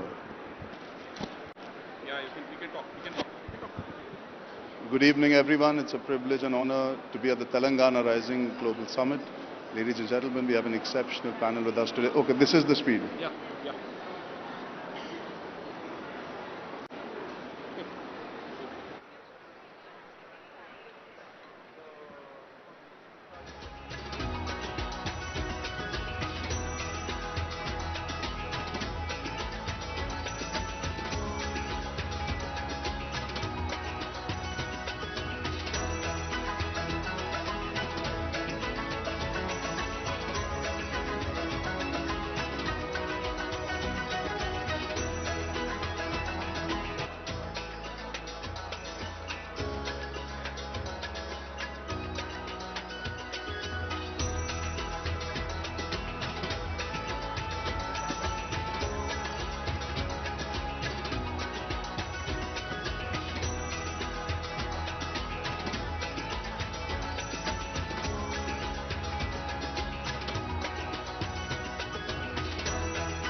Telangana rising, state is so shining. It's just amazing, the future is building.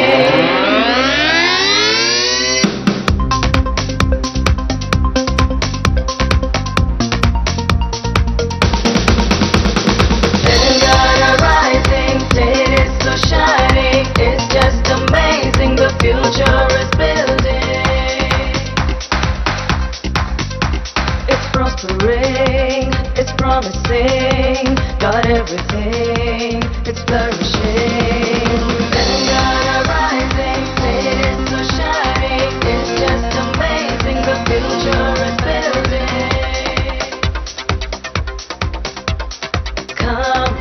Come together, grow together, let's all prosper here in this land of great history, technology, and tourism that you gotta see. Telangana rising, state is so shining, it's just amazing, the future is building.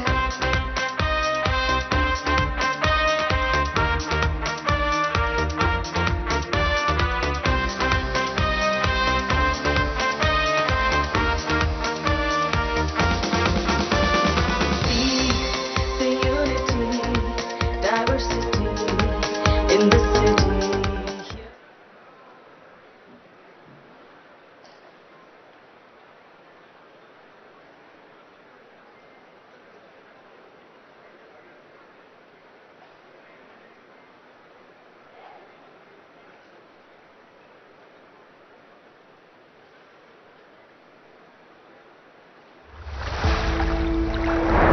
Telangana, the emerging global film destination. In the heart of India's vibrant creative landscape lies a rising powerhouse, Telangana, a land where tradition meets innovation and dreams take shape through the lens of cinema. Under the visionary leadership of Honorable Chief Minister Shri A. Revanth Reddy,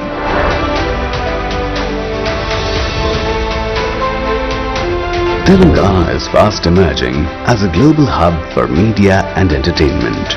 From world-class film studios to dynamic production ecosystems, the future of cinema is being written here. The Telangana Film Development Corporation proudly unveils a specialized, revolutionary step towards fast, transparent and hassle-free shooting permissions to make filmmaking seamless.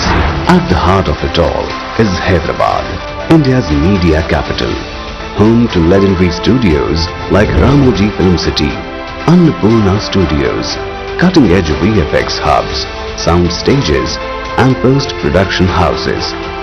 Hyderabad blends cinematic legacy with next-gen storytelling technology. Hyderabad has already set the stage for global cinema.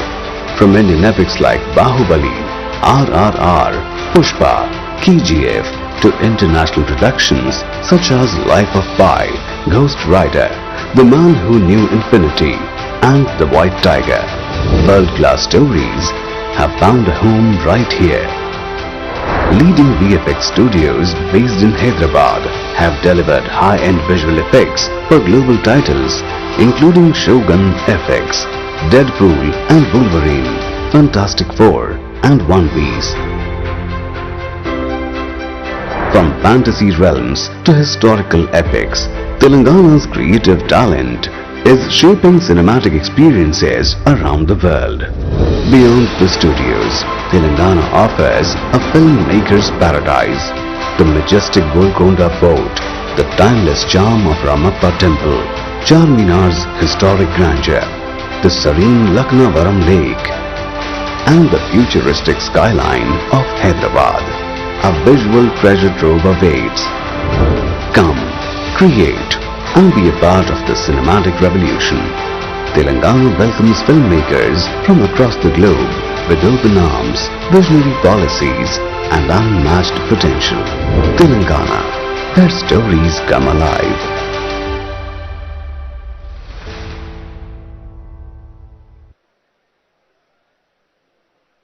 Ladies and gentlemen, our host for this evening is an actor loved for his versatility, charm and honesty on screen. From Ishaqzadeh and Two States to Sandeep or Pinky Farrar, he continues to push himself with every role and remains a passionate voice for the Indian film industry. Please welcome the ever charismatic Arjun Kapoor.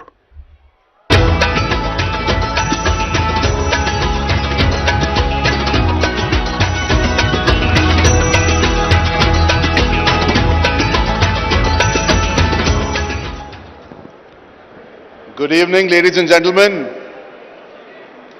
अरे तेलंगाना वासियों थोड़ी आवाज हो जाए. Good evening, ladies and gentlemen.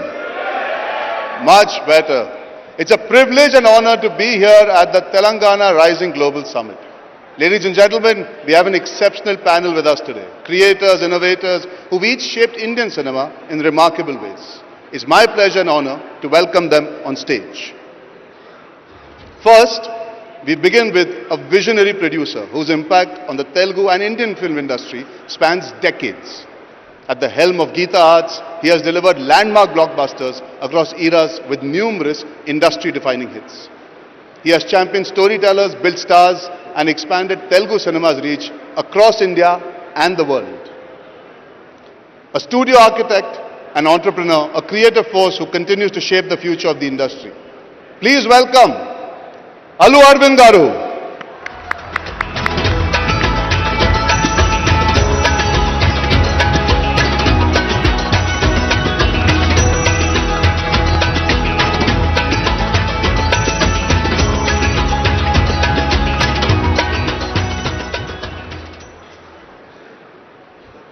Our next guest, a stalwart of Telugu cinema and one of India's most respected studio heads. Under his leadership, Suresh Productions has produced over 250 films, nurtured generations of talent, and built an ecosystem that has strengthened Telugu cinema's global footprint. From supporting new filmmakers to modernizing production infrastructure, he has played a transformative role in shaping the industry. A true institution in himself. Ladies and gentlemen, please welcome Dagubati Suresh Babu Garu.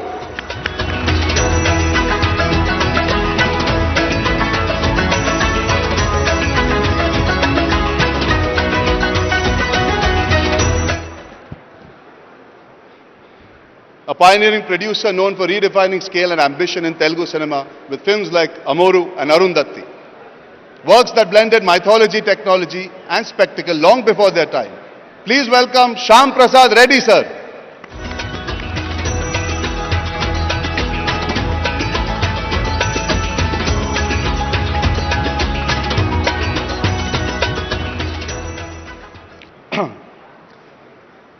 Next up is the celebrated filmmaker whose stories have become part of India's cultural fabric.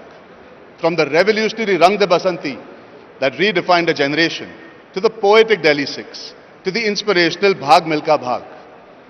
His films blend social consciousness, lyricism, deeply human storytelling, one of Indian cinema's most original voices. Please welcome Rakesh Om Prakash Mehra.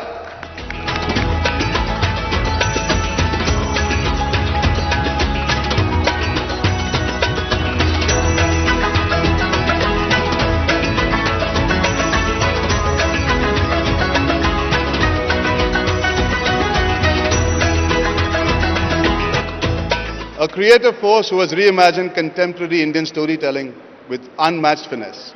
From Luck by Chance to Zindagi Na Milegi Dobara. From Gully Boy, India's official Oscar entry, to groundbreaking series like Made in Heaven and a stylish reinvention of the Archies.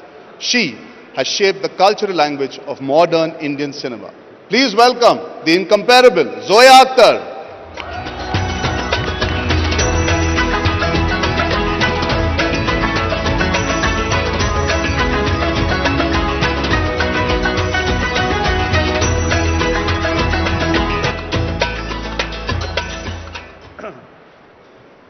An actor who began her career right here in the Telugu film industry and loved across all other industries. From Bammarelu and Reddy to Janitu Ya Janina to a powerhouse performance in the Marathi hit Ved. She is now a dynamic producer as well, shaping new age Marathi cinema. Please welcome the ever charming and immensely talented Genelia Deshmukh.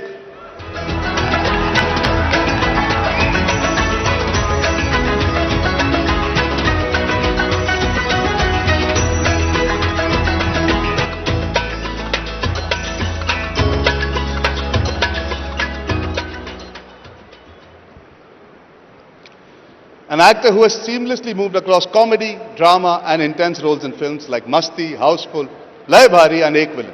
A forward-thinking producer, now also a director. His directorial debut with Ved became one of India's highest-grossing Marathi films. A truly multi-talented personality, actor, producer, director and a creative energizer. Ladies and gentlemen, please give it up for Ritesh Deshmukh.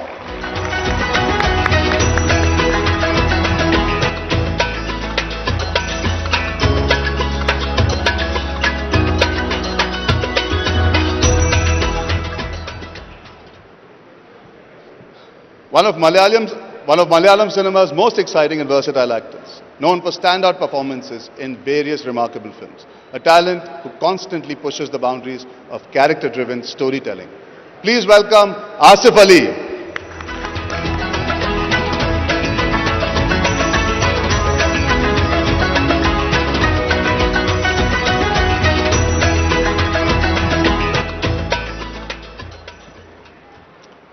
National Award filmmaker whose cinema blends emotion with social conscience. From Anuranan to the deeply impactful Pink, a storyteller of nuance and humanity.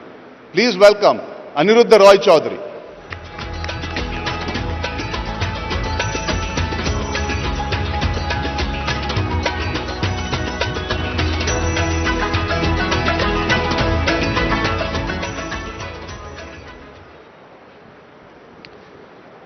Now that we have a panel here, ladies and gentlemen, it's my honor to invite the Honorable Minister of Cinematography, Telangana Government, Shri Komati Reddy Venkat Reddy on stage to deliver the opening address for this session.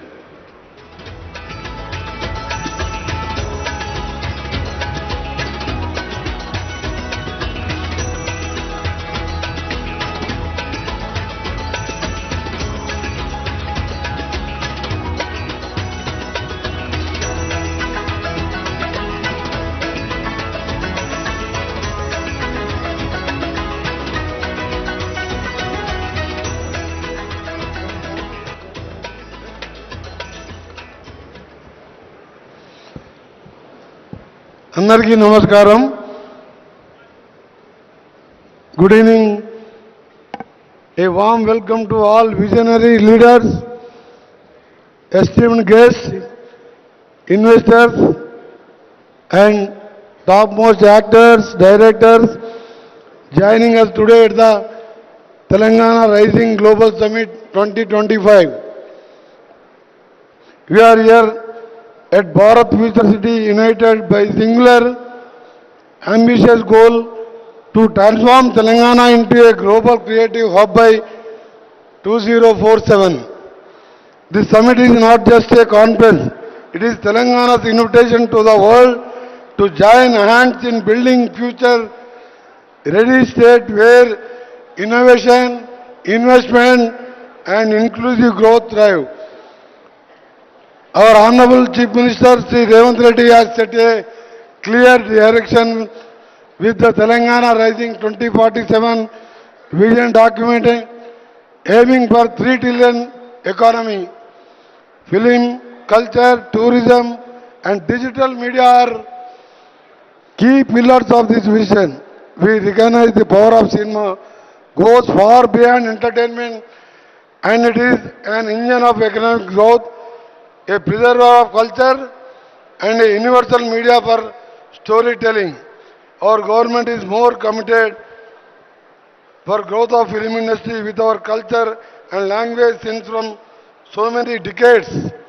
Earlier Hyderabad was known for Hindi film releases and the Revenue Minister of Andhra Pradesh K.V. Rangareddy asked the Telugu filmmakers to shift Hyderabad from Madras is a place where Sri Saradi Studios established in 1956 built by Yarlagada Shivaram Prasad and the first film shot in studio was Ma Inti Mahalakshmi in 1956.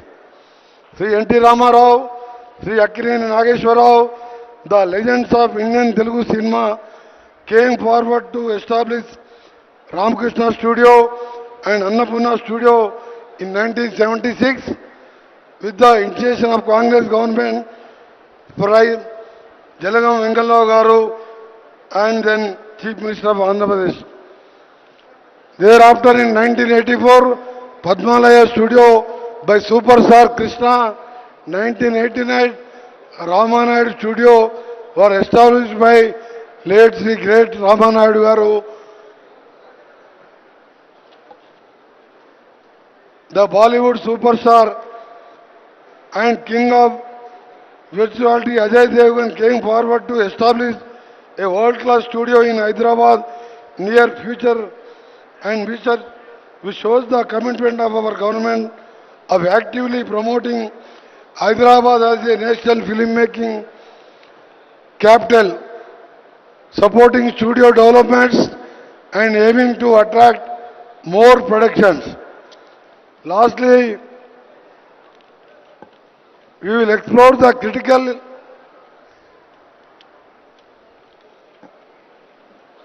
The goal of this panel discussion is to listen to the needs of creators, explore local identity as an engine of growth, and then shape up collaborative roadmap between the government, studios, filmmakers. Our panelists today, including legendary Rakesh Om Prakash Mehra, insightful Joa Akhtar, and local giants like Allu Arvind, Suresh Babu Garu, Shyam Prasad Reddy Garu, represented best film of Indian film industry, and we will explore critical areas that will define our future, including Telangana is opening its doors to your ideas, your technology, and your partnership revolutionary. We are ready to make investment necessary to foster world-class creative ecosystem.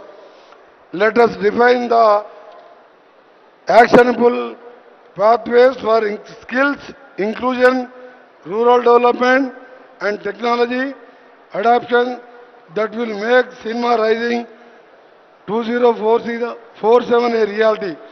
Thank you, and I look forward to a dynamic discussion, and especially welcoming my favorite heroine Janelia Deshmukh and Ritesh Deshmukh, who is a very familiar in Telugu films. When I am the first time elected, I am in Lok Sabha, I am in Assembly for 30 years continuously, but I never miss the Janelia picture. Is a national actor, national heroine. Thank you for coming to this Hyderabad. I am very happy. I am roads and building, national highways, civil aviation and cinematography minister. I never expected to receive Janelia. Thank you, my sister. Thank you, one and all. Thank you for coming to this global session. Thank you very much. Andarki namaskaram. Jai Hind. Thank you so much, Honorable Minister, sir. Can we request everybody to come forward to take a picture? And also, I would like to invite on stage Mr. Andre Tibbins, the head of Wishcraft, to join us for this photo op.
Thank you so much, sir. Good evening once again. I would request everybody to just settle down. अपने seats पे बैठ जाइए ताकि we can start with the evening and the conversation. A humble request for everybody to please settle down. For any filmmaker or actor, some places spark imagination the moment you arrive. And Telangana is one of them. It's a state where creativity is supported, ideas feel possible, and the industry feels truly heard. Today, Telangana isn't just welcoming cinema. It's shaping the future of India's global creative economy. Under the visionary leadership of Honorable Chief Minister, Shri A. Revant Reddy Garu, the state is reimagining the entire filmmaking ecosystem and positioning Hyderabad as a genuine global filmmaking hub. What stands out is the clarity of vision. Telangana recognizes that the film industry grows when skills and technology grow. Hyderabad already offers us a world-class production environment, from Ramoji Film City to Prasad Labs, Annapurna, Ramanaidu, Sarathi Studios, and leading VFX and animation companies. And the ambition now is to expand this creative infrastructure across the state, empowering communities and enriching the stories we tell. Cinema is also about identity, and Telangana's cultural richness, its heritage, its music, crafts and cuisine give storytellers an exceptional canvas. Equally important is the state's focus on bringing more women into every department of filmmaking, ensuring a more inclusive future.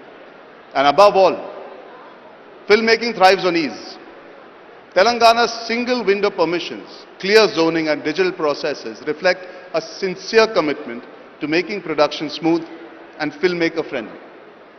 Today's conversation is about how Telangana can build the talent, technology and cultural ecosystem the industry needs, and how cinema in return can amplify the state's identity, economy and global presence. So let's begin on that note.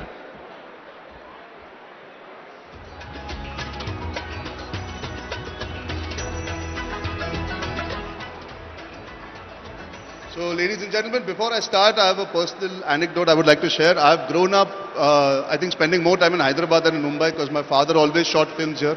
I think I've stayed in Taj Banjara more often than I stayed at my own house. My father has remade a lot of films. My father has come here and shot, I think, predominantly before anybody else also did, from the Hindi film industry. And I feel really proud and happy to be here sitting with Suresh Babu Garu, who I have seen when I was a child.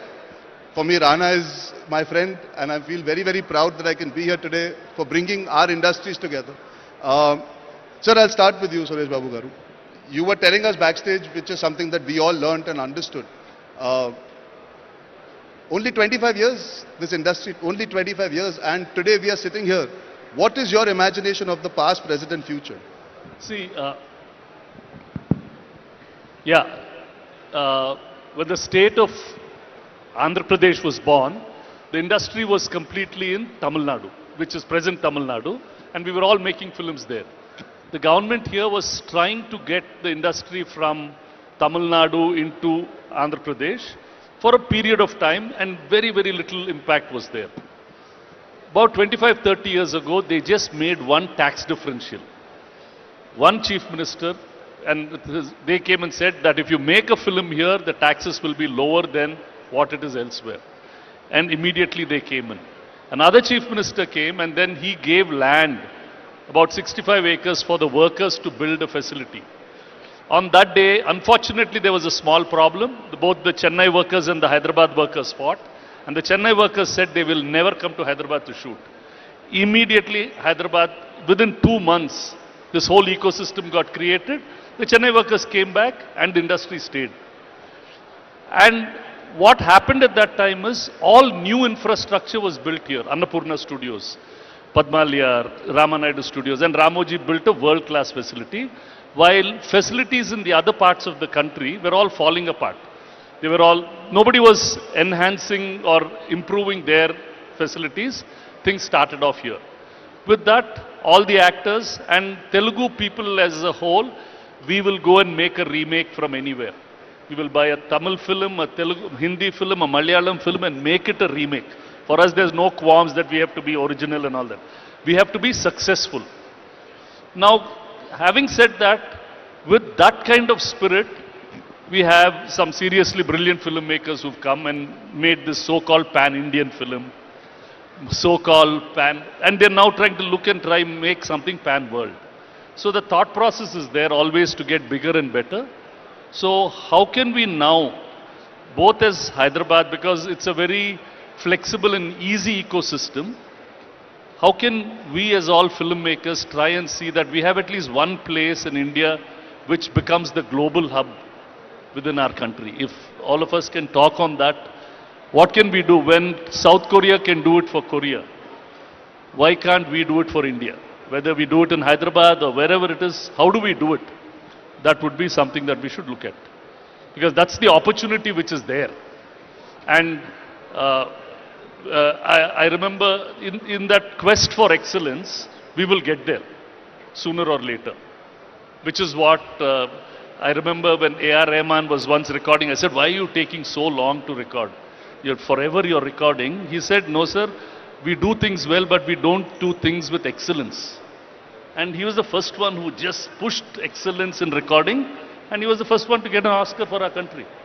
So it's that kind of spirit or that kind of movement if we start in, I think we should be able to deliver. And all of you are making such fabulous material. Like when I was seeing all the films, whether it's Rakesh, Zoya, Aritesh. So I think that's possible. Yes. Speaking of excellence, I think Rakesh sir, I would like to get your opinion. We are sitting here today at the cusp of so many possibilities. But it all starts with what we were speaking backstage about. How do we inculcate this culture? How do we inculcate a creative environment? How do we actually bring about people to start believing that we can prosper by forgetting borders, forgetting language, and actually create? And how a state is thinking that way by saying we do not want to think about creating divide, but actually bringing people together. We are all sitting here today. What do you feel is the first starting point from a creative point of view before we go into the technicalities of what the government can enhance? I think there has to be a creative emotion and energy that comes in for us to actually start believing and working towards it for a plan. Yeah, it's not a very simple question to answer. It's quite complex, and there's no one answer to it. So I would say what happens in the nation reflects the mood of the nation. What's happening in Telangana today is reflecting the mood of this state. When you say we want to go global, it's a global summit. It is not just back-ending and creating facilities, studios and technology. It will also mean a lot of front-ending because we need to then sell.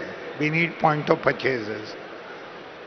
How to create future storytellers. I was just speaking with Alu sir and I was trying to propose to him, let's start a school for writing.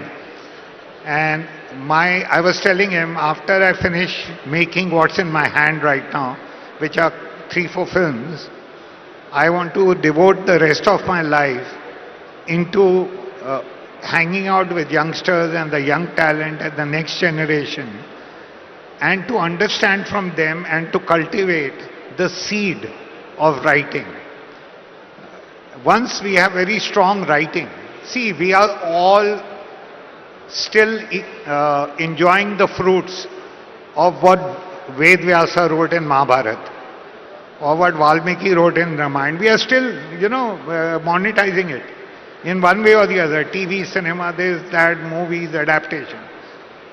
We need to bring back that. So for me, the writer is the first hero of the film, the first star of the film.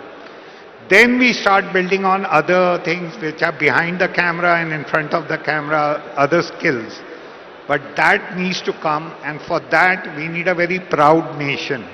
Nation that believes in itself, nation that believes in diversity, nation that believes in coming together. It is a diverse nation. We have a lot of potential, but as long as we come together as, one mutti, not spread out. So there's so much to do, and it's such a humbling experience to come here and share the platform with the stalwarts of Telugu industry who gave birth to, they're the mothers. They went through the labor pain and they delivered. And what a baby they've delivered. Guys, hats off to that. Absolutely. Yeah, I can't hear claps. And there's so much to learn from that. But there's also a lot to learn from the mistakes we have made. and so that we don't repeat them, because we'll be foolish if we repeat the mistakes we've done earlier. Rest all is rhetoric, I think. We need to follow the visionaries and the leaders, that the footsteps they created. Now we need to create our own paths, not necessarily just follow them. That will be monkey business. So we all keep talking about Korea. The Korean story is not a story which is was just born in Korea. Korea exported its culture slowly and surely and gradually.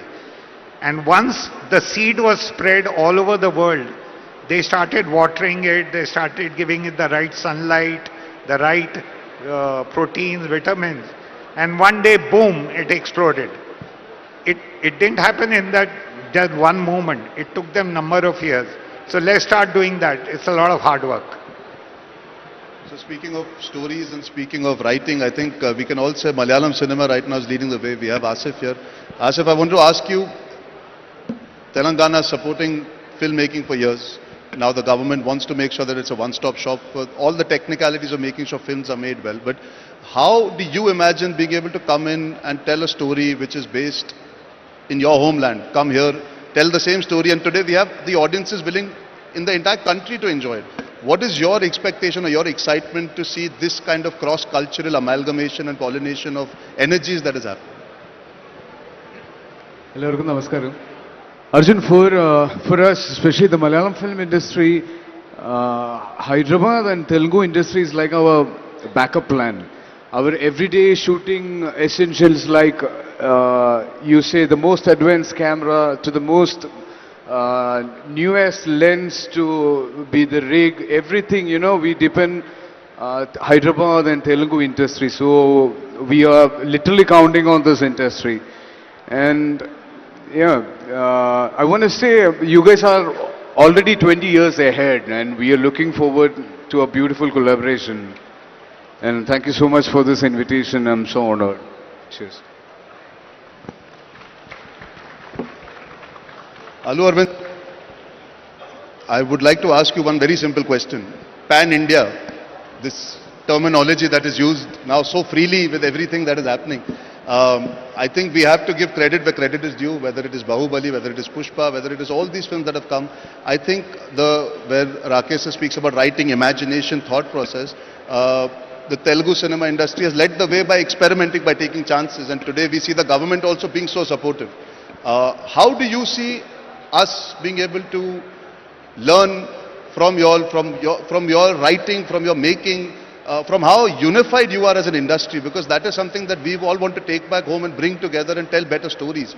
And the government supporting you allows you, I think, to enjoy the fact without being scared, without being worried about how to make films happen, the big budget films or the small budget films. I think what's very special is the government and the film industry are in sync. How has that happened and how do you see that benefiting the kind of stories you wanted to tell, sir?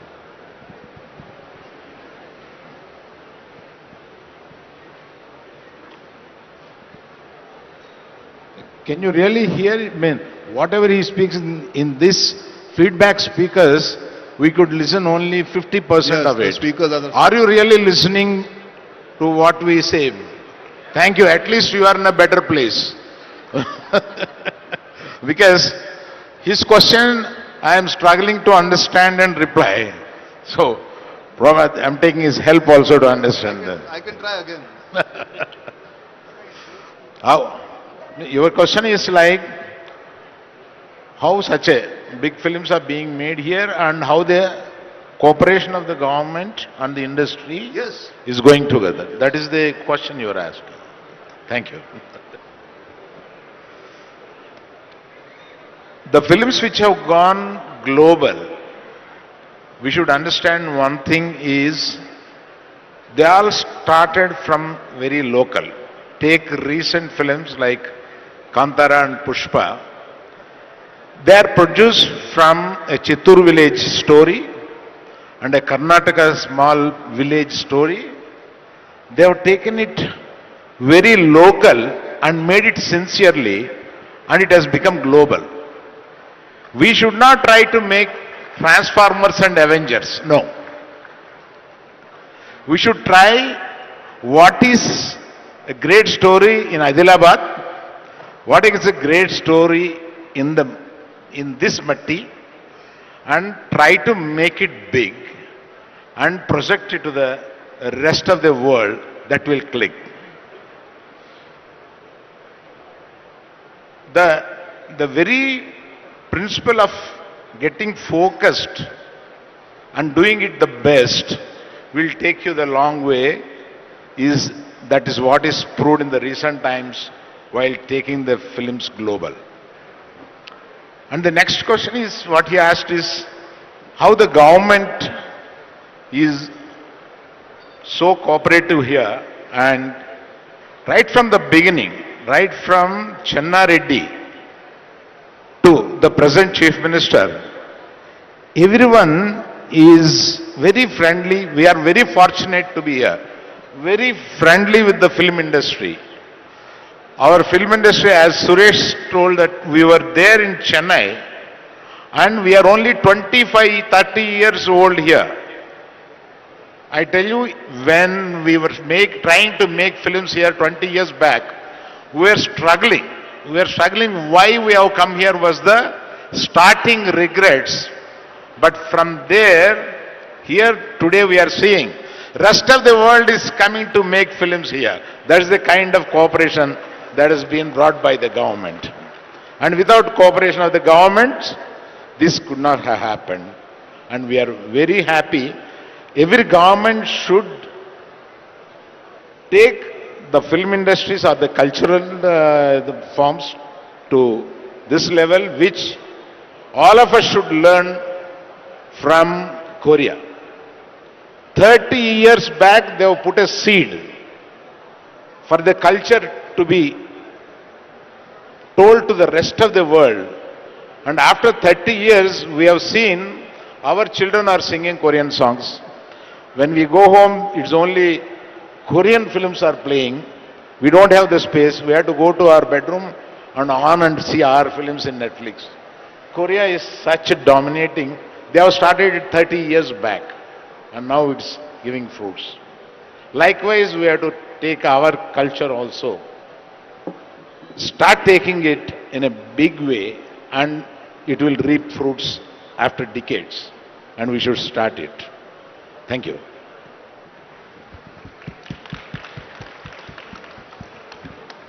Shyam sir, continuing from where Allu Arvind Garu was saying, you were talking about taking cinema global, but we have to be local to go global is what everybody says. Would you like to add to what sir was saying? Yep.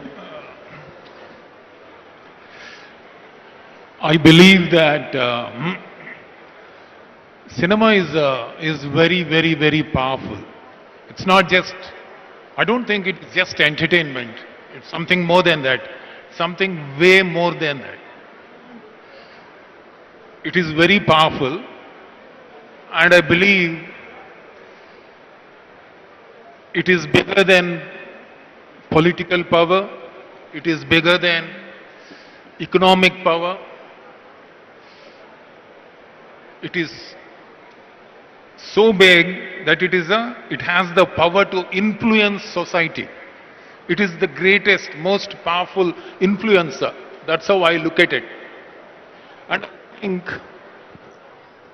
I think that we need to not just only attract cinema to Hyderabad, especially after what we have done to our regional cinema like Triple R, Bahubali, Pushpa, Kantara, all these films. We should also take our films globally, take it across.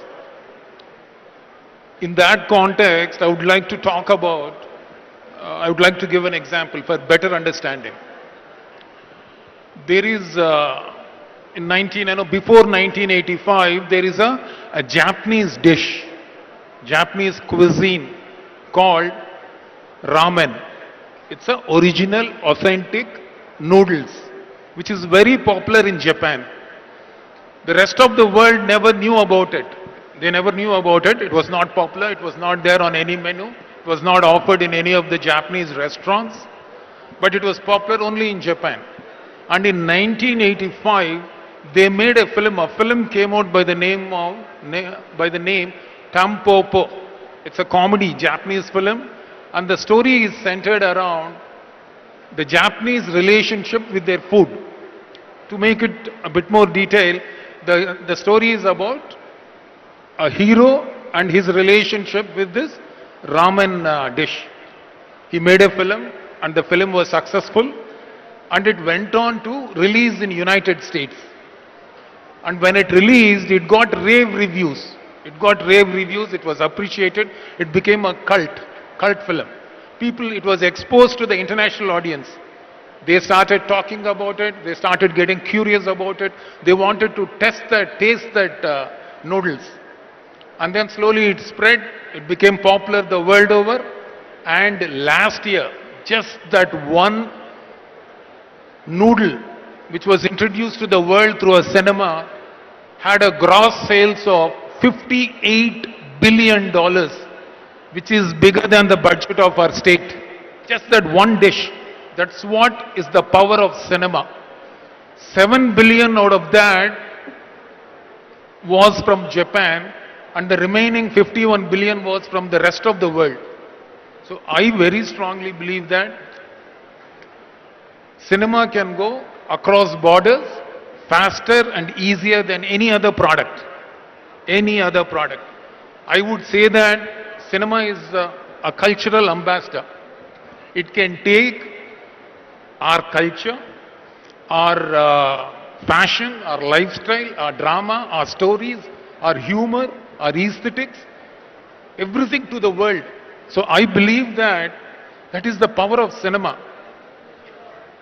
I believe that we should also start focusing on that. How do we take our cinema to the rest of the world? It can contribute in a very big way to our economy. 100%, definite. Because any cinema goes straight to the heart. It doesn't go with a propaganda. It goes with a story. It goes with an emotion. And that emotion is an experience. And that experience is a pleasure. Anything to do with that pleasure, associated with that pleasure, the viewer takes it home. He remembers it. So therefore, I believe that cinema is very powerful.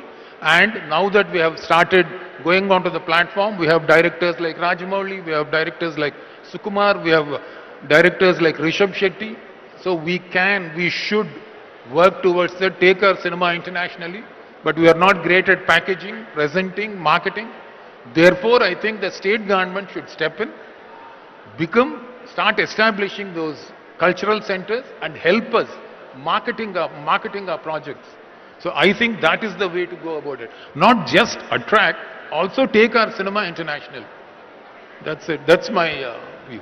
Thank you. I think speaking of cinema and language not being a barrier, I'm sitting here with Ritesh, who has now become a director himself and directed in Marathi. Where regional cinema is concerned, when we speak about I think the biggest success we've seen in the recent past is Kantara, a man who's, as Suresh sir was telling us backstage, he lives very short the film. He's gone back and taken people back there to shoot a film, tell the story about a rooted part of his culture, and the country and the world has embraced it. So Ritesh, I wanted to ask you, what kind of skills and technology do you need eventually to be able to actually take a story that is based in Maharashtra, to shoot it here, to make sure that the audience, even in Telangana, enjoys it, the audience in Punjab enjoys it? How do we break this language barrier? How do we break this cultural barrier that I think perhaps the Kantara has done so well in the recent past? Because Bahubali is still a mythological story in that sense. Pushpa is still the angry young man coming to the fore with the core emotion. But the cultural stories that we want to listen to, we want to understand, and we want to really respect, how can we take that to the entire nation? First of all, thank you so much for having me over here. I want to thank Honorable CM Sir, Deputy CM Sir, for organizing this wonderful global summit, and to have great minds here, and to feel that I was capable to sit here. First of all, thank you so much. My journey started from Hyderabad. I'm happy to say that I'm a product of Hyderabad. My first film, Tujhe Meri Kasam, where Ginili and me, both of us debuted, was produced by Shri Ramoji Rao. And everything I learned, my first experience about filmmaking was from here in Hyderabad. I learned about work ethics. I learned about how films are made. I learned about how people are treated. I didn't know anything about filmmaking. But my foundation itself was so good in terms of dealing with people who are so professional, so respectful, and so inclusive. That is one thing that Hyderabad really inculcated in me as a person, and I'm extremely proud to carry it with me for the last 22 years as an actor, a producer, and now as a director. Talking about, I have, Ginil and me, primarily we have produced Marathi films. That's where the language that I'm born in. It's an industry, when you talk about Indian film industry, it started with the Marathi man, Dadasaheb Phalke. And one man's vision in Mumbai, and when we spoke last time that, industry, a lot of people from all over the country came and it became like a pot boiler for filmmaking. It became a hub. It became something much more important, much more like an ambassador to cultures. And it has, like Shyam Babu said, it is practically the biggest influencer that we have world over. And when we talk about cinema, primarily I'll come to what you said about Marathi films being made. Yes, regional films, some industries have struggled and gained success and became big global phenomenon like Telugu, like Tamil. Hindi was already a hugely successful industry, and they are the main drivers. But when we look at Marathi industry, primarily because it comes from state of Maharashtra where we already have an existing Hindi film industry. So when it comes to choices, in Maharashtra, people's first choice is always a Hindi film. The second choice is a Marathi film. So when a Marathi film becomes the second choice, it is extremely important that you have less chances to attract that audience. Then you have to be very sure what kind of films you're making, how can it be culturally rooted. Like Arvind sir said that, it's important to go local. And of course, if you are connected with local, emotions will connect and eventually global will happen. But if you're not local, if you don't connect with the people's heart, nothing's going to translate on big screen or influence people's minds. Yes, I agree that as an industry, when we look at what's happening in this summit here, or the proposition of cross-cultural boundaries being erased, that is very important. Why is this more or very exciting? Is because it will be a hub not only for Telugu industry. We are talking about a hub for all India or people from all over the world to come here and interact with each other and see what we can give each other, what we can learn from each other. It's very important that we have a place, and unfortunately, even in Maharashtra, or Mumbai, we have very fragmented places where we shoot. We don't have an interactive or integrated city as such that can really inculcate talent, nurture a future generation, and help each other excel. Sir said that like A.R. Rahman sir said, it's not about giving something that's good. How do we excel? And if each of us tries to excel in what we do, we will create a global product. And that is what we need to really teach people. And I truly believe that skill sets are the most important part of this industry. And primarily, when we talk about, slightly off, but in our industry, a lot of people think working on the job is learning, and it is. I'm not saying that, it is. Be it production, like production is such an important aspect of it. But we need institutes to teach people how to produce movies, how to manage people. We think, okay, one person joins the film, he learns the ropes, and we have the grades. Of course, I'm not denying that. But if we teach all these things professionally in an institute, then we'll have far more superior talent coming in and making things better, making things more easier, streamlining things for us to excel in, and that does not mean production. I'm talking about even direction, every aspect of it. That is something that we really need to, as skill sets, really develop. And when we talk about Marathi films, I've of course worked in Hindi films and producing and directing Marathi films. I think erasing the regional boundaries is very important, but at the same time upholding your cultural values, where we each have our own inherent cultural values that we can come together, that we can impart with each other, collaborate with each other, and it's give and take. That's what I think, and this is the place that promises to be that, and we are very excited to see what future for cinema holds, starting from Telangana.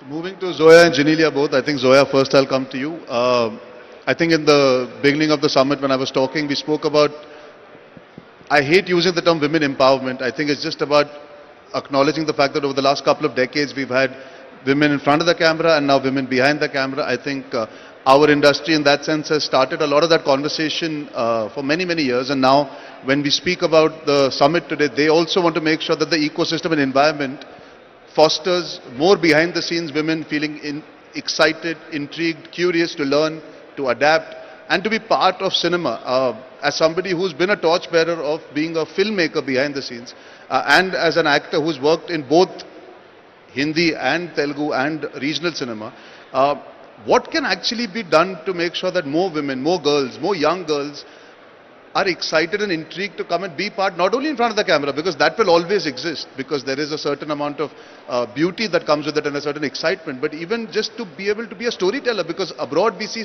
so many fantastic people who are producing, directing, writing, I mean show running. So I think it's the tip of the iceberg. I think we have to empower women and girls to start believing that they must and they can. Firstly, thank you for having me here. I'm really excited to be here. I absolutely love this question. And here is somewhere where I think the Mumbai film industry has done very well, which is created a safe environment where women can work behind the camera. There are sets that are sometimes more than 50% women. We have women in every field, not just directors and writers, but we also have women in lighting now, women that are grips, women that are shooting films. They are everywhere. I think it starts from the top, and the top is here, so it's a good place to start. I think in Bombay what happened was the biggest production houses and the biggest stars started working with women directors. Whether it was the Khans, whether it was Hrithik, they all started working and signing films with women directors. And that really broke a glass ceiling. The big production houses, YRF, Dharma, Excel, all of them started using women directors, and it sends out a message, you know. I think that's very important. I think half the audience is female, half our life is female, so their worldview is very important. Their vision is very important. They see the world differently. And you can only make better films and a better industry by involving them in the process. Having said that, respect. I think for women to come in and work behind the camera, they need to feel valued. You can't dismiss them. You can't be like, you don't know anything, you're a girl. No, she knows a lot.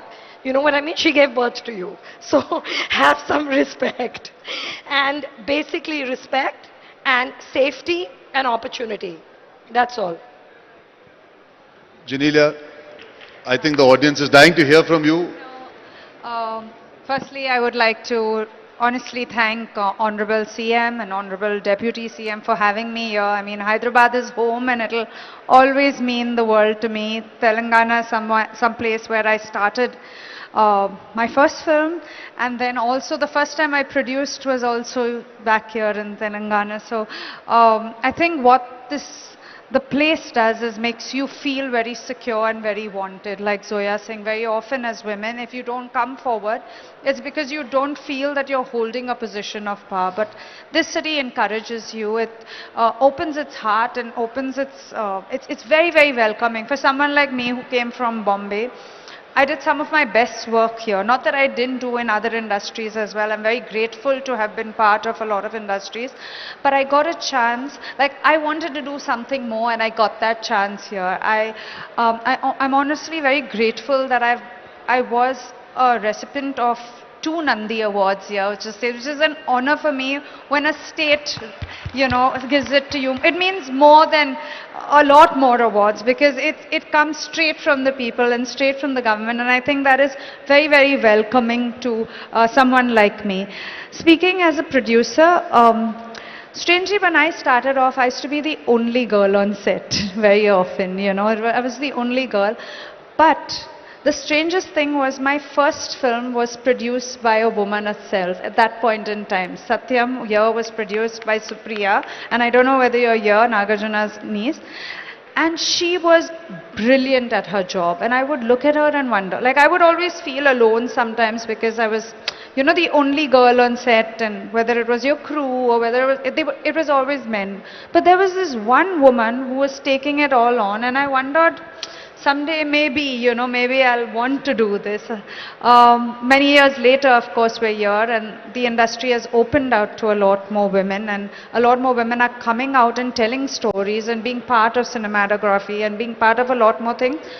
But the encouragement needs to start with each one of us, I think, and with a basic thought that I can be worth it. Like, I think as women, we underplay ourselves as well. We need to come out and say that we can do it. And someone like Zoya is brilliant. She's changed it for most women directors, I feel, and I think that's what's important. While you have an example, you also have a belief, and that's how we grow this industry. And I think the men in our industry are very lovely. They're always there to support. It's sometimes a little bit of saying that I want to do it, and another person saying, yeah, please come. That's about it. And since we are talking about taking Indian cinema to the globe, if you look back, I mean, of course, there was Mr. Rajamouli and the fantastic vision of RRR, but there was also All We Imagine Is Light. And that was like a beautiful, quiet, soft film, Payal Kapadia, that has taken the world by storm. And it's about 2 Malayali nurses, made in Malayalam, by a Bombay girl set in Maharashtra, and it broke all barriers, and it was distributed in India by Rana, Sir's son. So that's another way to look at it. It's not just always the big vision, it's the quiet stories.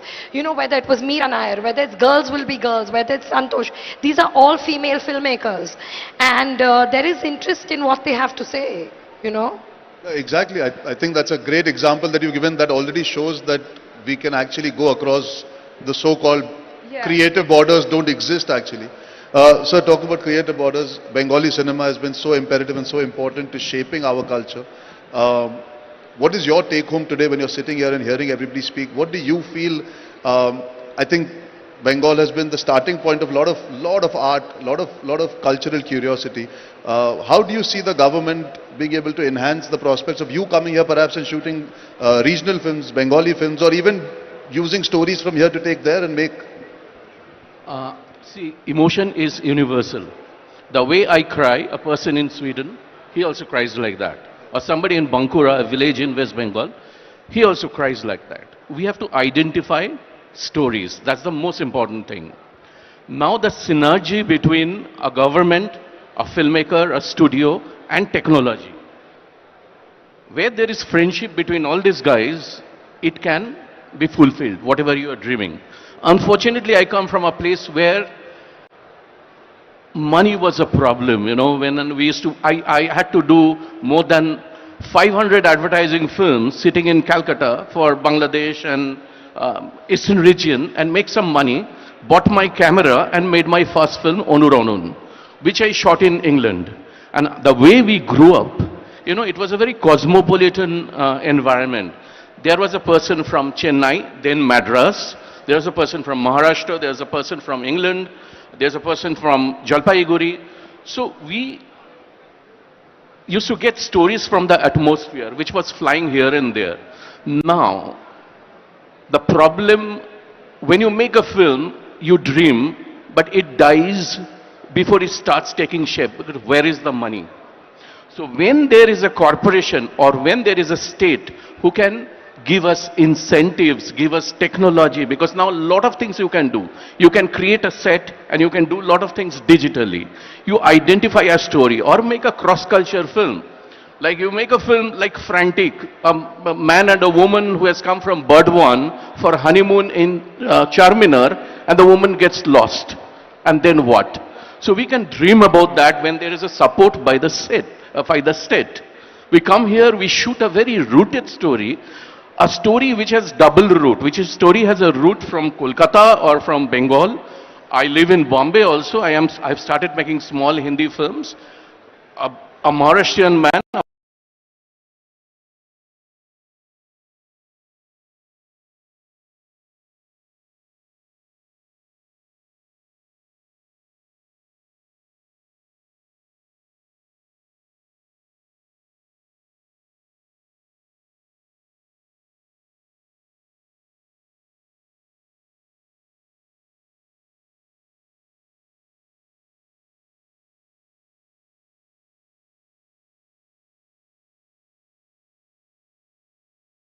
Who will help.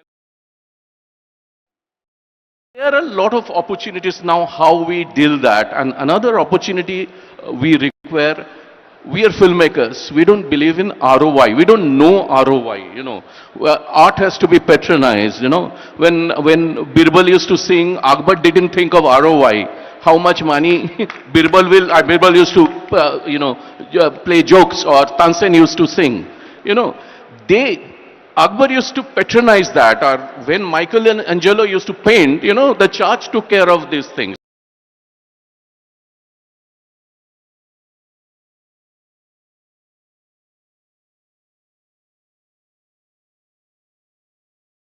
Our problem is we have to think of ROI, we have to get money, we have to execute a film, which becomes very heavy, or it's tough. So if there is a body who will take care of, every film has a market. Buddhadev Dasgupta, one of the most renowned filmmaker of our country, told Anirudh, everything has a market. You make a film of X budget, there is somebody. Y budget, there is somebody. But you have to know the market. But that's not my job, because I'm not good at that. Everybody is not good at everything. I can't play cricket well, but I play table tennis well. So if this kind of collaboration happens with the stalwarts, like everybody, all of you here, then sky is the limit. Lot of things can happen. Lot of things can happen. I will give example of Zoya's film. I'll tell you why. Zindagi Na Mile Dobara. A week back, I was depressed. So my wife told me, she produces most of my film. Let's watch that film. So you went to Spain. We knew about Spain tourism, but you talked about Indian values, of urban Indian values, their crisis, their, their introspection in their life. So we can always do that. That's very important, to go to places, make a film, rediscover, unlearn, learn, and let's do experiment. And there is a state, or there is a body, there is a committee who will take care of you, which is very important for artists. Filmmakers are also artists. Thank you. Thank you, sir. I have just one simple question to the three producers who are here, taking a cue from you. We are here at a global summit, and we talk about films, and been producing and learning, the costs are just escalating. Everything.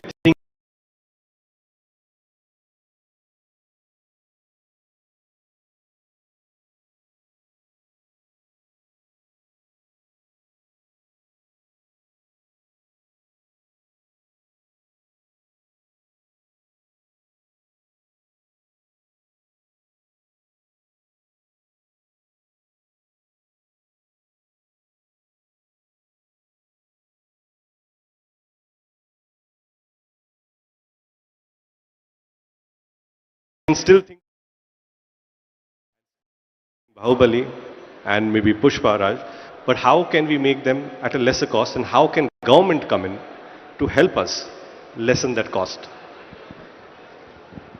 So This, I think, is such a long answer and such a long conversation. I think we'll have to save it for another time because I have been told in my end here that we have to, unfortunately, end the session at this point in time because we've ran over our time. Thank you so much to all the people that are here today. Ritesh, your question, I think Suresh Babu will answer separately once you go backstage. Huh? But I would like to take this opportunity to invite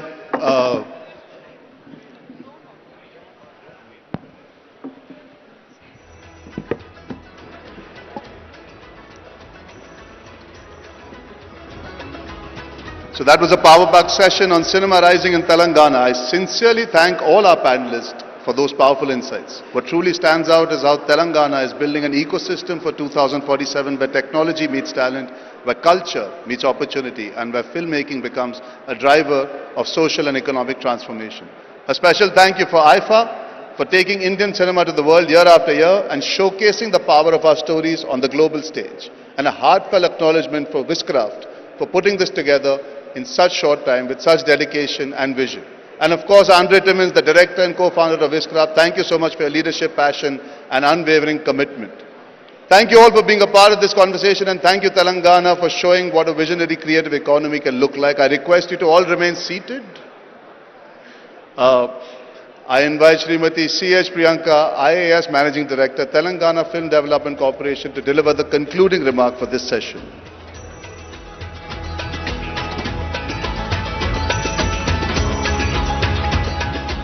Good evening, everyone. On behalf of Government of Telangana and Film Development Corporation, we thank all of you for your esteemed presence. And as a closing today, I thank each and everyone for their enriching, important points that have given. Today has been an energizing and truly forward-looking experience for all of us here. We, as the Film Development Corporation, give a heartfelt thank for all the esteemed panelists here, Shri Allu Arvind Garu, Shri D. Suresh Babu Garu, Mr. Shyam Prasad Reddy Garu, Rakesh Om Prasad Mehraji, Joya Akhtar ji, Ritesh Deshmukh and Srimati Janelia Deshmukh, Aniruddha Roy Chowdhury ji, Parthiv Goyal ji and Asif Ali ji. Today, we have taken very, very important points from all of you, especially the importance, starting with the importance of writing, how we can emulate the Korean way to see our cinema rising 2047, how the collaboration with multiple industries like Malayalam, Bengali and Marathi can show our way towards the future, and also, as Allu Arvind Garu has said, how sincerity in our work can pave the future. I always thank all of you for being here, and last but not the least to our moderator, Shri Arjun Kapoor ji, for steering this conversation with such charm and clarity.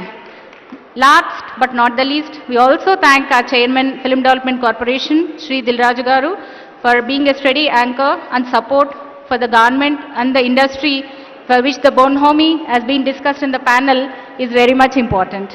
As we wrap up today, I hope Telangana stays with you all, just not in your schedules, but also in your scripts.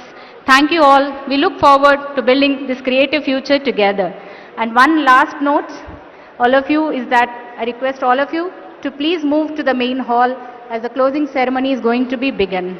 I request our Honorable Minister, Shri Komatreddy Venkatreddy Garu, to be on the stage.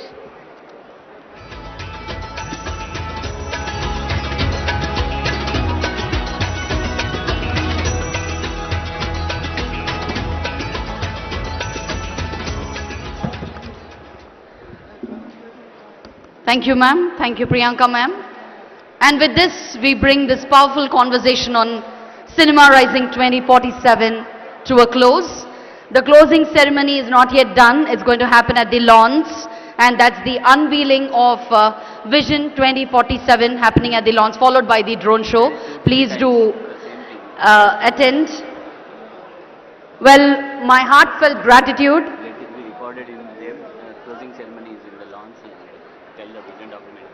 Let me repeat myself, ladies and gentlemen. Unveiling of Vision Document 2047 is happening at the lawns, which is going to be followed by the drone show. We request our delegates to please join us. my heartfelt gratitude to all our panelists present here on stage. Today we didn't just discuss cinema, but we also explored visions and possibilities and the incredible future that Indian cinema is marching towards. That was indeed a very insightful conversation.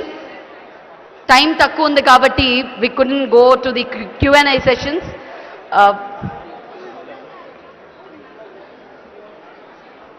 Thank you Arjun Kapoor ji for moderating this show for us in Telangana. Mari manam andaram kuda okasari Telangana style lo okasari gattiga oka veskundama. Let's give them a big round of applause, guys. They are here for us.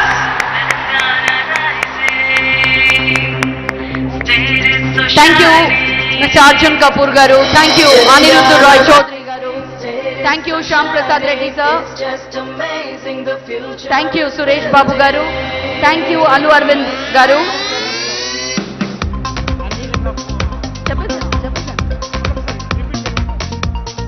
This is to bring it to your notice, ladies and gentlemen, that the closing ceremony is happening at the lawn, and where we are going to unveil the document 2047 at the Telangana Rising Global Summit 2025. I request all of you to please join us at the closing ceremony for the unveiling of the document, followed by the drone show. We'd also like to thank Shyam Prasad Reddy garu, Alu Arvind garu, Suresh Babu garu, Rakesh Om Prakash Mehra ji, Zoya Akhtar ji, Janelia and Ritesh Deshmukh garu. Thank you so much for being here. Thank you for being a part of this panel. Inka Janelia garni chustunte inka ma haha hasini ikkade unnattundi. Mari ఈసారి హాసిని మన తెలంగాణలో వాళ్ళ ఆయనతో వచ్చింది కాబట్టి మా అల్లుడు గారితో వచ్చింది కదా. Now I request our panelists to please step forward for a group picture, please. I request our dignitaries on stage.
Special mention to our hero, Mr. Arjun Kapoor garu, for wonderfully moderating this panel session, Cinema Rising 2047.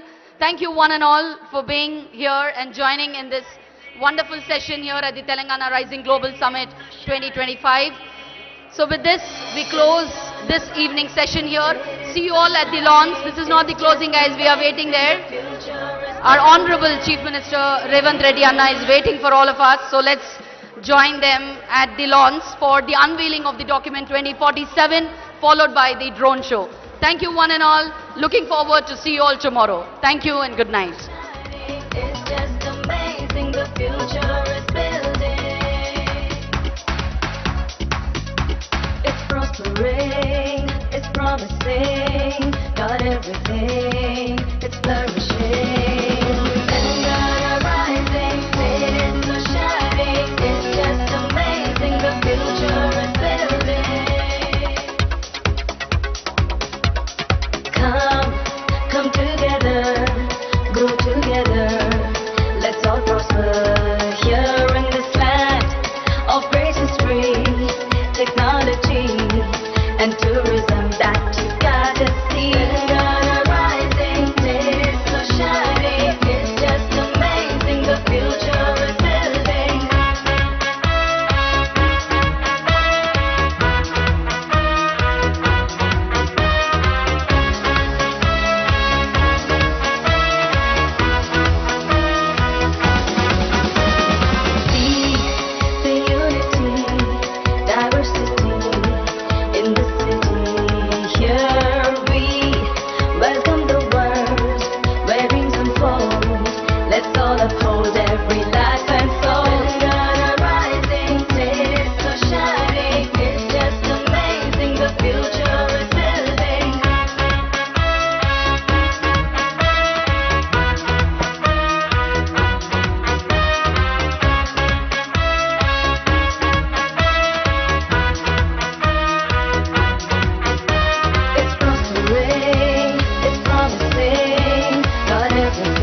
request our delegates, distinguished guests present here to join us at the closing ceremony.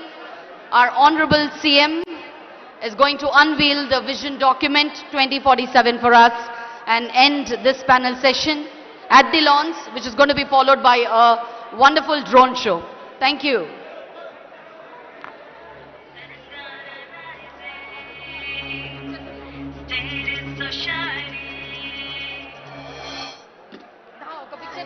It's so shining, it's just amazing, the future is building.